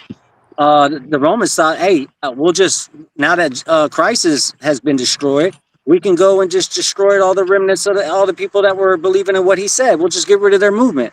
And they did. They did. They rounded them all up and they burned them. They even got Nah, transcripts bro. of that. When you talking like this nigga like Martin Luther King or something, dog. Like I No, mean, no, he's not Martin Luther King. It's just the effect is real. It's just when you kill somebody that a lot of people admire or got respect for, now you just created more Charlie Kirks. Now someone's gonna go harder than Charlie Kirk because now it's gonna be, nah. Let's see how many times y'all can do that. Like, because I, he's not just Charlie Kirk. He's also like an influence. He's not just Charlie Kirk. That's the thing. They're trying to kill the influence. They killed Charlie Kirk, but the influence is still there. I'm and I actually gonna get jump back you. on Go when I ahead, get bro. upstairs away because I gotta charge my phone. Once I All get right, peace. upstairs, All right, all right, brother inshallah, Law. Hey, I'm hey, jumping hey, back if you on. I can just come gotta back, I'm gonna charge ask you a question. yes, sir. I got you, baby. All right. Yes, sir. But I was just gonna say this, right? Because it's like, yes, there's gonna be a lot more Charlie Kirks, but this unknown assassin and some people will call him. Some people will call him a hero. I ain't going. I ain't saying nothing. You know what I mean? I'm just Yeah. this unknown assassin, right? It's going to be a lot more of them. You know, it's just okay. So for instance, I It's had gonna these be a war. conversations. What it's gonna be. That's It's what it going. sounds like. It's not going to be many that's going to be like Charlie Kirk, though, right? There's going to be people that's going to probably imitate him. Like for instance, when Kevin, I don't know if you know Kevin Samuels, but a lot of us know Kevin Samuels. When Kevin Yeah. Samuels died, there's a lot of Kevin Samuels out there, but ain't nobody Kevin Samuels. You know what I mean? Like ain't nobody got to where we're interviewing Nicki Minaj and saying she's a 9 out of 10. Like, you know, ain't nobody got to that point. So that's why if it ever gets, I hate to say it, but it's just to me it always ends up this way. You know, I mean, I guess you can be like Alex Jones sitting in your wherever I guess it's based. I don't know where he's Hey, at, but in the hey, studio. hey, hey, That yesterday proved Alex Jones right. That's crazy. that, Exactly. Prove that's it. another Prove Charlie guy. Kirk That's right. another guy right there. If you eliminate Alex Jones like they did Charlie Kirk, it's only going to make things way more worse. That's all I'm saying. Is in terms of the influence, in terms of the blueprint that they're leaving behind. Yes, Kevin Samuels is a very good example. But when you get rid of Kevin Samuels, but just like you said, there's a bunch of imitators out there. Kevin Samuels' influence is still out here. You can't get rid of that. And there's gonna That's be, true. you know what I'm saying? And like that's the thing that people it's crazy. But like to me, I think what happened is far more sinister Hey, let me based say off this. of what we're talking about. Let me say this. Oh, I you don't seen think on it? the Go ahead. My news bad. My bad. Harrison Duncan says the influence is Trump and Harris's foundation, of course, is still there. Let me say this. I seen on the news they were saying, "Oh, Charlie Craig say everything that the people want to say." Let me just say this. I believe Charlie Kirk say 90%, the 90% of the rhetoric and racist shit that he say, I believe 90% of white people actually think like that. Black people were better off in slavery. Black women ain't got no brain power. Trayvon Martin was hunting George Zimmerman, and George Floyd died from an overdose. I believe 90% of white people actually believe it. You know what I'm Mm. saying? When you got niggas like Trump and the Proud Boys that show you that, it make you respect it a little bit because you don't want to get hit from behind. You know what I'm saying? You want a nigga to be like, no, this is where I'm standing at. I got my Confederate flag on top of my truck. You respect that more than a nigga playing both sides. Joe Biden played both sides. This nigga right here, Charlie Kirk, he was 100% on the far right. He was 100% on we don't owe black people reparations. This is our country, nigga. We have no accountability for no displacement we have done to anybody. I believe 90% of white people believe it. You know what I'm saying? So us as black people, Dwayne and Keon, as black people being 13, 15% of the population, I don't know. That shit is a gray area because I think if we 13% of the population, mixed people got to be 13 or better. But anyways, what I'm saying is if we 13% of the population and a motherfucker could have these racial ideologies, you know what I'm saying, and it be on some you have motherfuckers say, oh, he was saying shit that motherfuckers wanted to say. Yeah, we believe it, you know what I'm saying? But when he stuck his neck out, you know what I'm saying, you see what happened. And it ain't come from us. You know what I'm saying? So it's like we really on the sidelines, Dwayne and Keon. We really on the sidelines, but we knowing something coming. You feel me? Yeah, I they be will I talking about will a race war, man. They be talking about like if that's what you mean or if that's what you alluding to. They be trying to. I don't think that's ever gonna happen. Honestly, I mean that's ridiculous. Like nigga, if we really about to sit here and fight about race, that's crazy as hell. In my opinion, I feel like we 40, 50, 60 years past that. But I mean, if we going back to that time, then I guess. But you know, I it is. I will say this, brother Wave, and to respect to the other brother Keon, right? Yeah, yeah. Yeah. Yeah. Now I don't know about all that.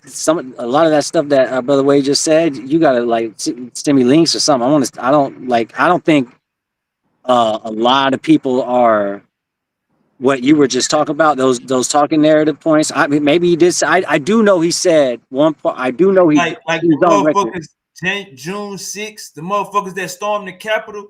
I believe 90% of white people is on that type of time.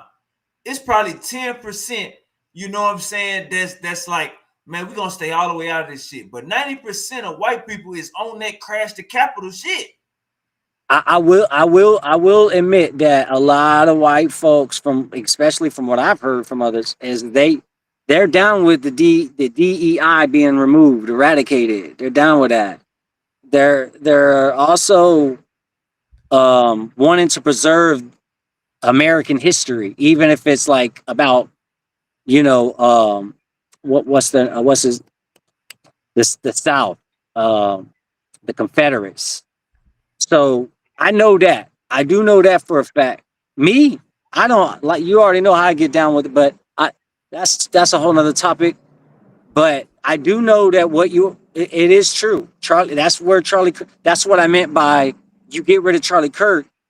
All you just did was embolden someone to go harder than Charlie Kirk.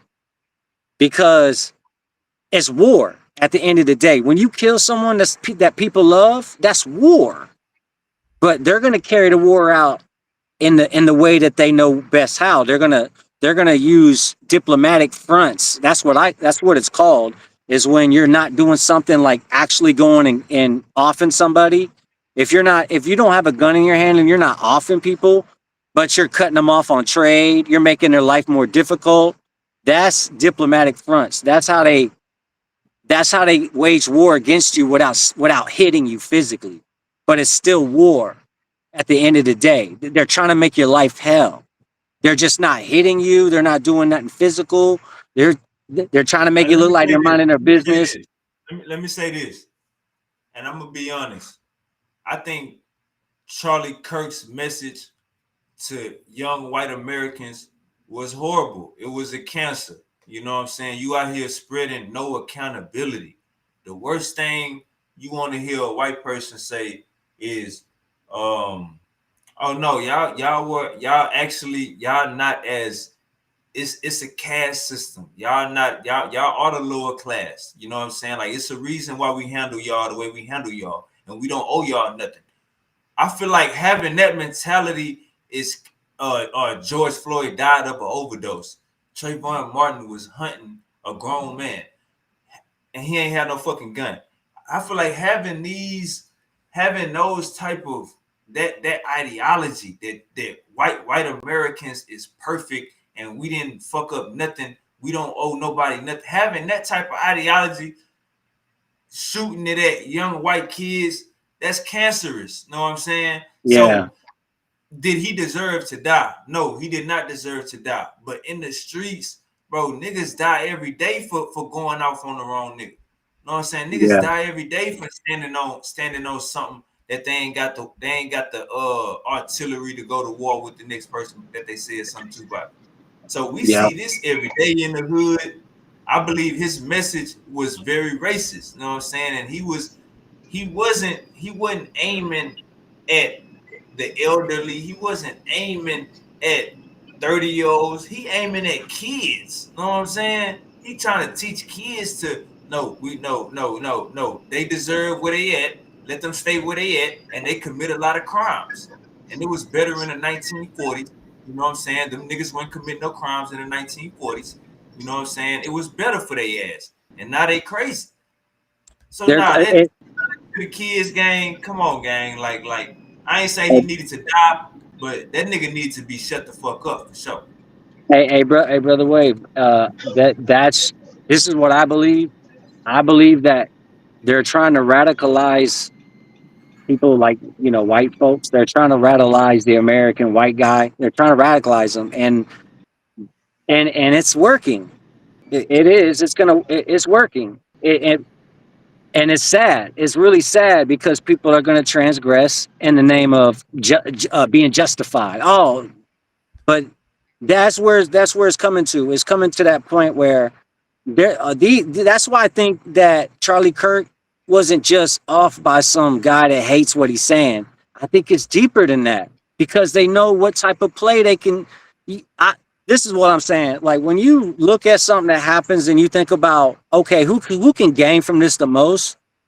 You really could. That's when you really start to figure shit out because how could the left gain anything from killing Charlie Kirk? Let, if it's the left side, if it's just some left wing nut, what do they gain?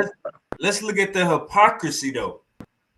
We talk about freedom of speech, right? Freedom of Yeah, speech. Nobody should be killed for what they say. But what about Nelson Mandela and Gaddafi? You know what I'm saying? And all of these African leaders that y'all done ran coups to get them unalive for what they said and tried to push.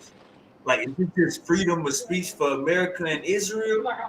They say, Dwayne, Israel bombed 6 countries this year. right. 6 countries, gang. They bombed. They say they bombed Iran, Lebanon. They bombed Qatar. Right. Man, they bombed 6 countries this year.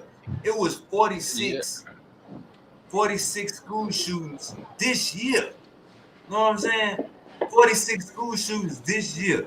So, bro, it's clearly that America and Israel they act like they shit don't stink. How you bomb countries and get no sanctions? You know what? My opinion. Oh, go ahead, brother. But you know Jose, what? All of what's up, man? these nutcases have in common. They're What's that? religious. They say Jesus said and God I said, don't think. I am the chosen people. That is what all of them nutcases have in common.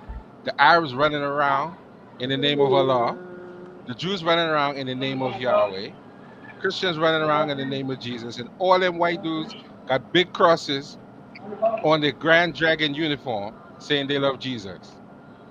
That is the problem. And we, as black people, have to get away from that. And Dwayne There's a seemed like lot a of good hypocrites. Dwayne That's seemed like what a it Hold is. good on, brother. Jose. And I don't wanna Hold on, Dwayne seemed Uncle like a Jose. good Hold brother, on, Uncle and Jose. I don't want to put him in that Uncle category. Jose. Hold on, Uncle Jose. You worry about black people. You going at Bishop going at Kirk. All right, go ahead, Dwayne. Oh no, yeah. There's a lot of. It's like brother Wade was saying earlier about we got freedom of speech, but you just can't say and do things. And that's where the law comes in, where it's about hypocrisy. And when you named all these, people going around calling themselves Muslims, calling themselves Christians, but they don't do what the Bible says, what it actually says. Love your enemies, turn the cheek if you get slapped, deny your flesh. Then yeah, you have a right to call them hypocrites because that's what they are. But the thing is you don't have to go to church to find hypocrites. You can find hypocrites anywhere, man. You can go down the street and find some hypocrites. So Hey, Dwayne. They said Hamas had a meeting in Qatar. Their meeting was to go over Donald Trump's peace treaty for them and Israel. It yeah, was supposed to be Palestine and Israel peace treaty. They right. had a goddamn meeting in Qatar. Israel bombed the goddamn meeting, bro. Dude, Bro, how shiesty is that, gang? it don't surprise me because they blew up cell phones. Did you hear about that one where they sold the enemy a bunch of cell phones, like a bunch of them, and then detonated the cell phones while it was on them, and they had all these cameras of them. Like dudes was at one of their soldiers was at a shopping station. He was just getting some fruits, blew up on him. He dropped dead right there on the spot. Yeah, like that. That's how they move. But this is what they're doing. They're If trying to go for one state. you got intel on these people you at war with going over this peace treaty from the big brother so y'all can stop the war and you bomb the meeting, that means you don't want no peace. You want that whole area. Absolutely. You about to name that whole area Judea or Jerusalem. That's what they Absolutely. want to do. Hey, but they're not lying about it though. They're saying it. Netanyahu ain't lying. He's been Netanyahu has been for the last 6 months saying what he's gonna do. He says, "Look, I know that people are mad because and they're saying all these things that we're doing and they're lying on us and they're saying all these things about us. But the name of the game is we're not gonna stop. We're gonna get rid of them all. We're gonna get rid of them all. There ain't gonna be no later war because so we're just gonna get rid of them all right now and we're gonna make our one state Israel. We're gonna enlarge Israel." This is where Syria and Egypt is getting involved, but you know that's for another year to determine how they play They out. bombed Syria. Oh yeah. They want to make a move on Israel though. They do, but they just ain't figured it out. They're trying to get Saudi Arabia and the Emirates to join board, but Saudi Arabia really wants Iran to loot. You know what I'm saying? This is Muslim brother on brother violence. They'd Look, rather Iran. you got Iran. You got Iran. They ride with Russia and China and North Korea, but Oh yeah, you got Dubai and the UAE, United Emirates. They ride with America. So it's some backdoor right. shit going on in the Middle East. Then Yeah. France is broke. France My broke in the motherfucker saying, hey, you know you tapped out when you say, oh no, we can never get out of this debt. Nigga, oh no, France that's why debt they're is going to 10 war trillion. because We start Russia's got go ahead. everything on lock. He's got Russia and Iran's and China's got Venezuela on lock. That's why they're trying to get at Venezuela right now. All this is about keeping the global reserve currency, the dollar. They're trying to protect it. And Donald Trump, he has to keep the American. Like, think about what he's got to do. He's got to somehow trick the American into thinking that he just wants peace. He don't want no war. But at the same time, the only way he's going to keep the dollar where it's at is he got to bring it to war because he's losing, or America and Israel is losing on the diplomatic front in regards to the United Nations. China just is outbuying them. China is outperforming them. That's just what's really going on because China's dominating the UN right now. So that's just how I look at it. Yeah, China learned that money is what gets you what you want. So they're going into these Caribbean countries, they're going into Africa, and they're in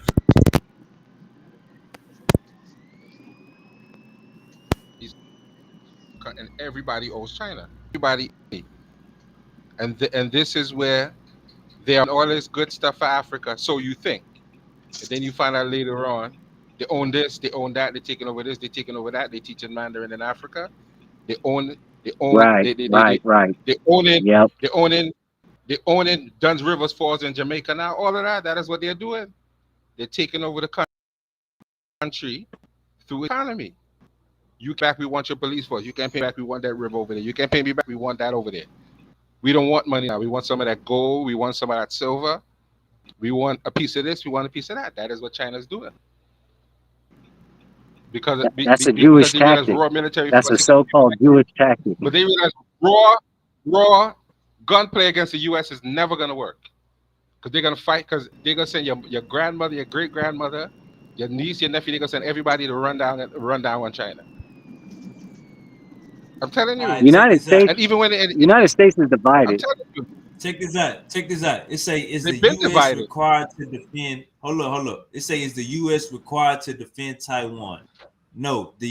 Check this out. The United States is not legally obligated to defend Taiwan, but instead required by the Taiwan Relations Act to help Taiwan maintain its self-defense capabilities. The policy Proxy. known as strategic ambiguity. Listen to this. Listen to this. The policy.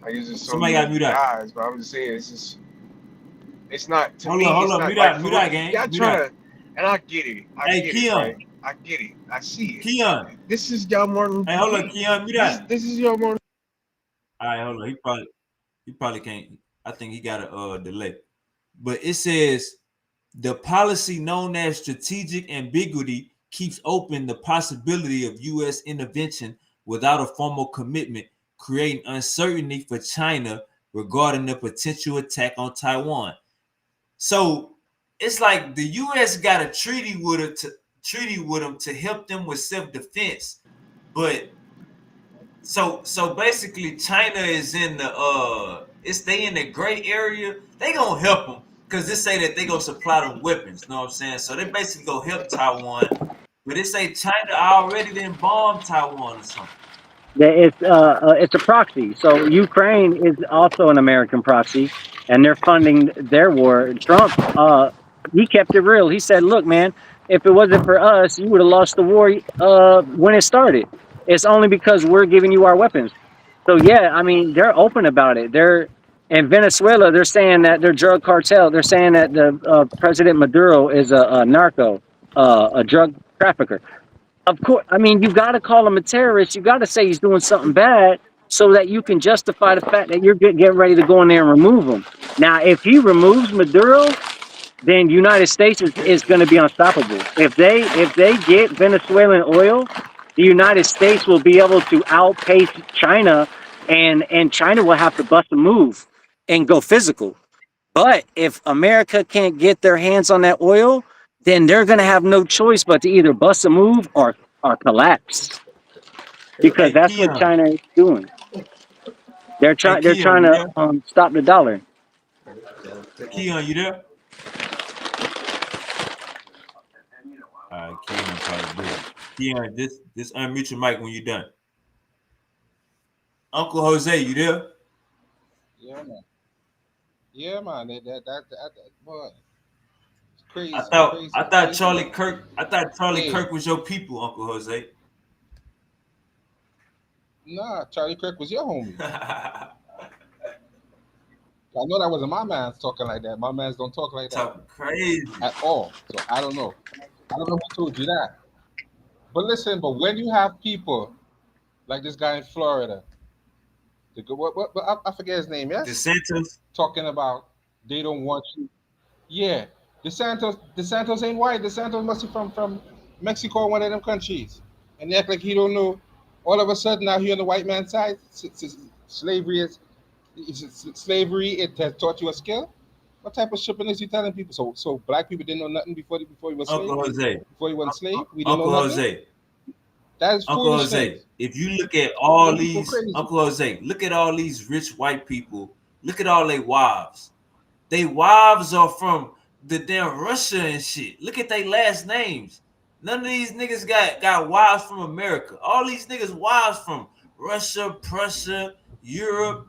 Last name Trump too. Brisagaskakov. Trump too. Jakabakalov. Trump too. Trump wife is Russian too.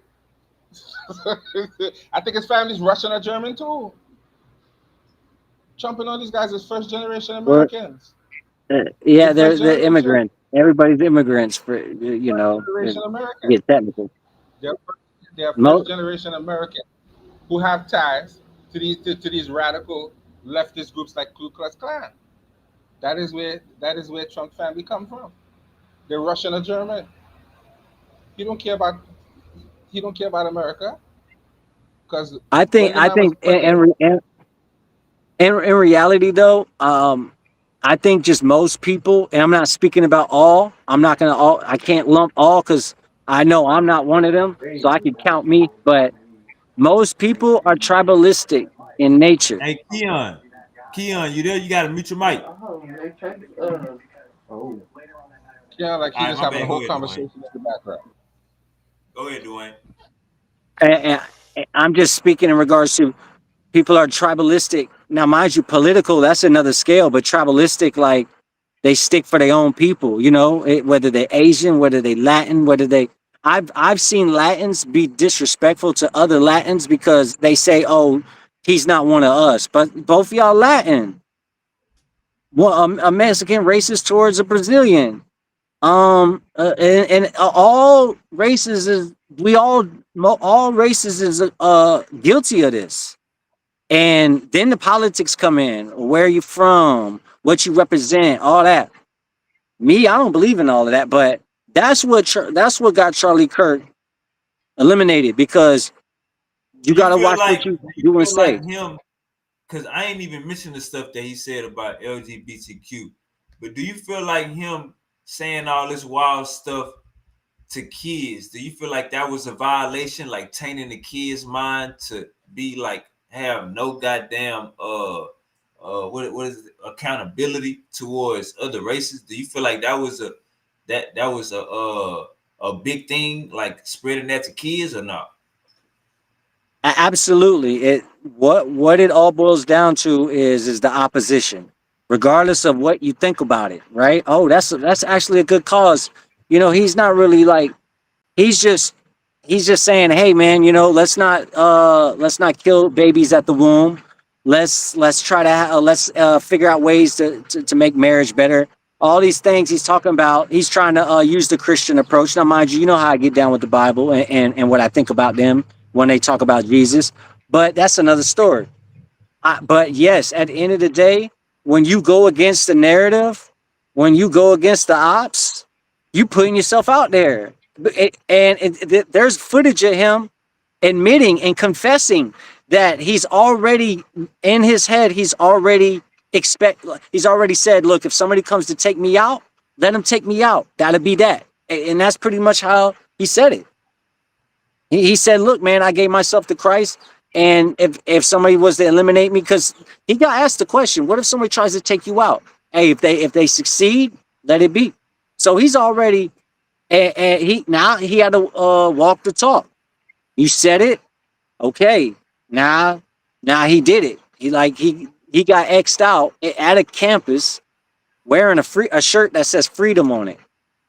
You know what I'm saying? He's sitting in a chair. He's just debating and conversating. He's trying to like reason with people.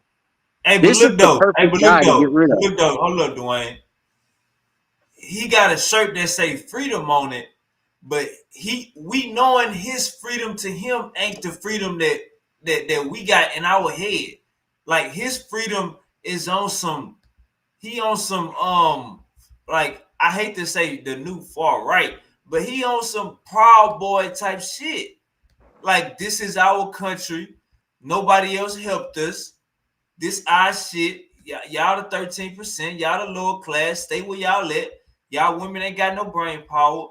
Like for him, we like when they say make America great again, they not talking about when black people was important or even relevant.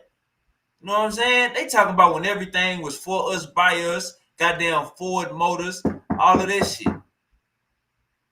I got to do So more research, man, on some of that stuff that you're saying, because that's some outrageous stuff to be saying. If that's what he was saying, I don't. I'll be honest with you and say that like I said, I wasn't really a follower of Charlie Kirk, so I might have missed a lot of stuff he said. I gotta comb through it, and figure that out and see what he was really saying, on all sides.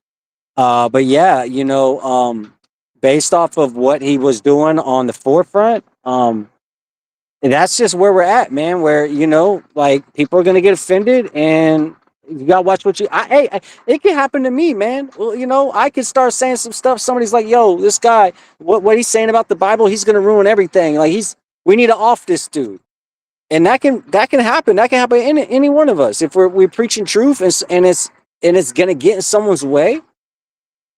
That's what it's coming down to, because that's what happened at a college campus in front of everybody there to see. I mean, and it went viral. Come on, man. The clip went viral.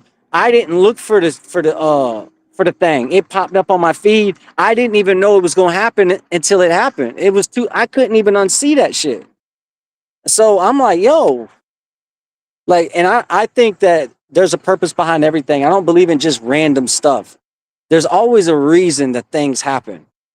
And God willing, we'll figure it out. Hey, I'm gonna be right back though, brother Wave. I'm gonna X out for a minute, but I'm gonna be right back though. Give me like 10 minutes. I see you, brother Law. Hopefully, I'll get to talk with you and Jose, rest of the board, panel. I'll be back. all right, don't go too far. I got you. Hey Keon, what you was I got saying, you. Keon? I think Keon was saying, y'all niggas look at him like a hero. Go ahead though, Uncle Law. Like I expressed to Keon prior beforehand, we was having a conversation. I think more so he's looking at it from the premise of it just him being an African American, and looking at it from the standpoint of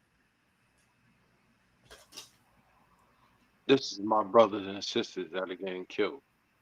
And this is the imagery that you've been spewing hatred towards my people.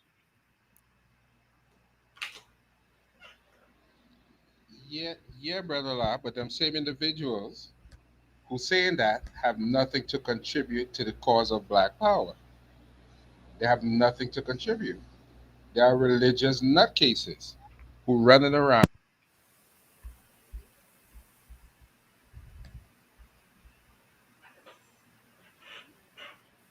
Uncle Jose, you with us?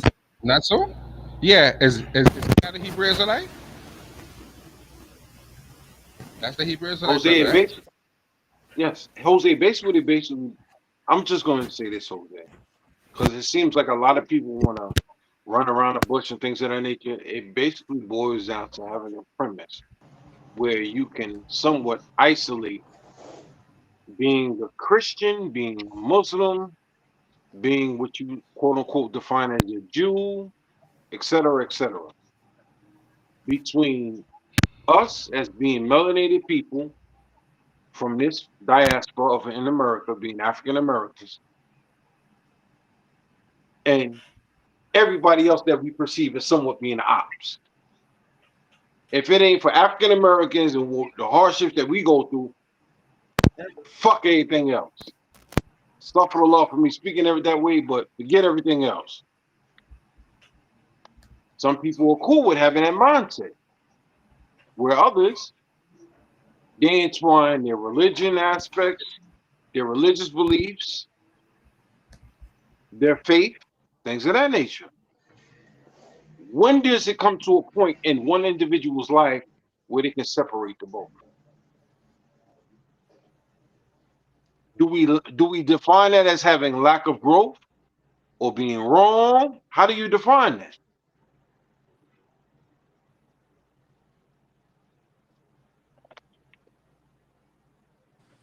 Allahu Akbar. Jesse. Assalamu alaikum. Wa alaikum salam rahmatullahi wa barakatuh. How y'all brothers doing? Alhamdulillah. How you feel about that white man getting shot, Jesse? Uh, I think my answer is going to be just as any other Muslim brother's answer is. I don't think what the brother was preaching was right, but at the same time, I don't think that he deserved to lose his life behind what he was saying.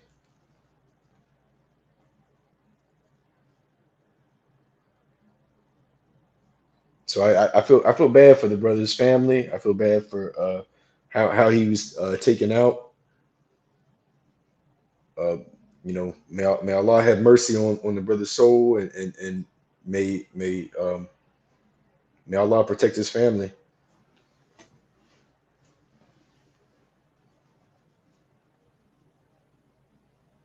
Man, we Now had you ask Uncle a lot Law. of not well, Oh, my bad. Go but ahead, now, Uncle Law. brother, but I'm going to say this to you, Aki. With you having that mindset and having those thought processes, a lot of people going to be like, "Oh, he just love white folks. He just love this person. He just love that person." This is the mindset that a lot of people have. They don't understand the true definition of having empathy, compassion, because this internet world seems like it distorted a lot of people's mindset and thought process. Yeah, yeah, brother La, I understand, but there comes a point where you can't have empathy for people who are running around here. They don't like you. They don't like nobody. And then when they say something and they end up on the wrong end of a bullet, it's not my fault. It's not your fault. They said that, and they said, and the wrong person gravitated towards that negative nonsense. So we have to understand some of your biggest ops look just like you do. Some of your bigger ops gonna run up on you with a kufi on, say Allah Akbar, and stab you, and literally stab you in your back because they don't care about you. I They can don't teach you to separate I concur religion with from reality. I Everything concur people who are with that religious do 110%. have to be religious. You can't live your life where everything is not religious. Sometimes a man violates you, he had to get violated in return because even the book tells you that. So you can't let people do anything to you and say what Jesus said. Jesus wasn't no punk. Jesus ran up in the temple, kicked over the door, slapped down some tables, and said, "I'm not having this today." So it's such thing as righteous anger. We have a right to do that when people are crossing the Yes. line. Jesus wasn't no pacifist. He rolled with 12 dudes. One of his boys pulled out a sword, chopped off a man's ear, and they wasn't having that. But at that time, Jesus picked up the man and said, "No, now is not the time to do that. But there's a time to do that. Don't let religion trick you, brother. Know who you are. We go far beyond what you're reading in that book. That book was given to us Jose, by people who don't look like us, or we're not even sure if they Jose, look like us." Jose, what you're saying, I concur with 110%, brother. But for myself, I can't speak for others. With me embracing Islam into my life and into my heart, it's an everyday struggle that I fight with old habits, old ways, the dunya. And the Arabic calls the dunya, the world. And being able to get up in the morning, if Allah subhanahu wa ta'ala allows me to get up in the morning to breathe more air. It's the next day for me to strive to be a stronger, more representative brother of the Ummah and more on my deen. But I struggle with I old ways. I I I hear you, but what are you representing when you're representing that particular faith? That's the question. Because it saved your life, and I respect that it saved your life. But when you come out here and you do that, people only see the radical nutcases who running around strapping bombs to themselves, killing people. And the perception is, if there's a fight between people that look like us and people that look like them, you're gonna be on their side because you're Muslim. You're gonna take up that sword and kill your brother. That is what people think. They're not gonna say it to you, but that is what they think. And we need to discuss that. Because I want to know if I'm in a fight and I'm fighting against people that look like me, is Brother Law gonna kill in the name of his religion? That's what I want to know. And I have to ask the question. Because people thinking it, but they're not gonna say it. They think you and these radical, crazy Muslims who willing to do that. Yeah, I don't know if you're you're willing to do that or 100% not, but right. No, no, you're but I have to ask 100% the right. question. I have to ask the question because you're gonna say You're no. 100% But when right. Because faced with that decision, a but lot of when faced times with when that I come on decision, these you different, don't think you can do it. Correct? a So lot of I times had when to I ask you come the on these, question. Okay, yeah, I don't think we're gonna. That's why we're on different planets, right? But what is the national identity of Palestine? Educate me. Palestinians. What is that? Hey, check this out. Like, what do you mean? What is that? Yeah, what ethnicity are they? Arabs. Okay, so all Arabs are Palestinians? No. It's called Judea and Samaria. It's not called Palestine. You don't believe that Palestine have the right to exist? No, everyone has called Judea and Samaria. It's not called Palestine. You don't believe that Palestine have the right to exist? No, everyone has a right to exist. Show me where it is. It's a non-existent place. Okay, yeah, I don't think we're gonna. That's why we're on different planets, right? But what is the national identity of Palestine? Educate me. Palestinians. What is that? Like, what do you mean? What is that? Yeah, what ethnicity are they? Arabs. Okay, so all Arabs are Palestinians? No, but they are Arabs. What you trying to say? I'm trying to say because at what point does somebody become a Palestinian? When he was born in Palestine, or with his parents are Palestinians? Again, this is why we're talking past each other. What you trying to say? I don't think the place exists. What? Because it doesn't. It's called Judea and Samaria. Y'all hear that? Like I had said earlier about Israel, they trying to turn Palestine into Judea and Jerusalem and shit. This shit is wild.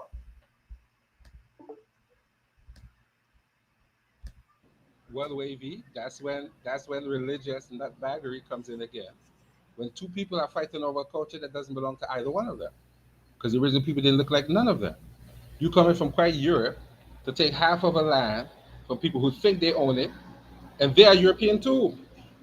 So what is the fight really about? The fight is not about the fight is not about some moral high ground. It's about religious nutbaggery. Uncle That's Law. what it is. They're religious nutbags. They're gonna stay that Hold way. up, You can't hold call up, them real quick, religious Uncle Jose. nutbags. Hold up, Uncle Jose. Uncle Law, you there? You you know Israel. I mean, you know Palestine is full of Muslims. He gonna say, "Where is Palestine?" That's not a real place. That's Judea and Sumeria. So he basically saying that the people that's there, that it's supposed to be Jews there. That's basically what he just said. Like, Exactly. where is that? What is a Palestinian? He act like he don't know what an Arab is. So they mind is clear. We the ones that's trying to get shit. They mind is clear. They trying to turn all of that to biblical prophecy. That's what they want to do. And he even said it.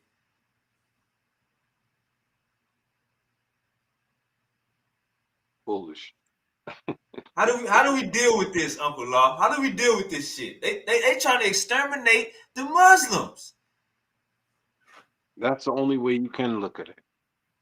There's not a day that doesn't pass whether you being perceived as being a Muslim, a Christian, a Jew, Hebrew Israelite.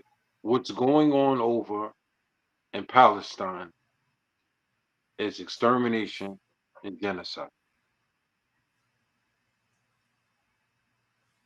plain and simple. I look at it like this. But It wasn't from no an African, Muslims. hold on, brother. But from an African American standpoint,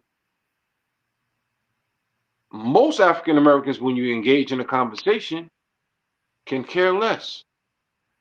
Why? Because they'll emphasize more so on 400 years of captivity and 400 years of slavery.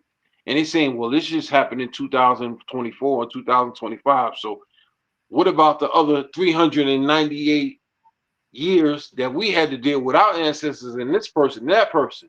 You see what I'm saying? Nah, man. I think African Americans seeing the the effects of slavery and the effects of everything after slavery, I think they could come to the realization that anybody being enslaved is wild. You know what I'm saying? So anybody going through what we going through, I think we can look at it from a realistic standpoint and say what's right and what's wrong. But we're not talking about slavery. Slavery meaning taking an individual out of their own recognizance, not offering, forcing them from their place, inhabitants, forcing them from their birthplace to go somewhere else to work for you to gain capital. That's not going on. In Palestine, they're just killing everybody. Something probably worse is going on.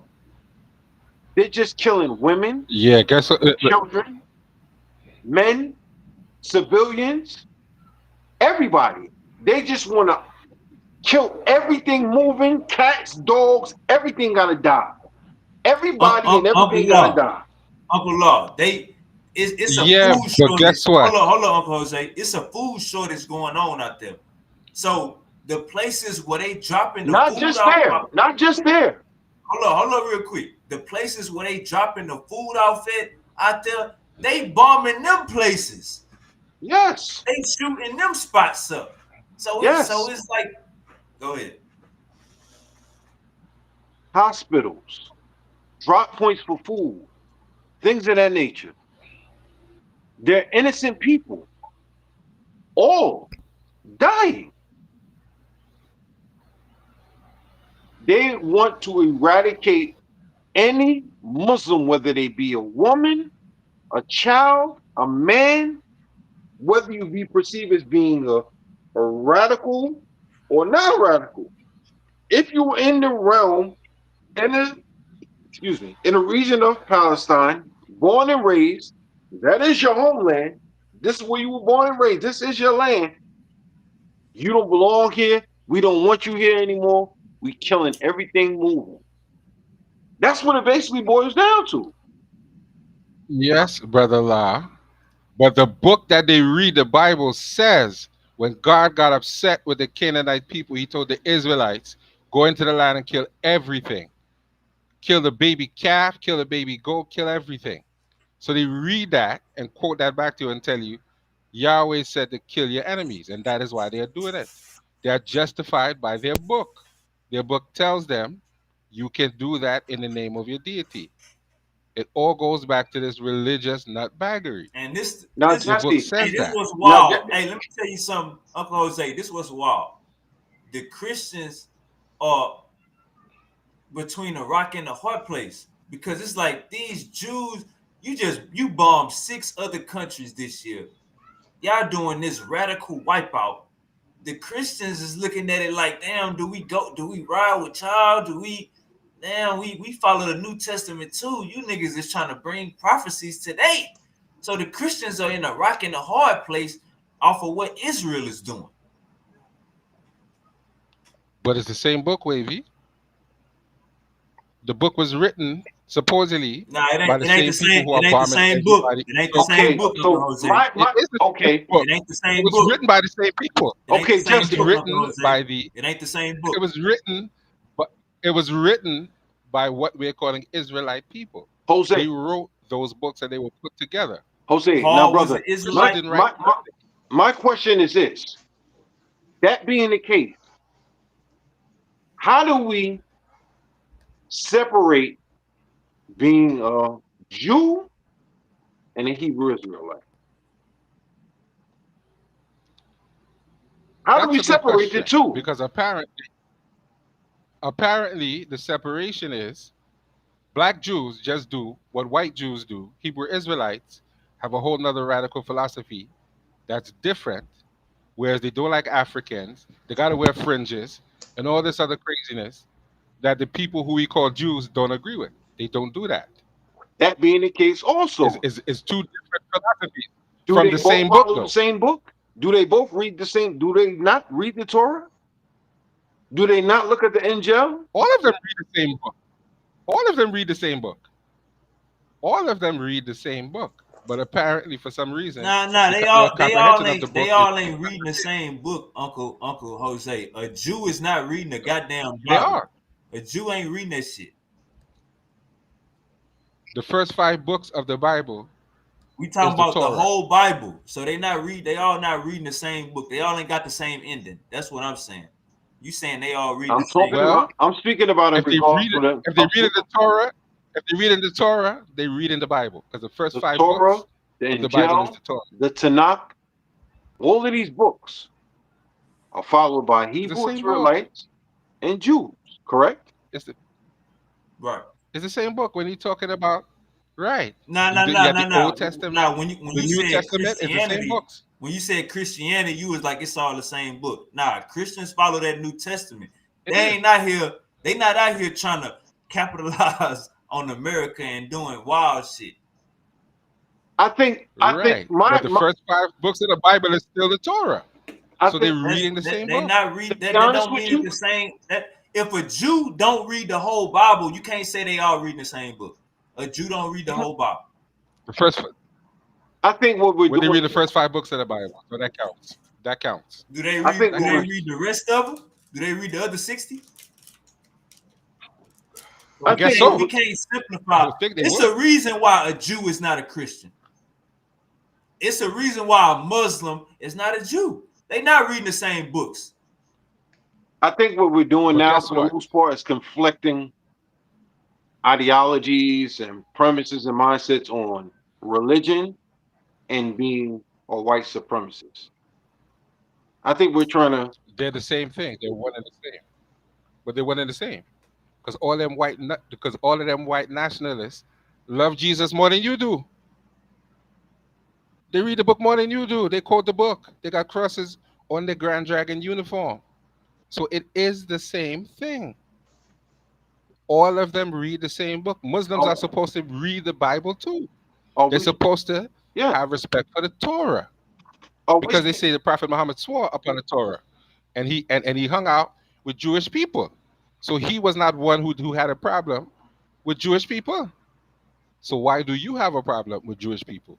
If your prophet hung out with Jewish people, and according to him, a Jewish woman killed him. So I don't he swore on the Torah. He had respect for the book.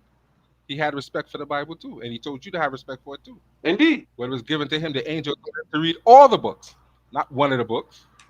So what's the problem? They forgetting conveniently that when the angel appeared to him, he said, "Read all the books." He told him to read.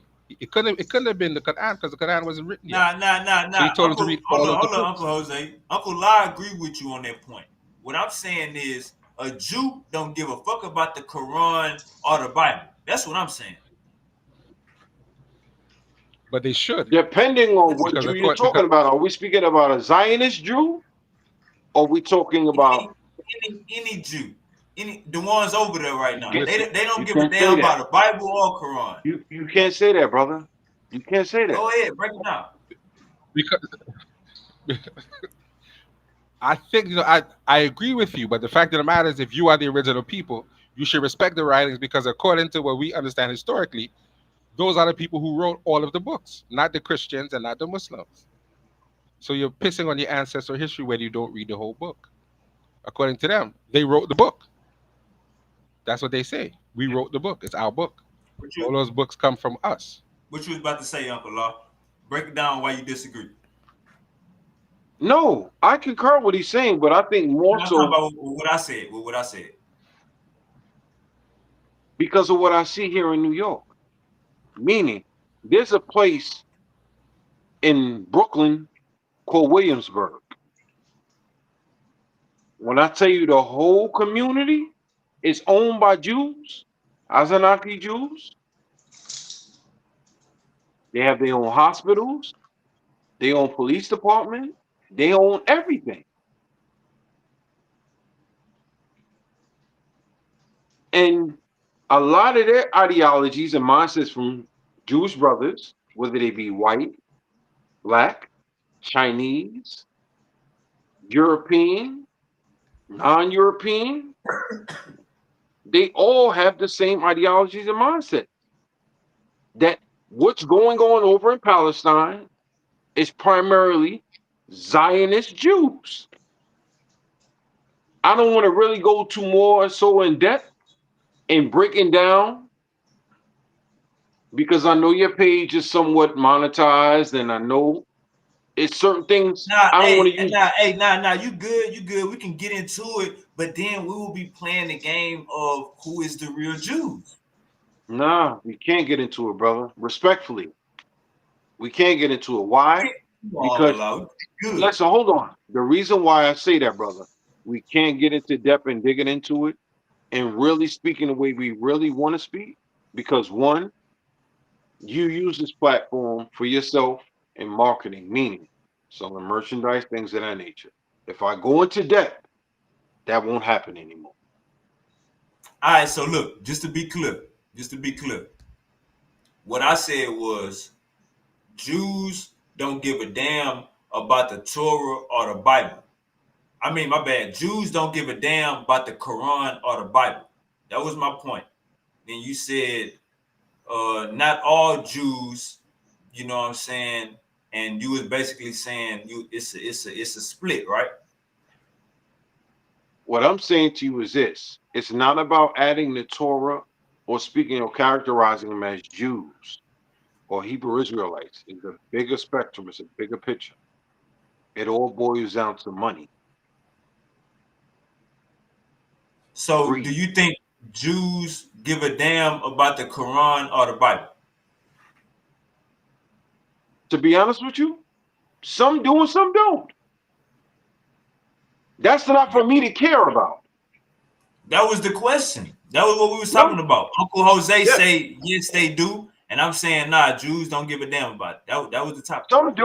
some do and some don't. But what do they? What collectively they? I can say for a fact what they all agree upon, what they all love, is money. That's Can a we all fact. agree to that? They Yeah, all love that's a money. fact. Yeah, right. So the question then becomes, if you are involved in these particular faiths and paradigms, why don't you have your own hospitals? Why don't you have your own organizations that you are dealing with? Most Muslims outside of the Nation of Islam Don't, because they're busy fighting over I am a Sunni, you're this and you're that. And at the same time you're arguing, you're working for the enemy. The same people who you're not supposed to like, that's who you work for. You don't work for your Muslim brother. You don't work for your Christian brother. That's not who you're working for. So at the end of the day, it's benefiting you in a way that you're using that to keep you on a certain path. But if you leave that path tomorrow, you'll still know right from wrong. Your mother taught you that. You got beat every day growing up to know right from wrong. So a book can't teach you that. Your auntie used to slap you across the head and tell you, "Put your pants up, don't curse, say please and thank you." Allah didn't teach you that. And you teach your children that because that's what you were taught. And if you leave that tomorrow and become and deal with comedic spirituality, you're still going to know right from wrong. The book can't save you if you don't want to be saved. You just gravitate to that because that's something that you know. But when you step out of that comfort zone, you're going to realize maybe this is not the best thing for me. Maybe comedic spirituality makes more sense. Maybe this is where these things come from. And that is my hope for you. I love you as my brother, and I know you're not one of them because you don't come on here acting crazy. Oh yeah, But you Jesse. need to read more into Kevin and see and understand that is the root of all these things. And when you go Hey, there, Jesse. you find And that and no, and this is what I emphasize more so, not just to yourself. And these are the conversations I have with several scholars and things of that nature. Since I took that first walk, and Kevin, what will say this, since I had the opportunity of crossing the burning sand, my mind has been open to a plethora of information that I didn't know existed. Hey, Jesse, these niggas was getting on your ass, Jesse. Jesse, where you at? Unmute your mic. These niggas is saying you be on here talking crazy. Jose, I Who emphasize, said I was talking crazy? Man, Jose, Uncle I emphasize Jose a and plethora Uncle of Lot, man, they information. said you be on here acting like a radical Muslim. You don't be No, acting right that's like not. you don't be No, acting like a nah, Muslim. And they was that's on your not what I top though. said. no, I said no. No. I said he's on here talking crazy. That's what I Okay. said. Yeah, I And you never shouldn't said compare him nothing. to but I said that. Brother Lars never gonna say it because that's his Muslim brother. He'll never say that. He might call him later and tell him that, but he's not gonna say that in public. But Jesse's out here wilding. Jesse. He wilding Why do you and say he's that? not looking into because you don't understand what you're reading. Ah, You can't speak the language. You don't seek to know the language, and you ah, wilding. You wilding, Jesse. You can't be out here with a name like Jesse Valdez and wilding. I'm gonna tell ah. Brother Now, Lars clean how too. do you You are declare I be black men. wilding? Like when you say You I'm are wilding, what do you mean? you are black. You are black men. You guys have to look into where this thing come from and who it's for, because those people don't respect you. It's for the You don't world. look like them. It's for But the. you don't look like So them, Jesse. what? Jesse, you This is don't look not, like brother. them. This is not about race. This is about truth. It is. This is about truth, It's brother. about race, brother. No. This is about truth, and when the truth And comes, I don't and care and, what and truth race be it comes from.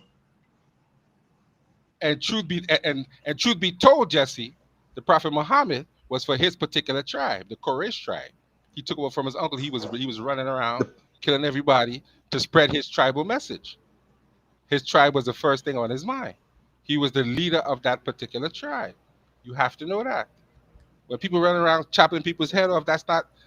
I mean, that's not just randomly. That ain't cool. And I'm not telling you people in Kemet didn't have fights based on Ma'at. I'm not saying that. But I understand when you are living and living a certain way and you have a certain culture and you're that deep into the culture and people are doing something wrong, you see that like cancer. And you don't and you ain't with that. So some people have to get slapped up and beat up to understand what's going on. They put you on a t-shirt, they put you on a temple wall to let you know I'm not going for that because you're not gonna have me out here going crazy. And I can understand that mentality of wanting to live the way that you want to live. So I'm not saying anybody's perfect, but it has a line you draw when you want to do it. You can't want to run around the world killing everybody. No. I mean, if you have a beef internally up to a certain extent, I understand that. And talking to people on YouTube, I understand even more why people got slapped up and beat up in ancient times for talking crazy. Because they look at that as if that is a disease. And if they let you get away with it, you're going to infect us with it. So people had to get slapped up. They slapped up the brothers too. The bigger brothers came down from Nubia and slapped them up too, and said you're crazy and brought back order. So I don't have a problem. I'm not saying you cannot fight for something, but at least let it be your thing you're fighting for. Don't fight for other people's thing and use it in your name. The ancient Kemetic people, Africans, fought for what they believed in, for their culture, not other people's culture. That's the problem I have. Islam is not your culture. Islam has nothing to do with you. You have a greater culture that they look into every day. They stole everything from you and watered it down and gave it back to you. And they put it in a blender and gave it to you like baby food. We don't want that for you, Jesse. We want you to listen and understand what we're trying to say to you. It's not a personal attack on you. I don't know you personally, but that is not your culture. It could never be your culture. They don't like you. They'll never like you. You'll never be accepted. That's what I'm saying to you, brother. So Widen, so widen your I don't knowledge base care. to understand where it comes from. So I don't care if they accept me or not. Allah declares that uh, he would bring better believers. So maybe they don't like me because I could possibly represent a better believer. Um, this our faith is not based on being Arab, and there's a Quran verse where it says it's now please forgive me because I'm just going off the top of my head. I'm not quoting the Quran, but I'm giving a just my uh I'm saying it in my own words. But there's a Quran verse where it says the best of you is the most righteous of you, and and in the next verse right after that it talks about how there could be some faults within the Arabs, that what I'm saying. So with that being said, like, the best of us is the most righteous of us, and I intend to be that believer. um our faith is not based on color or nothing like that. It's based on truth.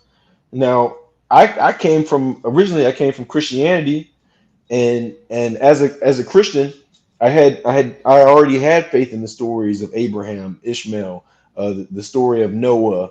I had faith that Jesus, the Messiah, walked the earth. Now when I received the Quran, and the Quran has the same stories, but it also has proof, and also has like signs that these things actually happen.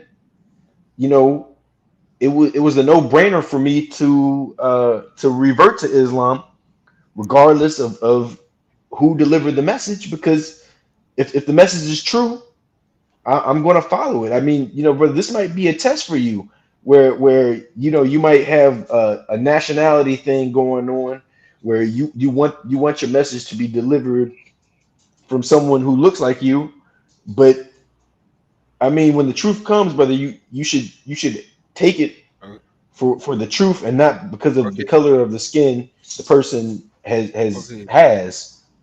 So let me pose a question to you. They say that the truth, the word for when you say the truth is elamin, right? In Arabic, correct? They say that is the word for truth, right? Amin, right? Correct? Or am I wrong?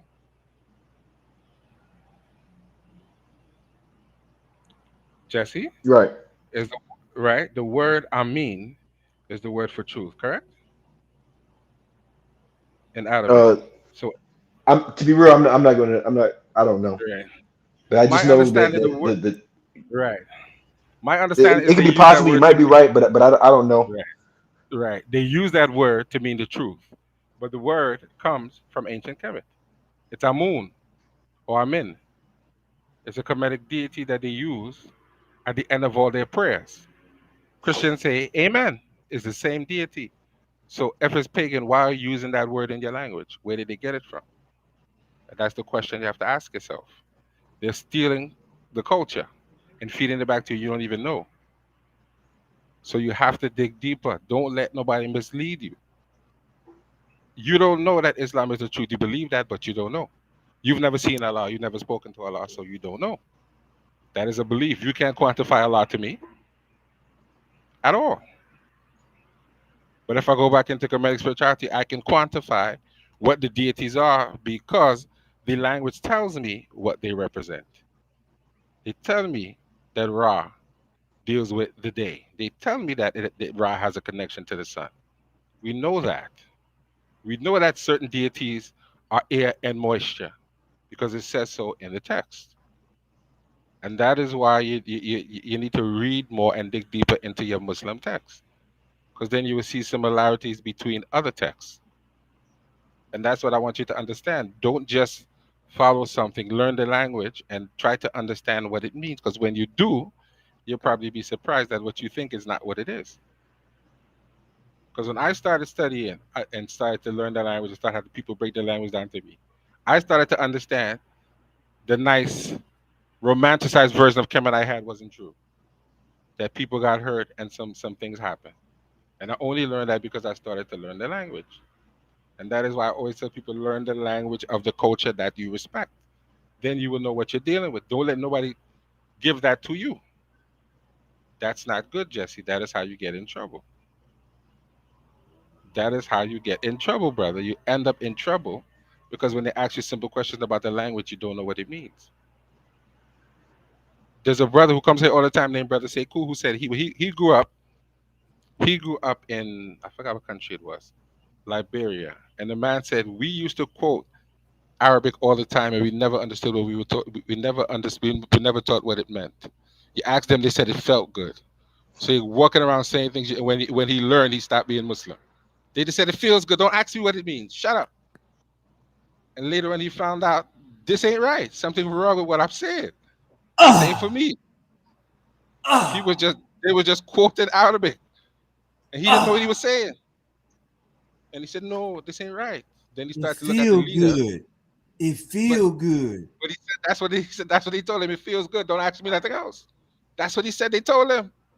Don't ask me And when what he this learned, goddamn Arabic is meaning. Nigga, but it that is what feel they told good. him. Ah, He said that's what he said that is what they told him, and that is why he has a poor Hanulillah, yalla, rabbi, and barame. that is why he had and that is why he had a poor opinion of Mansa Musa because he said Mansa Musa let Islam make him go and steal the people's money and give it away to other people. So he had no respect for Mansa Musa. He said Mansa Musa stole the people's money and gave it away in the name of Allah. Right. So Yeah, Jesse. He on your top, Jesse. Come on now. so I speak English, brother. You know what I'm saying? I don't speak Arabic. I don't claim to know Arabic, but I have faith in the translations that have been provided. So with that being said, like if I believe in all our translations, and if our translations say something, I'm rocking with it. I'm not going to sit up here and try to play semantics or try to outthink the Quran or outthink the scripture.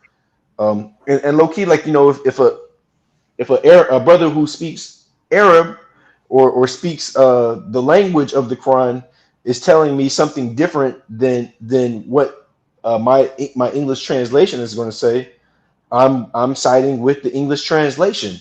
So Ah, some of these things are ah.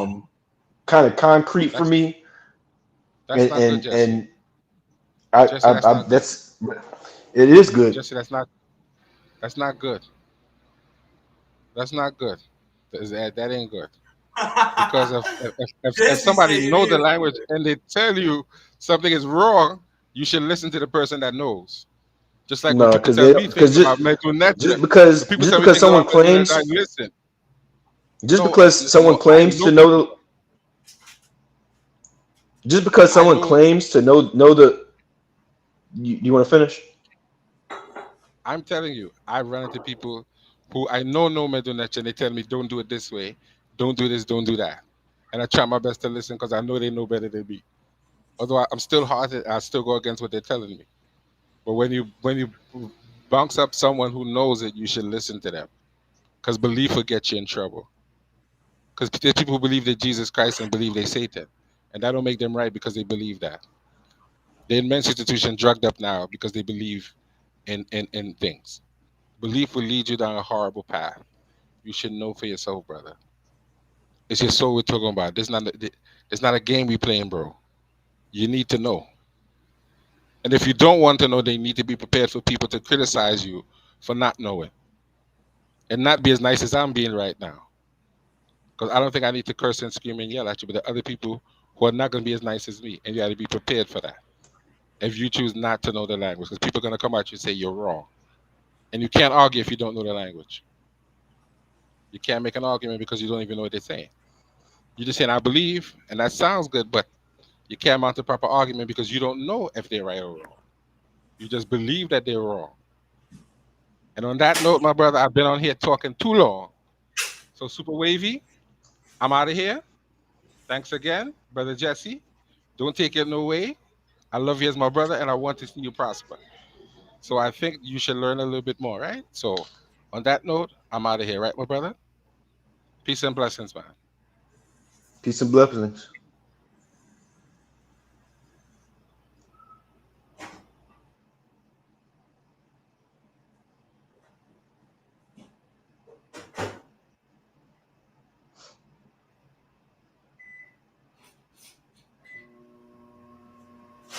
Jesse running. He's running. He running from you? Yeah, bro. He's running from me.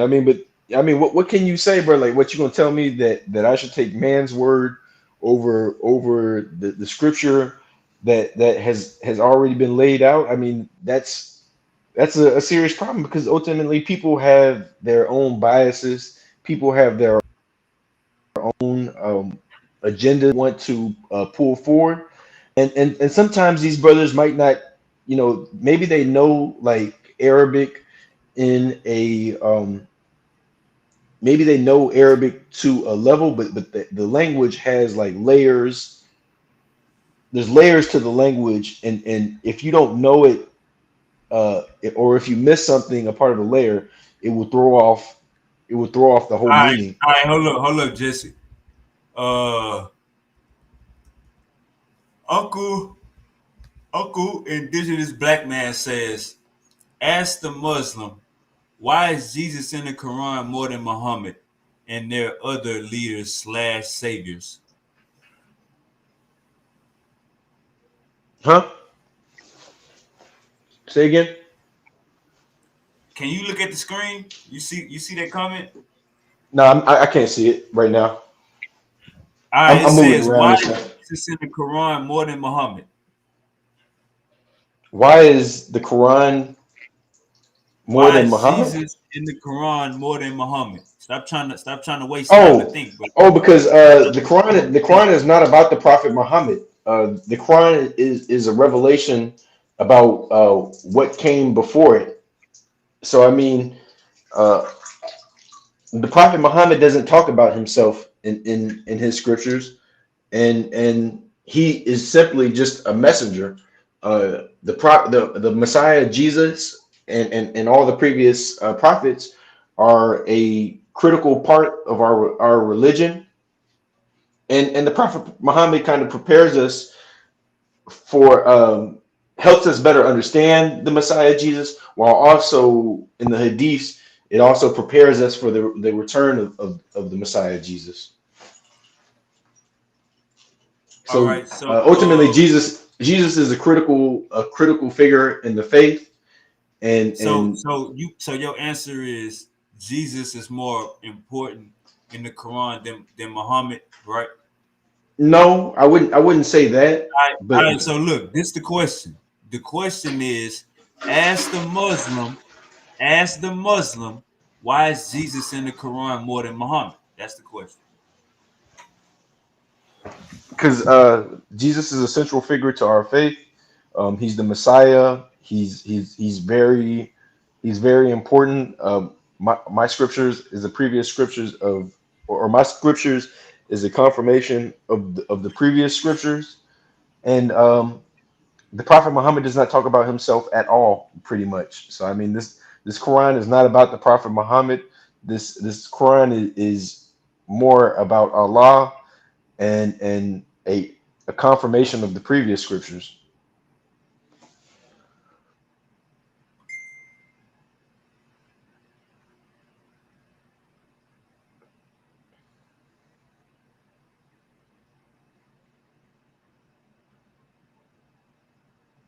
I got Uncle Chip on the goddamn way.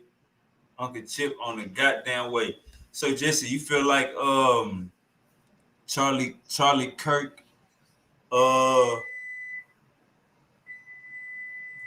you feel like Charlie Kirk got what he asked for? Um, Charlie Kirk, man, I feel bad for the brother.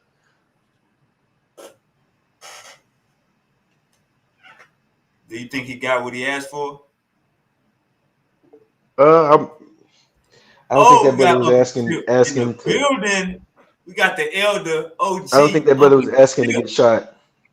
Uncle Chip, it's been so long. Where you been at? I've really had trouble getting on these streams. I tried earlier. You sent me the restream, and I tried, and they say give your email, give your password. They say your email's already in use, and your password isn't your password. So I've had a lot of trouble with the technology.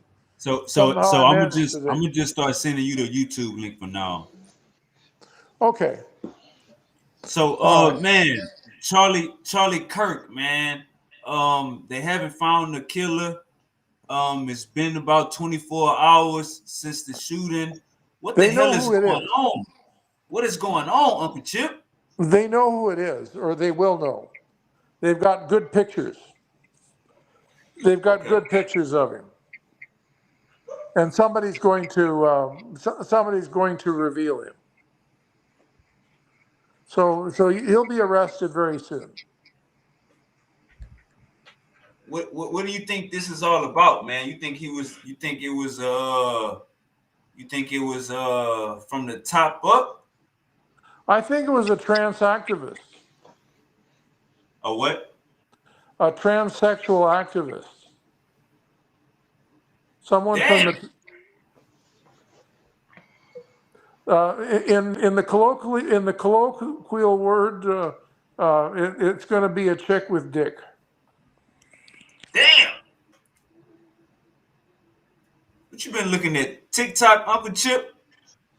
No, I haven't been looking at TikTok, but I saw some. I saw a government press release that said that they found the gun that he used, the 30-06, and they found um, some Yeah, you there? sort of political This is see. some sort of political Assalamu alaikum, Chip. statement about transsexualism. Assalamu alaikum, Chip. I haven't seen you in a while, man. Yeah, it's been a while. That's It's my been a boy while. Jesse. Yeah, I got it. I got it. Hi, Jesse. No, I'm convinced that pretty convinced that it would be the same kind of guy that shot the Catholic school. Somebody who's all pissed off because his sex life is ended because because he knocked off his own sex and they can't, and all the medicine that they take for that, whether it's a man or a woman, takes their sex life completely away. It's a horrible thing. They have no sex life. They have no feeling. They have an identity, but they can't do anything with it. Nobody wants them. And the longer they're in it, the worse their life gets.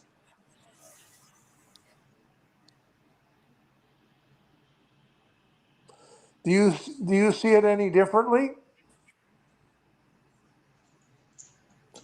Do you think it's a transsexual, or have you been following this? I thought, from what I've seen, I thought it was an old man. I didn't No, see. I seen an no, it's a old man young picture guy. of an old man getting carried away.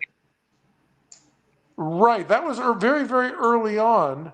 But he was one of these guys who just goes around to political meetings and tries to stir up trouble. And as soon as Kirk was shot, he said, "I done it, I did it, I did it." And the police grabbed him, but he didn't have a gun and he didn't have anything. And they realized that he goes to all these things on a regular basis and he had nothing to do with it. He just wanted attention. The actual shot was taken 200 yards away with a 30-06. That's a pretty trained shooter. Well, that's at least a better than average shooter. To go to be 200 yards, that takes a little bit of practice. That's That ain't no average shooter, Uncle Chip. To hit him in the neck, in the jugular.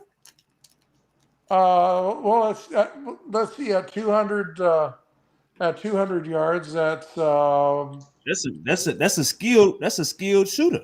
That's 600 feet. That's a couple blocks away, but with the scope you can do it.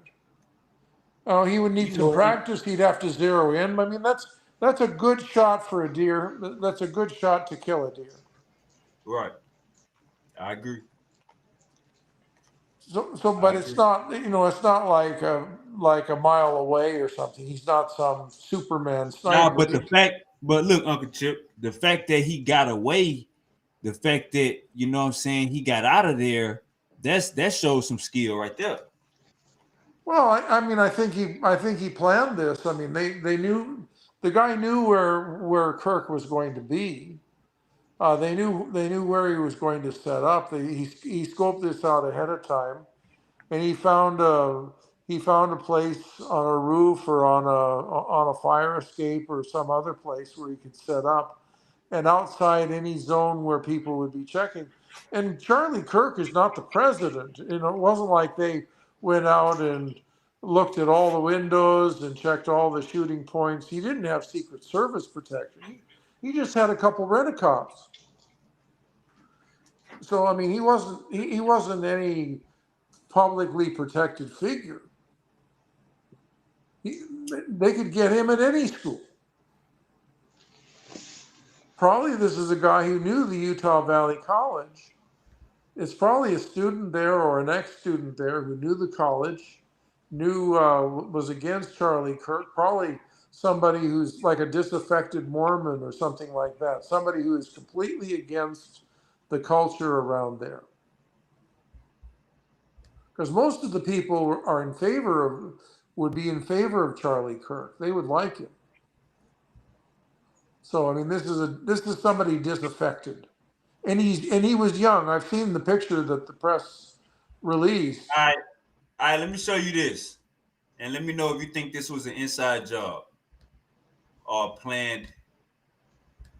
Inside job. Let's check this out. All right. Uncle Chip, you was in SEAL Team 6, so you know what this means.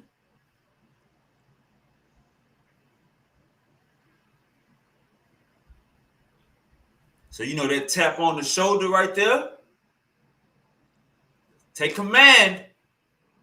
Green light. You know about that tap on the shoulder right there, Uncle Chip? Well, I mean, I don't see any reason why a sniper team, a U.S. trained sniper team, would be interested in getting him. Trump loved this guy. Trump absolutely loves this guy. You know they got a far left, right? You got Trump far right. You know they got a far left, right?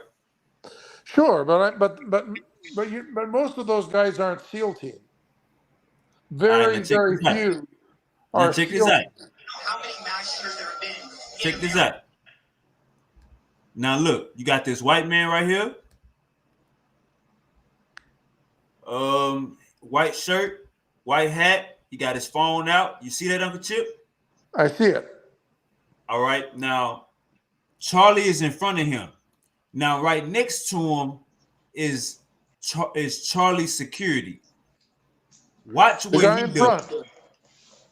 Huh? The guy right in front. No, the guy right in front of the white man with the white hat on. Yeah. The dude in front of him is Charlie. The dude right next to him with this black shirt on is security guard. Now, the dude with the white hat, he's gonna tap his hat, then he's gonna tap his mouth. The dude with the black shirt next to him, he's gonna look at him, move away from Charlie, take one step closer to the dude with the hat, then touch his arm like that picture I just showed you. Now watch this.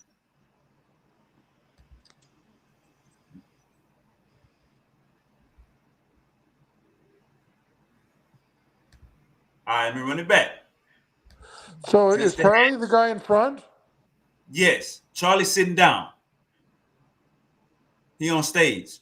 So the guy in the white hat touched his shoulder. No, the guy in the white hat, he got his camera out. He looked like he looking directly at the shooter. He gonna touch his hat, then he gonna touch his mouth. The dude right next to him. But I think the guy what I heard is that the shooter was firing from the right hand side of the stage, and the bullet entered his Charlie's neck from left from. He had to be on the left or straight ahead. I heard to the right. I heard it was to the right. The people who heard the shot said it came from the right hand side. Yeah, they right. Yeah, it would come from their right. Right. They're right. Right. All right. So look. So the dude with the white hat on, he got a camera in his hand. He gonna touch his hat and then touch his mouth. By the time he touching his hat, the Charlie security gonna look at him, step away from Charlie, step closer to the dude with the hat, then he gonna touch his shoulder. Charlie gonna get hit in the neck. The dude in the black is gonna grab Charlie while he's falling. Grab the hat, grab the mouth, step over, touch his shoulder. Pop. You see that? I see it. Let me run it back one more time. But I mean, if I knew that that a bullet was coming, I'm not going to go close. I'm not going to go next to Charlie at that point. No. Check this out. He stepped away from Charlie and stepped closer to the dude that just gave him a signal. Watch it again. Charlie is in front of them. Right. Security guard right behind Charlie to the right. The dude with the hat on is to the right. Once he see that signal, and what's the other guy in the black shirt who's next to the guy in the white hat? Who's that? That touches his shoulder. I think Charlie knew him. Yeah, that's Charlie's security, because when Charlie fall, he gonna grab Charlie's head. But before he was shot, the security guy goes and touches him on the shoulder. No. Before he shot, the security guard move out the way, step away from him and touch his own shoulder. I see him touching if Charlie's sitting down in the white shirt, then the guy comes and touches him on the shoulder. No. Nobody touched nobody. Nobody touched nobody. Everybody touching themselves. Just watch it one more time. Everybody touching themselves. Okay, I'm watching one more time. Touches the hat. Touches his face. Then the guy in the black shirt. He touched his own shoulder. Remember I showed you the picture? Hold up. Uncle Chip. I'm trying. Look at this, Uncle Chip. You see this right here? Hold up. Uncle Chip said, I'm trying. Now we're going to get there. Now you see this right here, Uncle Chip? Commander. Okay. He touching his shoulder. Then you got the one up top. He touching his mouth. But these are commands. So he touching his shoulder. That's it. Say commander. Now, let's go back to the video. Let me pause it. Make it bigger. Now, the dude, Charlie's security didn't get closer to Charlie once he see the dude touch his hat. He moved away from Charlie, Uncle Chip. Just watch it. Nobody touching nobody. Everybody touching themselves. Let's go.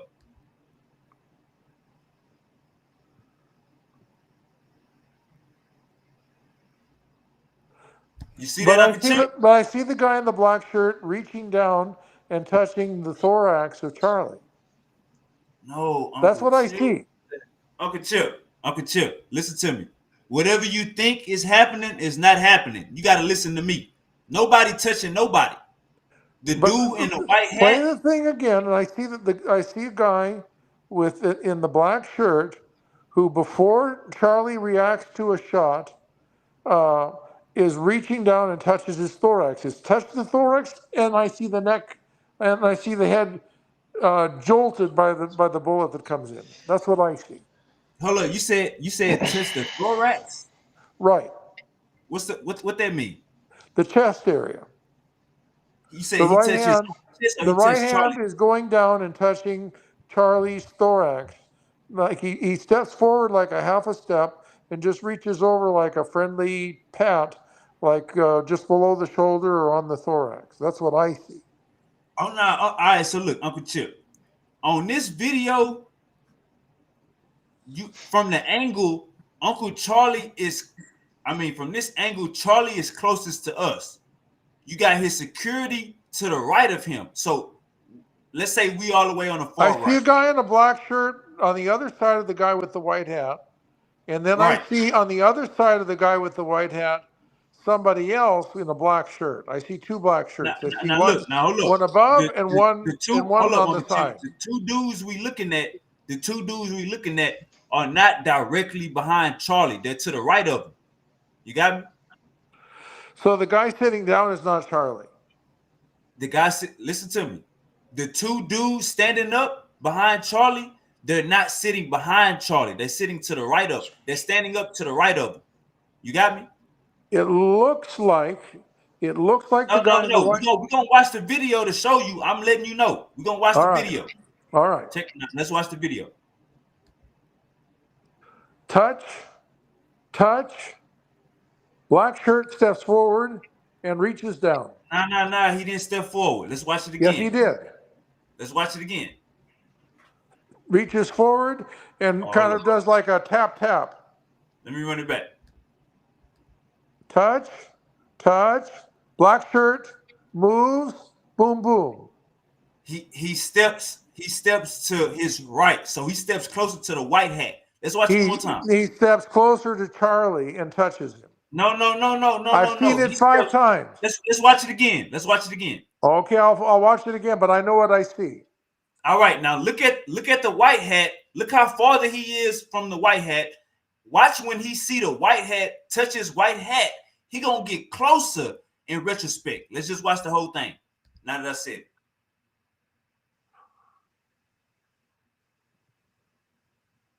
Do you see the two movements of the? It's almost like a soft boxing touch, sort of like boom. But he's not boxing. But he's moving his hands almost like a boxer. It's like this and this. All right. So from your understanding, from this video, it looked like the security is right behind Charlie, or no? Not really. No, he's a little bit off to one side, but he steps forward just before the shot. He steps forward both towards the guy in the white hat and towards Charlie just before the shot. Just all right. A millisecond before. All right, let's see if you see where he at right now. You see how we can see the white man's shoulder? Right. I see it. All right. Now, if he step forward, he gonna be in front of the white man, right? For our view. No. No. No. If he step forward, we're not gonna see the white man no more, right? No. We'll see the white guy. He doesn't run it again. This is what I'm saying, Uncle Chip. You can't step to the side and forward. He made one motion. This is what he did. If he stepped forward, he will be blocking us from the white man with the white hat. That's just the truth. If he stepped to the right, let's take a look at it again. It looks to me like he gets closer to Charlie. Now check this out. If he stepped to the right, we're gonna see his shoulder and the dude in the white hat shoulder closer. But if he step forward, he gonna block us from seeing the dude with the white hat. Let's watch it. Let's take a look. You can't do both though. You can't do Let's take a both. look. Let's take a Let's look. watch it. Let's take a look. Touch, touch, and now the guy's going to get in the picture. He moves forward. He partially obscures the guy in the white hat. Partially, his body Look at is they. parallel to the guy in the white They hat. shoulders are connected? No, it looks like he steps forward a little bit within touching distance of Charlie. He moves to touching distance of Charlie, and he partially blocks the guy in the white hat. Partially blocks the view of him and touches Charlie twice. How did he touch the Charlie? All shoulder right, and let's watch it below. one more time, Uncle Chip. I think you seeing Uncle Chip. You got your glasses on, right? I'm looking at everything. We've seen this. All right. Let's watch it one more time. He's going to partially cover the view of the guy in the white guy. He's going to partially cover it. Let's watch it one more time. He's not going to touch Charlie at all. Let's watch. Yeah, he is. Look at watch his hands. The white guy isn't going to touch Charlie. The other guy is. Watch. Boom, boom. No, Uncle. That's what you think. Now I got to go back to this picture. This what he doing, Uncle Chip. He got one arm out and he got the other arm touching his bicep. That's what he did. He didn't touch nobody. He touched Charlie. No, Uncle Chip, how you get that from? God, let me run it back. Uncle Chip, this is what he doing. Let me show you. Let me show you with my body. Charlie. Let me show you with my body, Uncle Chip. This is what happened. Oh, Jesse tried to come back. This is what he did. He seen the dude, gave him the signal. He over here. He seen the dude, gave him the signal, scooted over next to him, put his arm out like this. And like he did the signal, just as I showed you on the cartoon picture. He pulled his arm out and did this. Why would you touch somebody and do this? That's not no. He didn't touch nobody. He touched Charlie twice. And touched his arm. It would not be he moved closer to Charlie. That's my point. He moved closer. Let's look at it from another angle. Let's look at it from another angle. You're gonna catch it from another angle.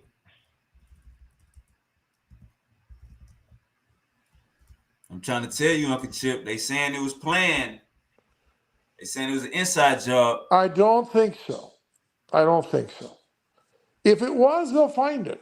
If it was, they'll haul the guy in. They'll haul all these people in. They'll grill them like sausage in an interrogation room. They won't get away. They'll run the video of where they were, who they met. They'll go into their emails. They'll go into their social media. They'll follow them around with cameras all over Utah if they have to. This is going to be a huge deal.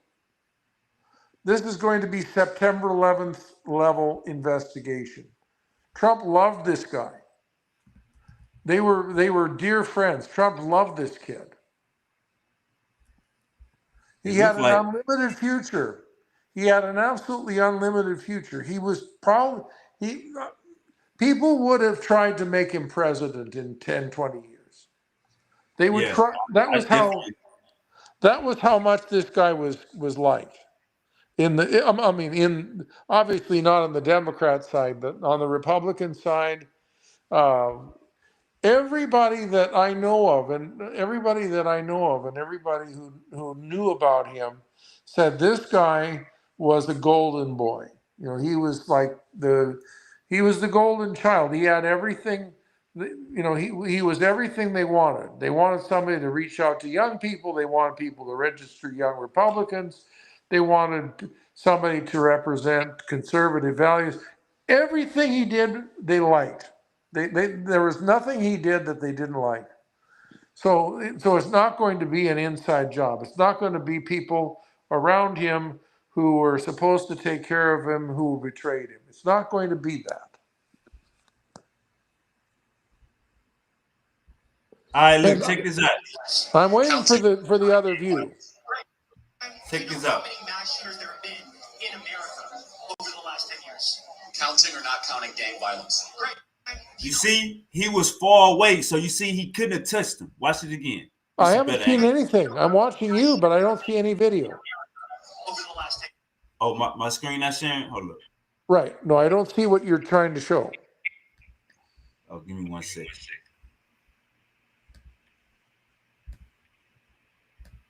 Alright.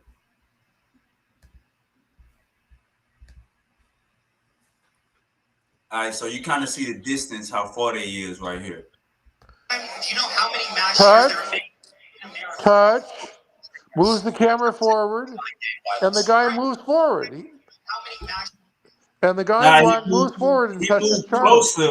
He moved closer to the white hat, and we know for sure that he didn't touch Charlie. Let's watch it again. Do you know how many mass shooters there have been in America over the last 10 years? Counting or not counting gang violence? Great. Do you know how many mass shooters Okay, maybe not. Maybe not. Counting or not counting gang violence? Great. It's like he stretched out his arm and grabbed his shoulder. Touch. All right, so when reach you out, grab grab. your shoulder, what that mean, Uncle Chip? What Well, commander I don't know. I don't know. I don't know. I mean, you could say, but I would say this: if I were going to run an assassination campaign, the last thing I would be that close to the guy that's getting shot. I would not be there. He scooted away a little bit. Not really. If the sniper got one shot, one chance, he tried to shoot the nigga in the neck. If that's his one shot, why wouldn't you be cool with being 5 yards away from him? You're not 5 yards away. I mean, you're less than a yard away from him. I would not be Uncle there. Chip. No, Uncle Chip. He at least he 3 to 5 yards away. When he fell, They're out all the in chair. the same picture. They're all in the same screenshot. Right, we see in the angle from far away, like zoomed in at the stage. That's what we seeing. So when the dude fell, the black dude walked and grabbed this and he like walked 2 steps and grabbed his head. He didn't was already right behind him and he leaned into him. No, he had to walk 2 steps and grab him. But the guy moved, but the guy partially occluded the view of the guy in the white hat who touched his hat and touched his face. He touched his hat, touched his face. Then the other guy stretched out his arm and touched his because shoulder. if you look at his hand, let's play it one more time. If you look at his hand, the bodyguard didn't move. The bodyguard didn't hide the dude, the hat, the hand, none of that. That means he was right next to him. But if he was in front of him, he would have been in front of the hand. Let's watch the hand one time, Uncle Chip. Let's check the hand out. So he got a phone in his hand, right? Touch.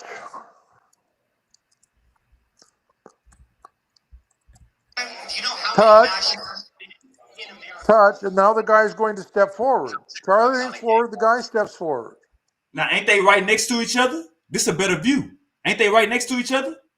Well, they're roughly next to each other. The guy in the black shirt right now is just a little bit more forward than the guy in the white hat.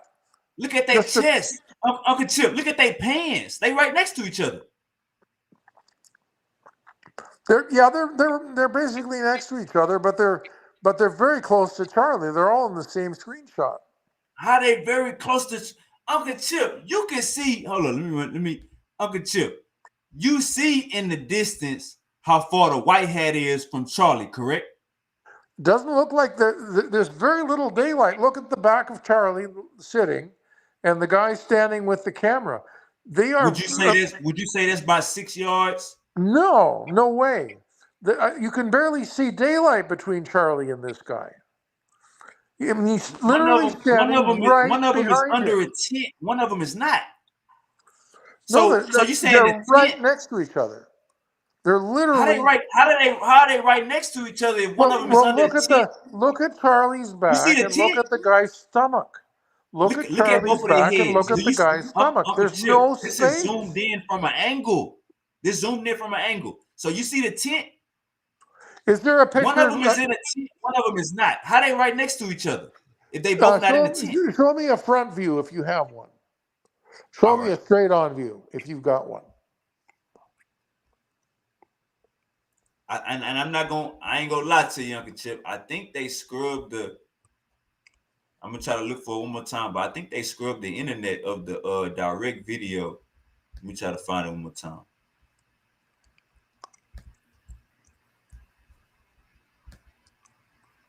Oh, okay, I got it. Oh, damn! See, I gotta find PG-13 version. This is crazy. No, nobody's in there. Nobody's next to him from that view. There's no white guy in a white hat nearby. Exactly. I just told you one of them is in a tent and the other two is not. So they're not right next to each other. I guess just the angle then. Right. That's what I was trying to tell you, Uncle Chip. Charlie's alone there. It's the angle zoomed in. You know what I'm saying? One Charlie is in a tent. The other two were outside the tent. But when Charlie got hit, the bodyguard walked like 2 steps and like grabbed him. Okay. But so when you see the head, when you see one of them grab the hat and you see one of them tap his arm like that, that don't raise off no bells, Uncle Chip, or you feel like nah? I don't know. I mean, I don't know. All I can tell. I mean, if I were running an investigation, I would certainly be asking them why. You know, I would interview them as a matter of course, and if I had any suspicions of them, I would give them. You know, I would be making them go over a lot of stuff. His arm like that. That don't. King Self was good. What the business is, man? I hear y'all talking about this Charlie Kirk thing, man. For sure. Hey, indigenous black man say hitting him on live stream sends a message. Your white privilege are being revoked in America. Welcome to the jungle. God damn. Man, I've been hearing about this all day, and guess what? I can give a rat's ass. Man, they done shot. I look. That was hilarious. Go ahead. Man, they done killed our leaders in the bed in their house. They done shot them off rooftops in hotels. They done shot them at they Are the chickens? Did the chickens come home to roost? Yeah, because he was talking about gun violence when it happened. Then got shot. Stupid, like that nigga dumb. Well, the only thing, I mean, you should be able to have a political discussion without a bullet. That's why we wouldn't. We'd never be able to have a political discussion without getting killed, murdered, raped. Shot, put in jail. Well, you're talking about Martin Luther King now. I mean, you're going back to 1968. I'm talking about Martin Luther King, Medgar Evers, Fred Hampton, Malcolm X. I'm talking about every black leader that came across this. Boy, stop. Well, but Malcolm X was probably killed by Elijah Muhammad. So what? One white boy got shot and y'all up in arms. Man, I don't give a damn about that white boy, man. Real talk. He was racist anyway. I don't care nothing about that dude, bro. At all, bro. They shot Fred Hampton in his bed while he was asleep. All for putting programs together for children. Bruh. Ain't nobody cared about that. We don't care about that, but everybody up and on about that white boy getting shot in the neck. Man, stop. So let me see. Fred Hampton, when was this? Y'all know when Fred Hampton died, bro? It's the 70s, 60s. Well, let's take a look. I mean, I was pretty young in the 60s. I wasn't even born yet. But them our leaders. Hey, free my niggas in TDC. Y'all be making fun of me right now. I mean, naked noodles. I already, man. Commissary is very necessary, man. I'm just saying, bro. My thing is, bro. The white boy gets shot. Everybody tripping with the politics, bro. Every last one of our leaders, every last black man that stood up to take charge, was shot over politics, over the political game. This dude wasn't making no noise. He wasn't. All he was doing was debating college students. That's all he was doing. No, that's all that Charlie Kirk was doing. Yeah. Fuck him. The chick like what you say? Did the chickens come home to roost? They came to roost. They stood, and all 10 of them stood on the fence and. Well, let's see. I'm looking here. I mean, I was too young to. I didn't follow everything that happened all the time. In December 1969, Hampton was drugged and then shot and killed in his bed during a pre-dawn raid at his Chicago apartment by a tactical unit of the Cook County State Attorney's Office. Chicago. So that was. Yep. So that was. My thing is, I've been hearing these white boys. I've been hearing seeing the Hey, white boys. hey, Breonna Taylor. They served her a search warrant. They kicked down her door. They kicked down Breonna Taylor door 3 in the morning. Of course I'm gonna shoot. I'm a bust back. Well, no, Breonna Taylor. Oh, let's see, Breonna Taylor. But I'm talking about but Superway. What I'm talking about is assassinations on political figures that were speaking out against the system. This is what I'm talking about. Gaddafi. I'm not talking about just random people. I'm talking about these were people in the black community that wanted to uplift us, bring us prosperous prosperous businesses and all this other stuff, and they got murked. Fred Hampton. Well, apparently this was they did what happened with Breonna Taylor was a no-knock warrant, and the boyfriend thought that somebody was coming in to attack them, fired a shot. Now, what time? And the what time was that answered. no-knock warrant? What time was that no-knock warrant? Well, obviously early, like 3 a.m. But hold on, this is a different conversation. We're not talking about that. We're not talking about hold up, King. Hold up, King. Uncle Chip, they did that no-knock warrant at an unusual time. That's what I was saying, Uncle Chip. Yeah. Yeah, 3 a.m. does seem very strange.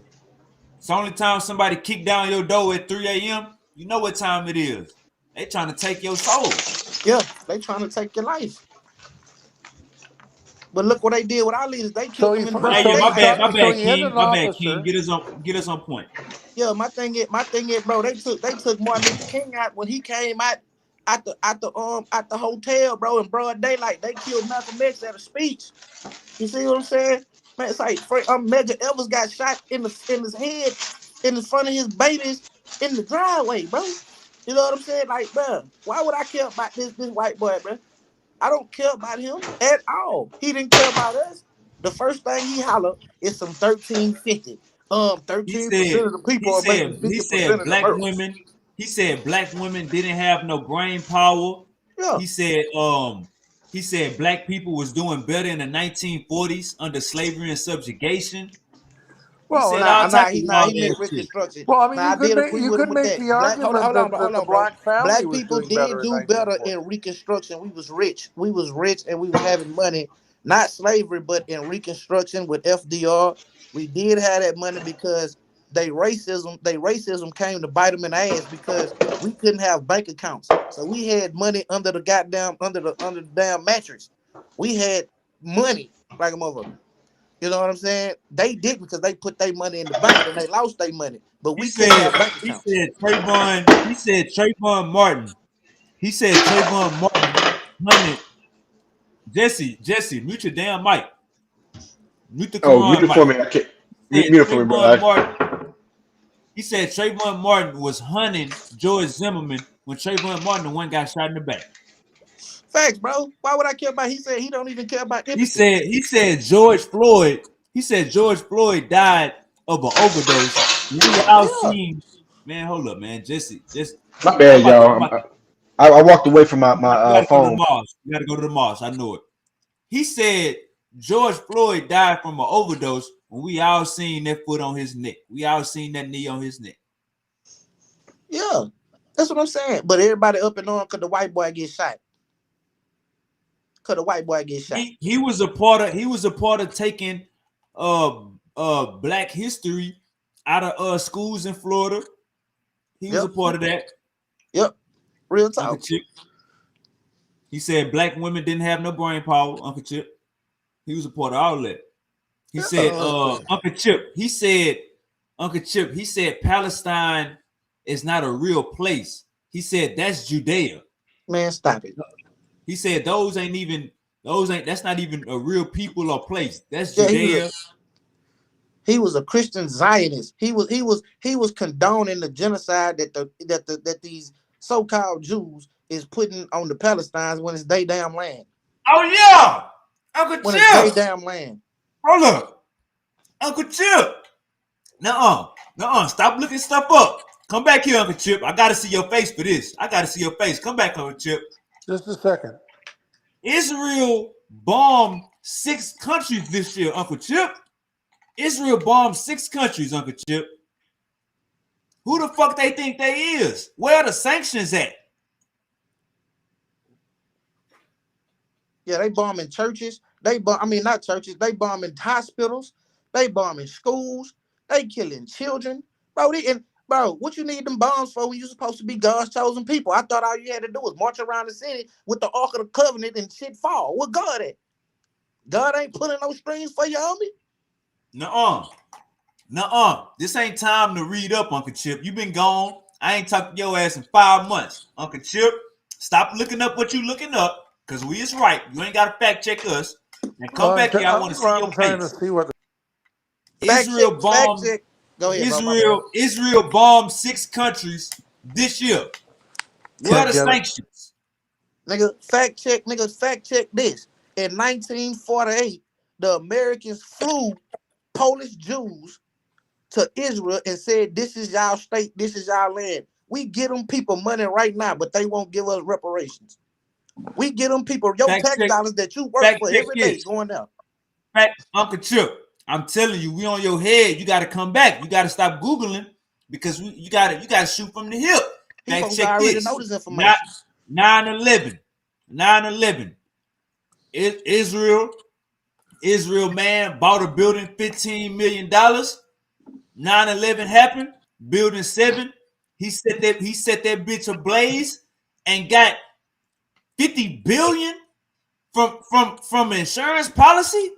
Now watch he this. Just pimp? Is Israel pimping United States? How I buy a building $15 million? Now watch this. Charlie Kirk said Israel first. Charlie Kirk got a media company. He owned a media company called Some American Media. Guess who funding him? Guess who he running with? Jews. You see what I'm saying? Guess who run the rap industry, the music industry? Jews. Guess who run the bank system? Jews. Well, I mean, there's Hey, Jesse. Hey, Jesse, you ain't never seen us pack out Uncle Chip like this. Nigga, I don't get no fuck. I give a rat's ass about hold up. Uncle Chip. Man, come on, man. Stop Googling. We spitting facts. You gotta rebut this, Uncle Chip.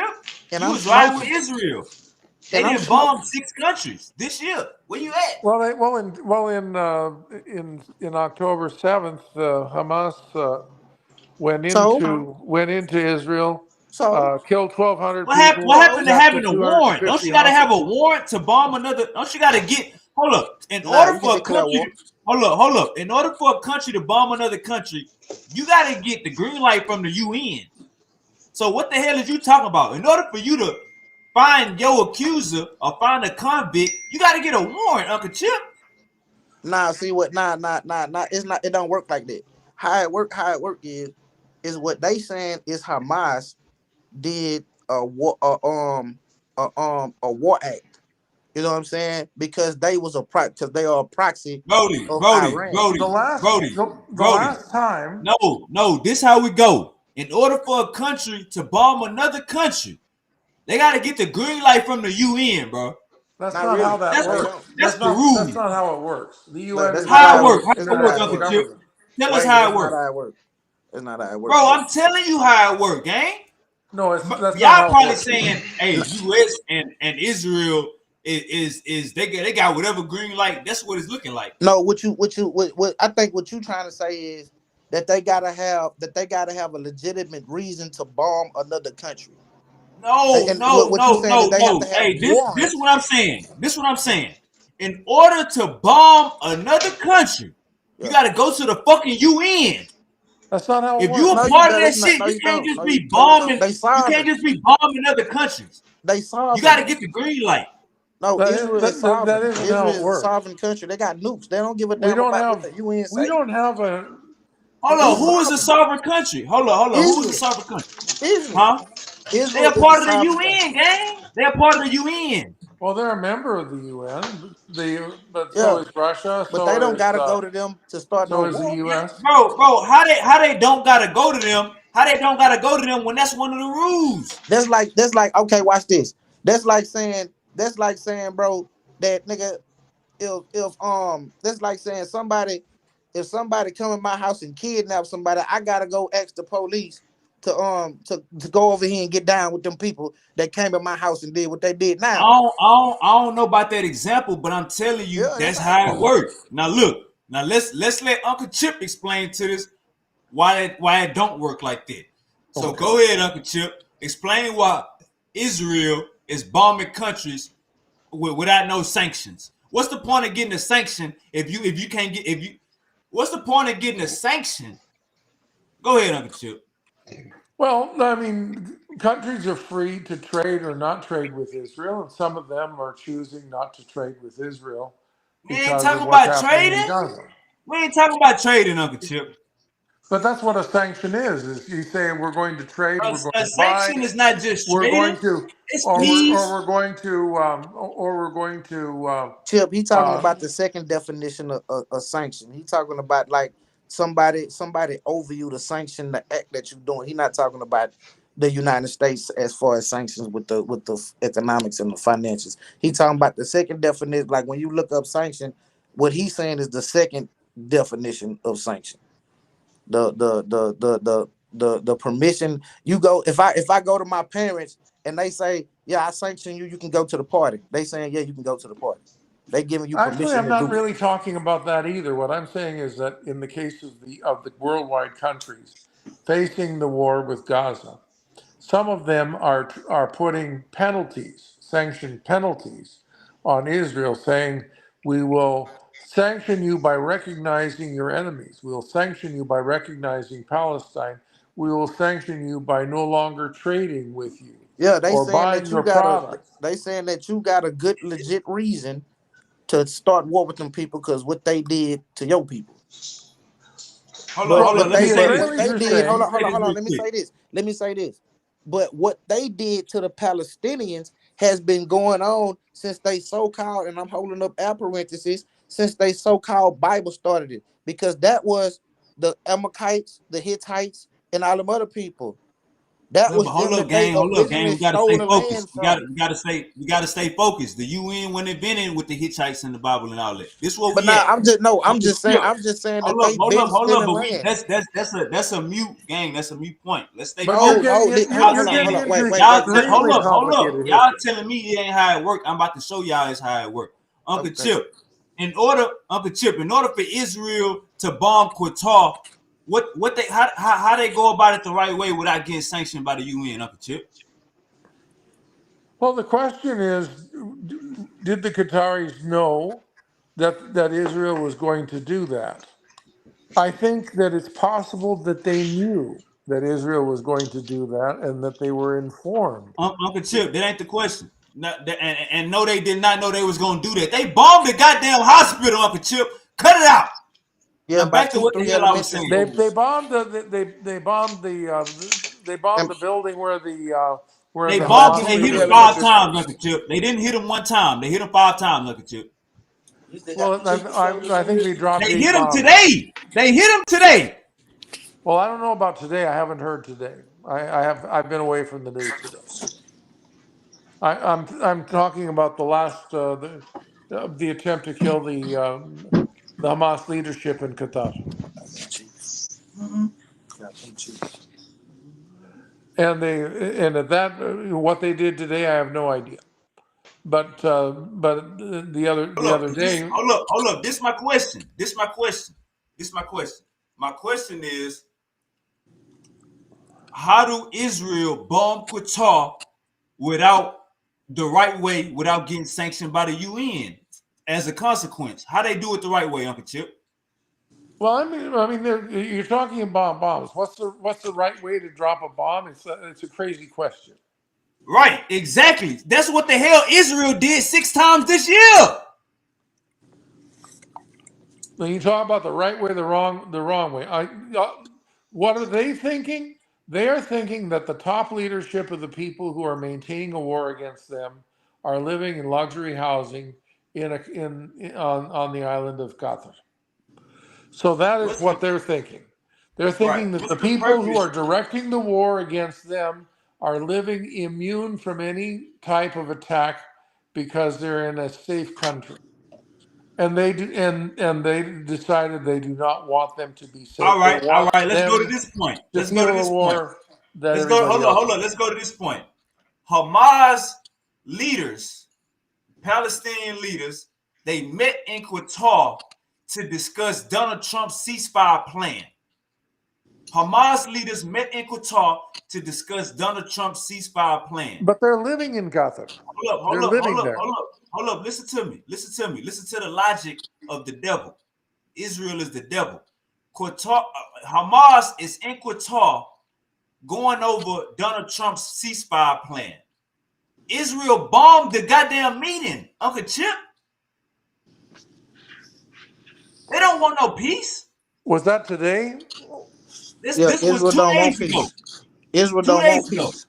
Well, they didn't. I didn't hear that they bombed the meeting. What I heard is they bombed where they live. No, they bombed the meeting, Uncle Chip. Google it. AI, ChatGPT it. They bombed the damn meeting. They was going over Trump's ceasefire plan. Yeah, the West crooked, bro. The West crooked. Look at what they done to Toussaint Louverture Haiti. They lured him to France. When they got him to France, killed him. Did. You see what I'm saying? That was the leader of Haiti. He won beat the French in Haiti. What you think they did just now? They lured Hamas to a spot and then flew a goddamn drone over that bitch and dropped the bomb. That's warfare. Never trust your enemy. Never. Nah, but look though, gang. But look though, we supposed to be negotiating a ceasefire, so it ain't war. Nah, that's what I'm saying. They tricked them. They manipulated them. They lied to them. They lured them there. It was a trap the whole damn time. Well, we gonna say it's a ceasefire, and then when they come, we gonna drop a bomb on they stupid ass. No, they didn't. No, I asked the question, and the answer was no. Israel did not bomb a peace meeting in Qatar. They did conduct an airstrike in Doha on September 9th, 2025, which targeted the residential building of Hamas's political leadership while they were reportedly meeting to discuss a new U.S. ceasefire proposal. So didn't they bomb a meeting? No, they bombed Hamas.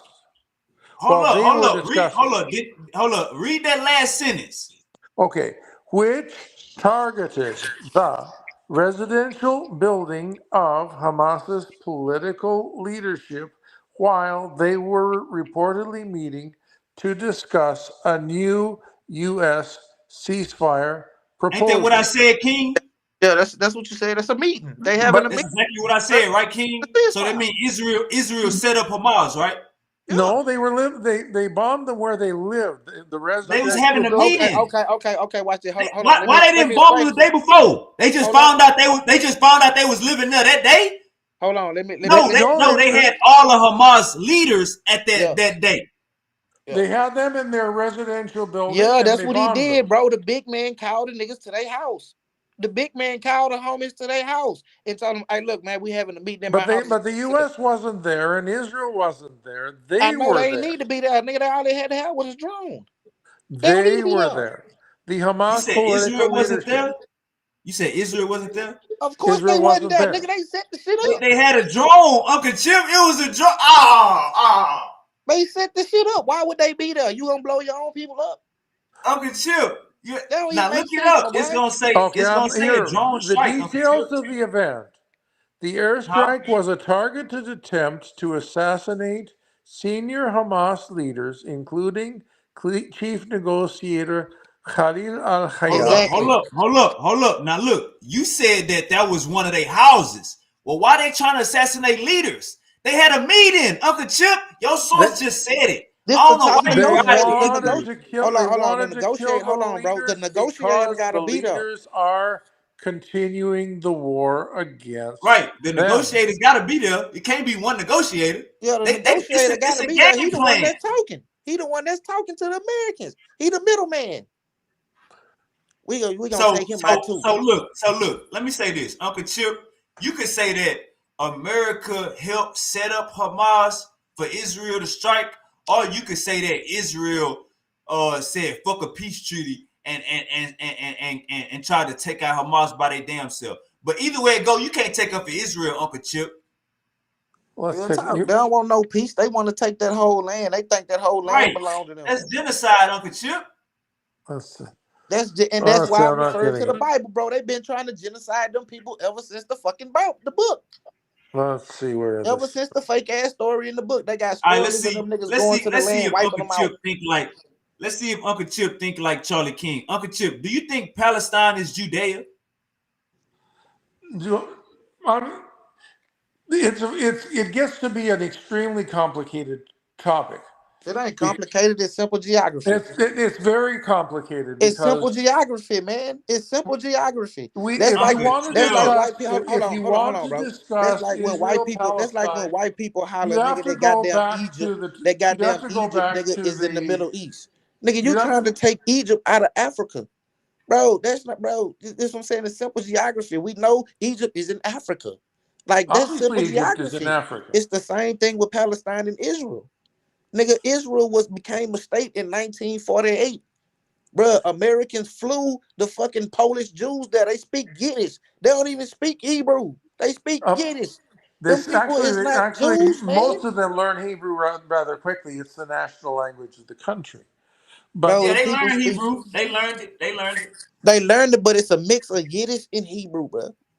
So that is not all the way Hebrew. It's Yiddish. There's three languages: Yiddish and Ladino. That's not my point. My whole point is that them people. They not the original people. Hold on. The whole point is they not the original people of that land. They not the original people of that land, bro. They still in that land, and like I keep referring back to the Torah, that's what they was doing it been since the biblical times. They been trying to steal that fucking land. Because if you read in the book, what it say? Come on, and he told them to go there and wipe them people out. What you think Benjamin Netanyahu trying to do? He trying to fulfill the fucking Torah, nigga, and wipe them people out. Take your glasses off for this conversation. You gotta take your glasses off. You gotta take your glasses off for this conversation. That's just like what the Europeans did to the Indians. That's just like what the British did to Australia. Nigga, they went to them people land, tried to wipe them people the fuck out and take their shit. Uncle Chip, you got Charlie Kirk saying, I don't know what Palestine is. That's Judea. What are those people? They Arabs? Where they come from? I don't know what a Palestine is. He said Palestine is Judea. Charlie Kirk got biblical brainwashed. They trying to take other people's land, Uncle Chip. Well, you have a very complicated story over there because it ain't complicated. There's been invasion after invasion after invasion after invasion after invasion. What invasion, bro? 1948. You got a European that sold two people the same land. It's not complicated, Uncle Chip. It's bro, very complicated. To me, it wasn't no European. It was one people land. Them people been trying to make up a story. You've been at this for 6 hours and 12 minutes. We would need to go another 12 hours to go through the entire history. You don't need no 12 hours. It's simple geography. All you got to do is read the book. God said, let them people go over there and utterly destroy them people. And they was already there. He giving them a land that ain't theirs. That's what they say in their book. There's two things. That's thievery. The Bible says to destroy them, but you also have the notion of hyperbole. I'm just connecting the dots. It's in the same place, but them people never been there. Why, if you been there and this your land and you did all that, why you gotta fly people in from Poland to come over here and set up a Jewish state, nigga? If this was for y'all, now them people been there, been them people land, bro. About 40% of the people who live there have come from other Arab countries. They've come from Of their course, I country. mean, no, bro. They Palestine, bro. Them people are part of Palestine, bro. Them people are the Palestinians. That's their land. That's their place. Listen to me. You can look this up. 1948, Americans flew. I'm talking about literally picked them boys up in choppers, in Let's helicopters, use brought them to Israel and say, "This your land. Take it over. We got y'all back." let's use Uncle Chip. Let's use Uncle Chip logic. Let's say 40% of the Arabs that's there come from somewhere else. Right. People hold up. People migrate. So the Arabs was all over that goddamn peninsula. But one thing that's overstood is the people, Israel, they brand new, Uncle Chip. Well, actually, no. There've always been Israelis there, No, but they no, started to. stop. No, no. There have always been some No, they were Israelis there. flown in. Them people that you calling Jews, Nathan Netanyahu, and all them people, his people, bro. Them are not. Listen to me, bro. His Russian. grandmama, They look Russian, Uncle Chip. bro. They Russian. are. They Polish. Well, They from there fucking are Poland. about 60% of the people there are Ashkenazi, so they have European origins. But about 40% of them are Sephardic. They Okay, have let's say okay. they have Why are they African trying to and take over Arabic the origins. desert? Why are they Nah, trying to watch take this. the desert? Nah, watch this. Hold on. Watch this. Watch this. I'm finna kill him right now. See, this is the ace I've been holding right here. Now, in Ashkenazi Jews, right? Ashkenazi Jews or the tribe of Ashkenaz was looked down upon in the book in the making of the states. Ashkenaz was part of Japheth. Japheth was a fucking what? A Gentile. So if you say 90% of them are Ashkenazi Jews, like God, like in the book of Revelation No, when it say they are the synagogue of Satan, they the 56, synagogue of Satan, bro. 58%. Because listen to me, Ashkenaz. All you got to do is look up what Ashkenaz, what the Ashkenaz is, where they from, who they part of. They part of Japheth. Japheth? Hey, look. We ain't even gotta go. We can we can do that and we can do this, King. Who leading the world in skin cancer? I don't know, but they probably some white folks. Ain't Israel top one, not two? So what I'm saying is, if you been there, you wouldn't be leading the world in skin cancer. No, you went to the desert, a place you know you ain't from, and now you getting skin cancer. Uncle Chip, these people are just got there, and they trying to take the Arabs' land over, Uncle Chip. Well, actually, And first, genetically, according to DNA, they have both Southern European and Middle Eastern roots because they origin, they have Man, origins can in the somebody Middle East. look up, bro? Can somebody look up the 19? the father come from Europe. The father come from Europe. He made it with the Arab women. We understand, Uncle Chip. They were they Man, can went into somebody look up? Hold on, hold on. He exile at think I'm playing. about the year 100, but they have Wave it. Look up the genetically Middle 1948 Eastern flight roots. from Poland to Israel when Israel became a state in 1948. He acquiesced. He already know what you're saying, King. He acquiesced to that. He gave a percentage of how many of them still there. He acquiesced to that. But the He people who said, were in Europe were exiled from the Middle East and pushed into Europe. That's why they were there, not because they wanted to be there. Man, look, man, look. No, the people were going through some apartheid type shit. The real Palestinians of the land, them people did exactly what the European did in America, Australia, South Africa, and plenty of places that they did. They Here, went I've to got them to put land. it. Hold on, let me finish. They went to Okay. that land, tried to get the native people out, and then say it's my land. You can't be here, even though they stole it. That's what the Jews are doing. That's what these so-called Ashkenazi Israeli Jews are doing, bro. Like that shit is diabolical. The shit that they own, but they got their hands in everything. all right, let Uncle Chip respond. Go ahead, Uncle Chip. Well, I'm trying to send this. I'm trying to figure this. Uncle Chip just signed himself out, man. He just He say logged what? out. He say Man, Uncle what? Chip just logged himself out. Oh, But nah, I remember having conversations. With Uncle Chip, and he would be riding with Israel. So now that we see that they hand in the cookie jar. And they showing you they hand in the cookie jar. Fuck They getting ain't caught been with in the cookie jar. They got Why you both of their think, hands. bro, listen to me. Why you think Ice Cube left Ruthless? He left NWA because of who? Jerry Heller. Jerry Heller is a what? Right. A joke. They got their hands in the beginning of hip hop, rap, gangster rap. You see what I'm saying? They got their hands in everything. Jimmy Iovine and all them. What they is? They the ones that make or break your career. Nah, it's a new nigga. Now they got a Cohen. Now they got a Leor Cohen now. They come up with Jews out the ground. God damn it! Oh yeah, he's the executive in music. He's the executive. And I ain't got damn. and I ain't got a musical bone in his body. Couldn't hold a beat, nigga. Couldn't hold a dance. Couldn't do nothing.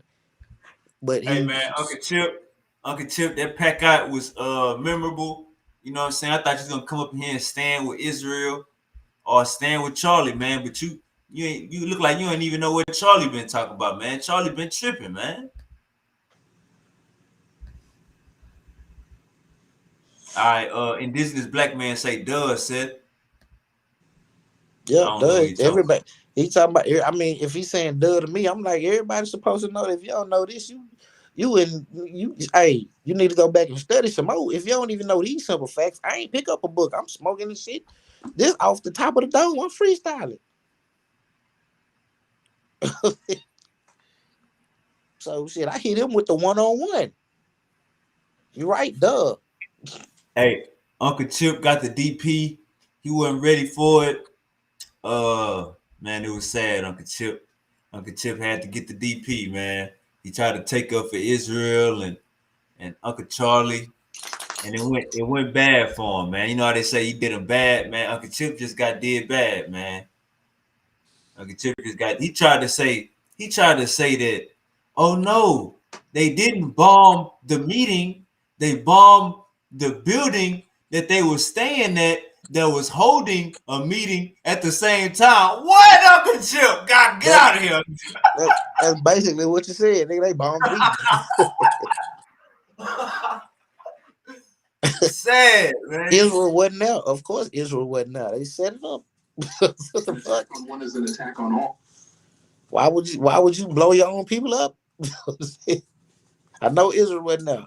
Neither was the United States. The only people there was Hamas. Told them to be there at this time. Made sure they got down there at that time. They on the motherfucker got down be at that specific time. Watch them through a satellite. Oh, they all there. Send the drone. Boom. That's all you.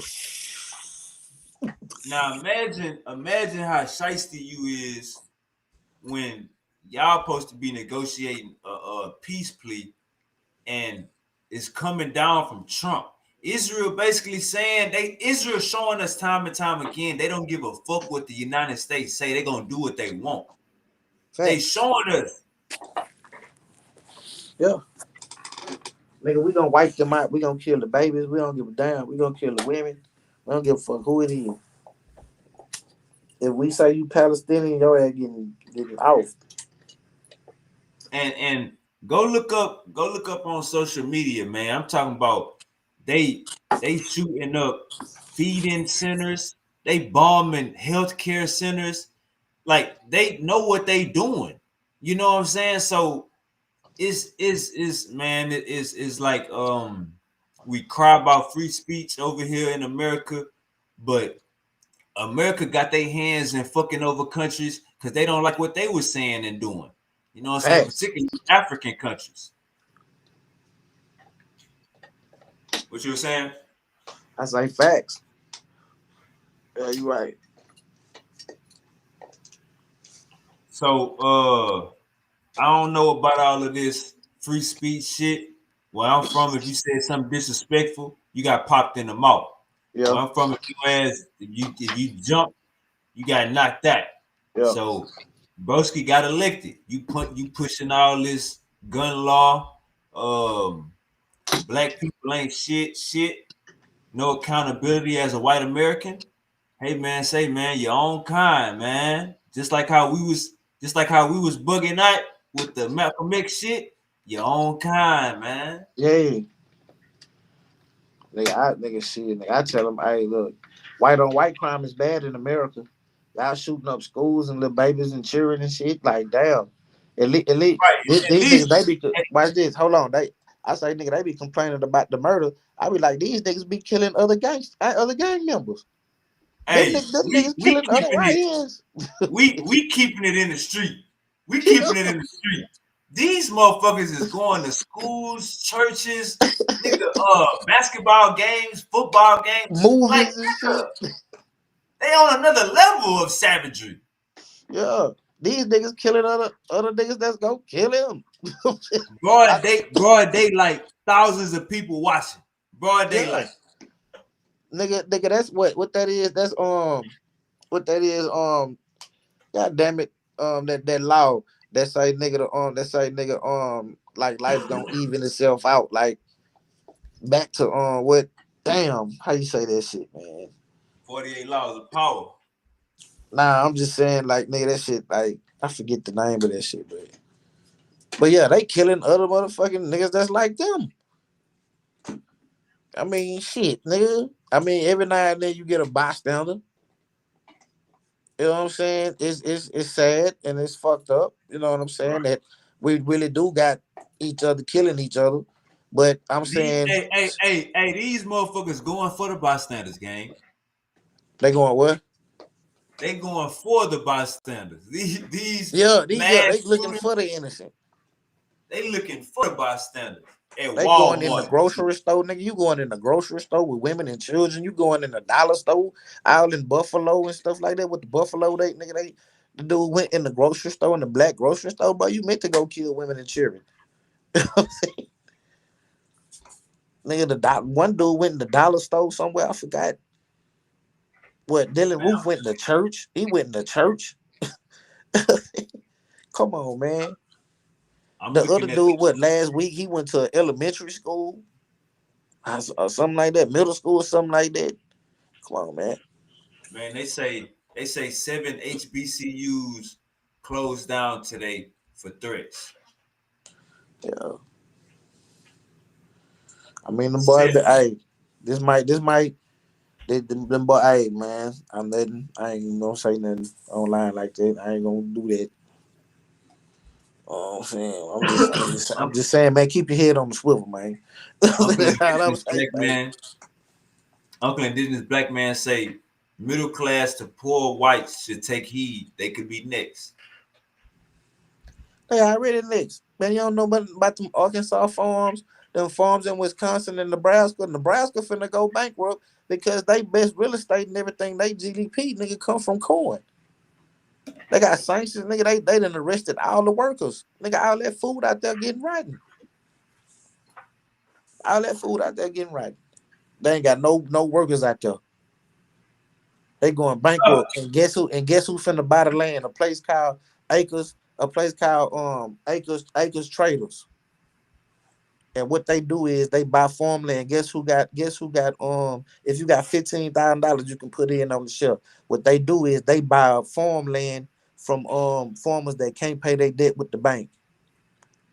So they buy up the land, right? And so Donald Trump, he just hit them with the sanctions. So that food out there stopped them with the subsidies and everything. All that food out there getting rotten. So guess they can't pay their bills. Guess who finna go buy their land and guess who got stakes in that JD Vance? Motherfucking goddamn vice president. You know what I'm saying? He finna buy up the farmland. Yeah, y'all can work here, but y'all gonna have to pay me rent. You know what I'm saying? We can't afford it, but you can work for the land. You can work on your farm. You know what I'm saying? Yeah, what you mean the middle class? They already got them. What you mean next? They hit them when they hit them sanctions with the other, you know how many businesses that stopped? You know how much merchandise and stuff come from China? Everything in your house made from China. I guarantee you, pull your lighter out your pocket. If you got a big lighter right now, pull your big lighter out your pocket, like right here, what I got, and look on the back of that motherfucker and look what it say. I mean, made in China. Nigga, your lighter, nigga, made in China. Right. Not this. Now hold on. I had a raw one. Like Raws, all them other lighters, man, they made in China. You know what I'm saying? They stopped selling Chinese vapes out here. So now you got now you got one that's built in America and it costs $35 Hey, they for a little say baby. Uncle Indigenous Black Man says Bill Gates own the most farmland in America today. When I see shit like this, when I see shit like this, it's it kind of is like bittersweet because it's like we supposed to be getting reparations. How the fuck we gonna get our shit if you motherfuckers is continue to buy shit? All y'all doing is trying to put y'all finger in the cookie jar, knowing the inevitable is to come. You gotta pay us. So you buying all this land for what? For power. They buying it for power because food. If you can control the food, you got everybody on the fucking planet on lockdown. If you control the food, if you control the water, boy, they got you paying for water, bro. You know what I'm saying? Like if they can control that and the food, Now they got look. the world by the nuts. Now let's say they pass reparations in 2 years and they start giving out land allotments. That goddamn food shit go out the window because you sitting on some goddamn land that's owned to black people. But they ain't gonna give you no motherfucking reparations, nigga. Why would I give peasants? Why would I give peasants money Man, so they hey, can hey, come hey, above me? bro, we getting reparations in If 2 I'm years, if I bro. if I'm playing We devil getting advocate, if I'm the white boy, reparations. We getting reparations in 2 years, bro. but listen, if I'm the white man, right? Why would I Now give we you? can't Why would I we give ain't you worried niggas about money? we can't worry about the white man. We ain't worried about I'm the saying goddamn I'm the white man. white man. Listen to me. We You get got because you got hey, to we think. gon' Come on, man. all our elders is gonna put up a great plan to get us reparations in Man, 2 come years, on, nigga. man. Listen to me. Listen to me, man. Listen to me, man. You can't be against it, nigga. I'm not against it. What I'm saying is you got to think in their shoes. Think what they thinking. Why would I give Nah, these we not niggas worried. money? Hey. That's what I'm trying to get us off of. We tired of thinking like the white man. Nah, They've been bro, you trying to gotta get us. think like that so you We can learn already how to using work their your way language. around it. You gotta think We that way already so you using can language. work that way around it, bro. That's the art of war. You gotta stay as chess. You gotta think 3, 4 steps ahead. I gotta know what you brother, finna do brother, before you brother, fucking brother, do it. brother. I don't know what you talking about, but I'm letting you know it's gonna happen. We getting reparations in 2 years. Yeah, you on the Maybe hope King and the Seth, wish. King Seth gonna give me his reparations, and I'll take that. Nigga, Indigenous hell black man nah, say, nigga, they nah, pull out nah, reparations from nah, me, nigga. I know what to nah. do with it, nigga. I need that. I need that, gang. You Nah, cool where they you cut at? my check. They cut my You check. I'm cool. just You saying, why cool. would they? You cool where you at in the It would. DFW? I'm not cool. I'm just saying it don't make no sense to me. Why would they do it? That's stupid. Nigga, they the enemy. Nigga, why would they give you niggas money? Bro, we ain't worrying about what they is. We saying our ancestors gonna put up a great plan, nigga, and show and prove. You worry about the white man. Man, they don't care Just about give that. me your reparations. I'll take Man, it. I'll take they'll, your shit. they'll shoot the I'll next take nigga. your shit. They'll shoot the next nigga in the face. You know what I'm I'll saying? They take ain't your gonna hit. shit. They ain't gonna hit you in the neck like Charlie Kirk. They gonna take you out closed casket. They gonna shoot you right in the fucking forehead, nigga. You know I'm what gonna I'm take saying? your share, gang. I'm gonna take your share. Just write it down on paper for me. Hell nah, nigga. If anybody take mine, it's gonna be my daughter. Indigenous black man say it's the worst form of philanthropy, giving big money to control a narrative movement, nephew. Okay, OG. So is he saying buying land is the worst form of philanthropy? Giving big money to control the narrative. Yeah, he need to clarify that. I don't understand. I don't understand what he's saying. He I say could Bill be. Gates own. He say Bill Gates own the most farmland in America today. It's the worst form of philanthropy. Because I think I was saying how I don't like how like that's bittersweet saying that knowing that nigga some of that shit our land. He say it's the worst form of philanthropy. Philanthropy is like giving back. And he Nigga, say you ain't give. never heard of eminent domain? You know how many Negroes got their land took because of that eminent domain. Nigga, look Right. up the word eminent domain and look what they did. That's That's what a they fact. come through and say. That's what they come That's a through and fact. say. Get you out your land, bro. You know how much land? Nigga, they done stole millions of land from black people, bro. From our grandparents and great grandparents. They stole millions of land. So yeah, so you supposed to be so you right with us then. We getting reparations in 2 years. We getting us goddamn land allotments. I'm just saying, man. They don't, bro. They not fin, bro. Listen to me. Say, Why hey, would hey, they we do? don't Tell want me to why hear would what they they do it? not finna do. We want to hear what our ancestors okay, finna do. Give me a reason. Why would they do it? Why? Okay, we don't want to hear what they not finna do. We want to hear what our ancestors finna do. But the give me only a reason thing why white our folks ancestors don't. understand. Give me a reason why our ancestors.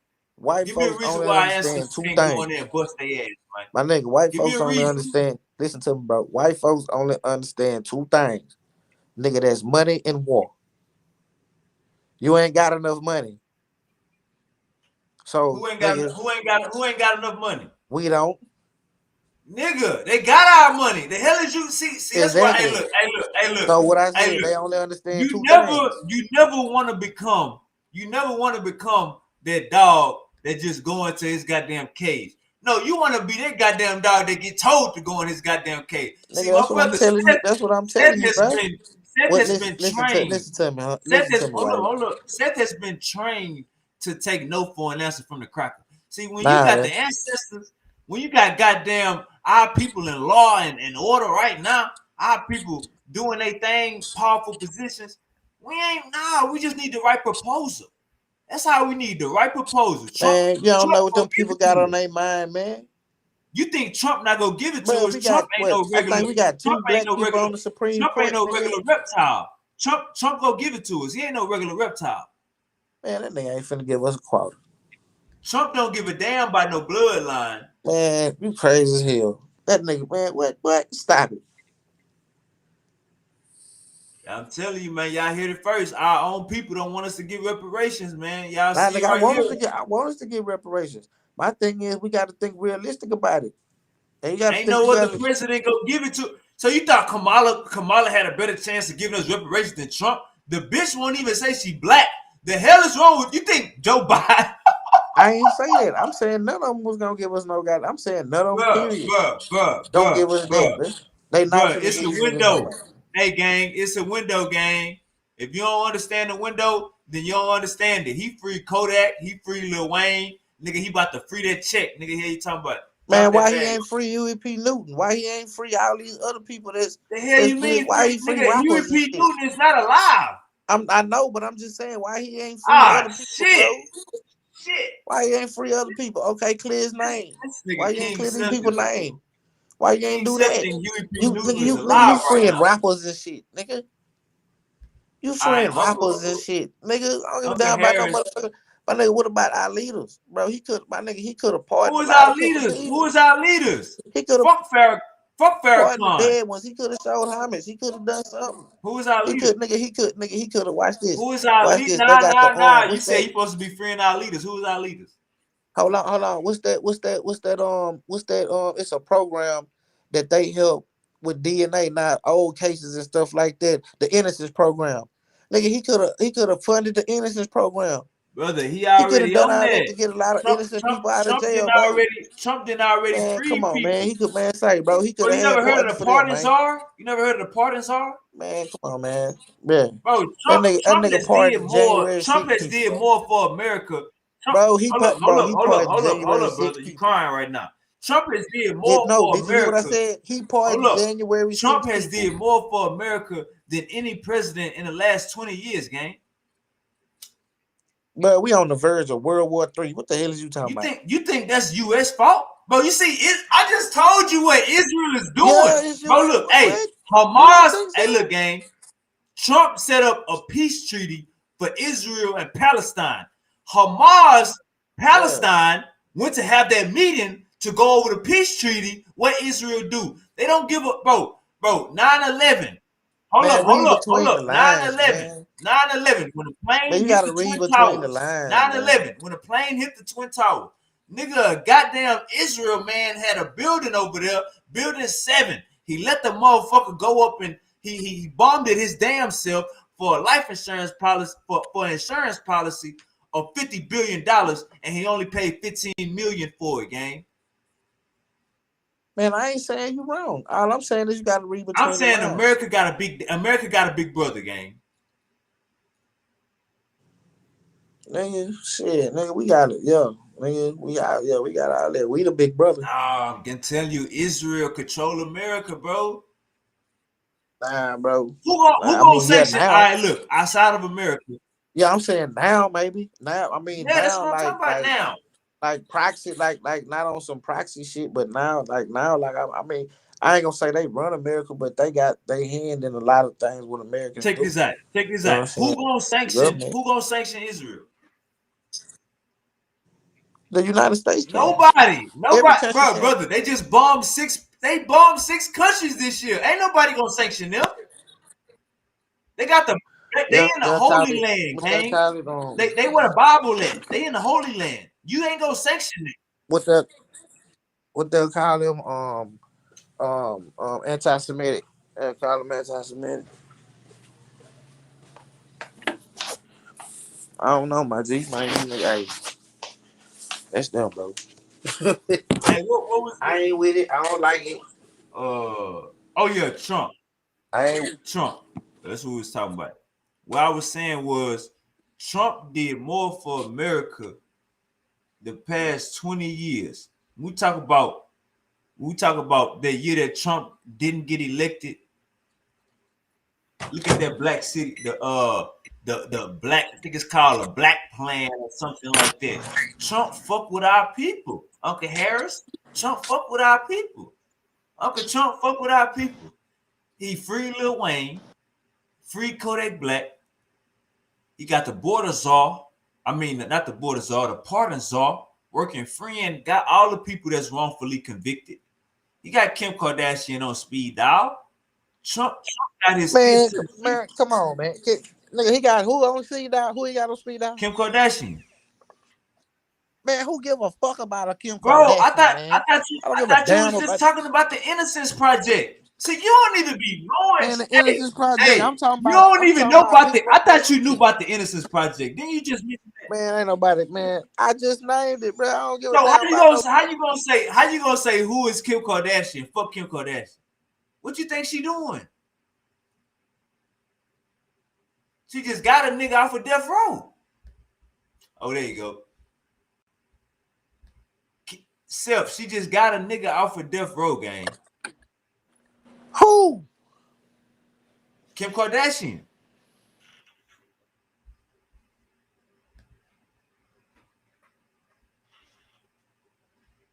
You heard me, King Self?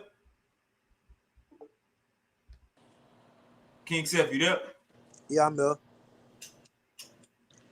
What you say? Kim Kardashian just got a nigga off of death row.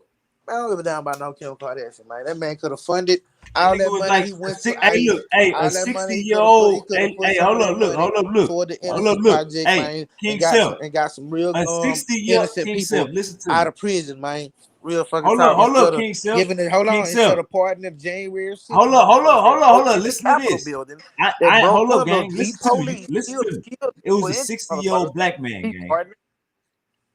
A 60-year-old black man. Man, look, man. That's one. This the president of the United States. I don't give a damn about no Kim Kardashian. The president of the United States could have funded the innocence program and got a lot of innocent black people out of motherfucking prison, bro, for nonviolent drug offenses and stuff like that, bro. He could have funded shit like that, bro, to put and then gave it niggas to where they can get jobs and certain felonies. You know what I'm saying? Would be looked over and stuff like that, bro. If it wasn't no violent, no other shit like that. Who you gon' He the pardon president first? of the United States. Hold up. Who you gonna pardon first? A drug dealer or Lil Wayne? Who you gonna pardon first? A drug dealer.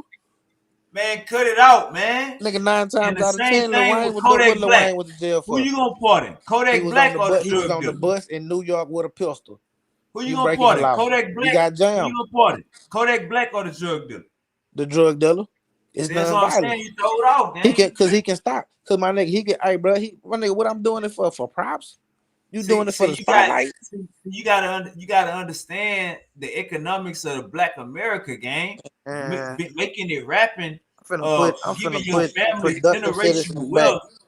You trying to take the head off the snake. You Man, tripping, gang. I talk to him, man. Put a council there, see what they say, if they rehabilitated, what they plans is, how they doing about, and they have to earn that, my nigga, by showing records, by showing they jail goddamn me folder, you know what I'm saying? I let nigga they had to work for that, bro. You know what I'm saying? I'd be like, yeah, okay, you're a non-violent offender. All you did was sell some drugs. You plan on doing whatever. Okay, I don't want to see you back in here no more. Here you go back to society. You know what I'm talking about? Like, for real, bro. He could have done that. That's the president of the United States. He pardoned the January 6 people. They broke in the goddamn Capitol building, bro. They was in Nancy Pelosi seat with their boots kicked up. Nigga, they was breaking glass, beat 146 cops. Ain't now National Guard showed up. They in And they military say formation. Then he hold up, pardoned all of them. Stop it, bro. They say the Democratic, they say they did that because the Democratic Party rigged the election. They tried to make a fake president. You think it was rigged? That's what all I'm saying is what they said. That's what they said, gang. They said we about to take over this bitch because you niggas put a fake president in here. All right. And according to the Constitution and the rules of law in the West, you can't do that's called a coup. That's an insurrection. That's treason. He pardoned them. They was trying to go against the American voting system without due process, without going to court. You pardon them because you know goddamn well you ain't catch all of them, man. You can't catch all of them. So the ones you did catch on some fluky ass shit, you like, man, I caught about 20 of y'all. It's motherfucking bro, he pardoned like 15. Hold up. He said I pardoned about 20 of y'all, but it's 400 of you motherfuckers. So I caught about 20 of y'all, but it's 400 of you motherfuckers. So goddamn it, we picking and choosing at this point. That's why goddamn they pardon. Bro, he pardoned like 1,500 people, like 2,000 people. Look it up. Man, gang. January 6th pardon. Gang. You say he pardoned 1,500 people. Look it up, bro. I'm telling you right now. Look up the January 6th pardon. You got the computer right in front of your face. I'm eating right now. Look it up. All right. How many people did Donald Trump pardon from the January 6th? Thank you.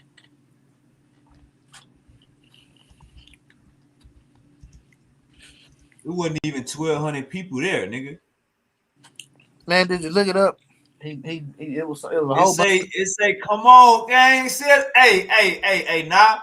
Now we about to start fact checking King Sep. Man, he only pardoned 14 people, gang. That's what I said. Bro, no, he didn't from the January 6th. If it's 400 people, there, and we only caught 20, nigga, we picking and choosing.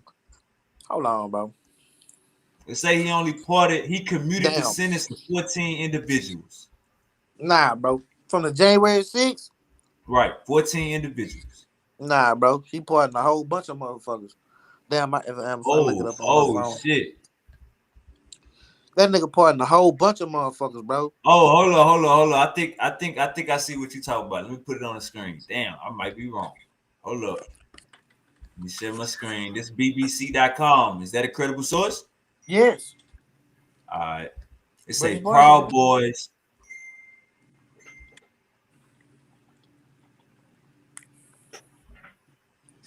How many it say? Oh, my bad. It say Proud Boys and Oath Keepers among over 1,500 Capitol riot defendants pardoned by Trump. So he did pardon 1,500. I told you. Hold up, let me fact check me, nigga. I want you to fact check me, nigga, every time. Yeah, that's a fact. It say 14 members among those who sentenced. Oh, okay, my bad. 14 sentenced were commuted. Look how many cops they beat up. Look, hey, look up. Hold on, gang. We remember, gang. We remember. Let me see something else. It say, bro. Hold on, real quick. It say 14 of them sentence got commuted. All right, it say 14 of them sentence were commuted by the new Republican president and took office on Monday. Trump also signed an executive order directing the Department of Justice to drop all pending cases. Okay. All right, go ahead, King Sep. Nah, I was saying, look how many Now look up how many police was murdered. We seen the video, gang. We got you, gang. We got you. Nah, I'm talking about, bro. They beat up on. Bro, listen. The point is, they beat up 146 police, injured the motherfuckers, bro. Broke in the windows, and they now National Guard show up. I can't believe they caught 1,500 people. That's crazy. They had the cameras. All they did was zoom back the cameras, man. They had video everywhere, bro. Every direction, everything, bro. Come on, man. January 6th, everybody had a camera in their goddamn hand. And Man, not including the satellite. To ID 1,500 people, gang, that's a lot of motherfucking people. That's what I'm saying. He pardoned 1,500 people.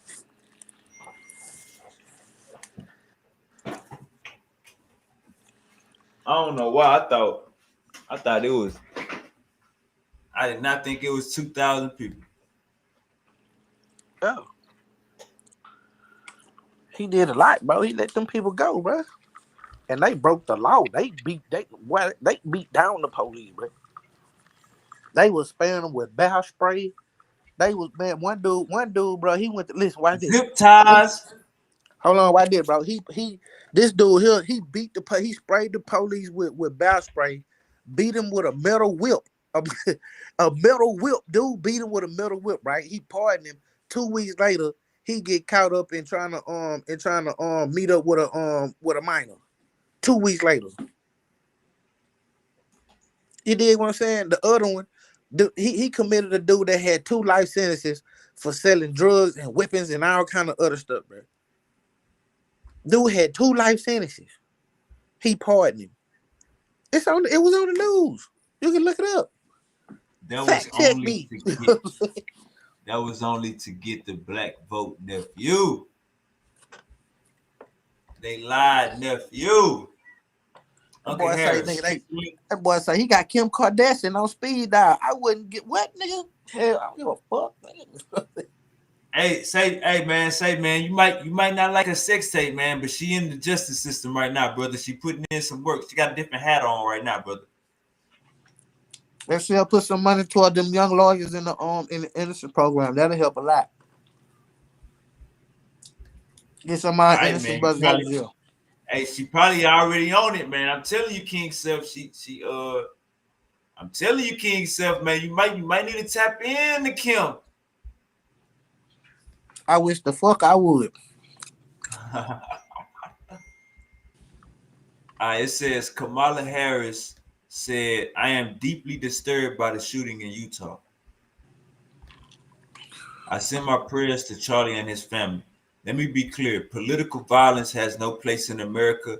I condemn this act, and we all must work together to ensure this does not lead to more violence." Do you agree with that, Uncle Tip? I mean, my boy, King. I mean, yeah, I do. But that's just how the cookie crumble with us. That's how it always been with us. Violent. No sympathy.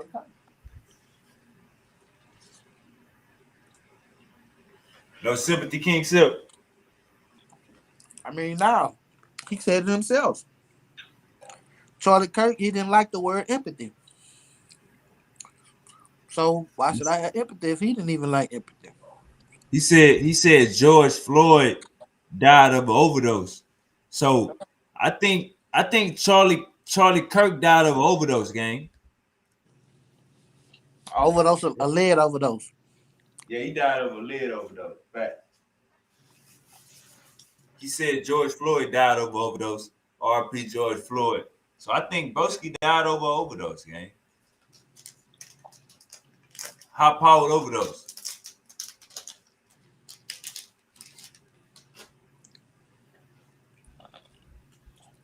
All right, hey, for everybody watching in, appreciate y'all for watching. Man, I've been live for 7 hours.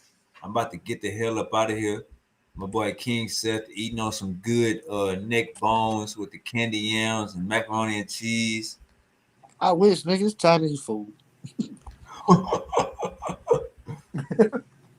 Vote to say y'all hilarious. Hey man, like, share, and subscribe. We is out of here. I might have a nice session. I don't know, man. I got two debaters. They hungry. They trying to get into it.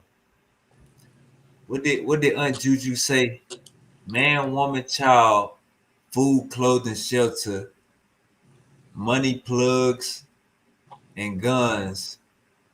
And what was the Aunt Juju said something fly? She said something resources. I can't remember. But peace. We out of here. King Self. We gone, my boy. Appreciate you. All right, my G.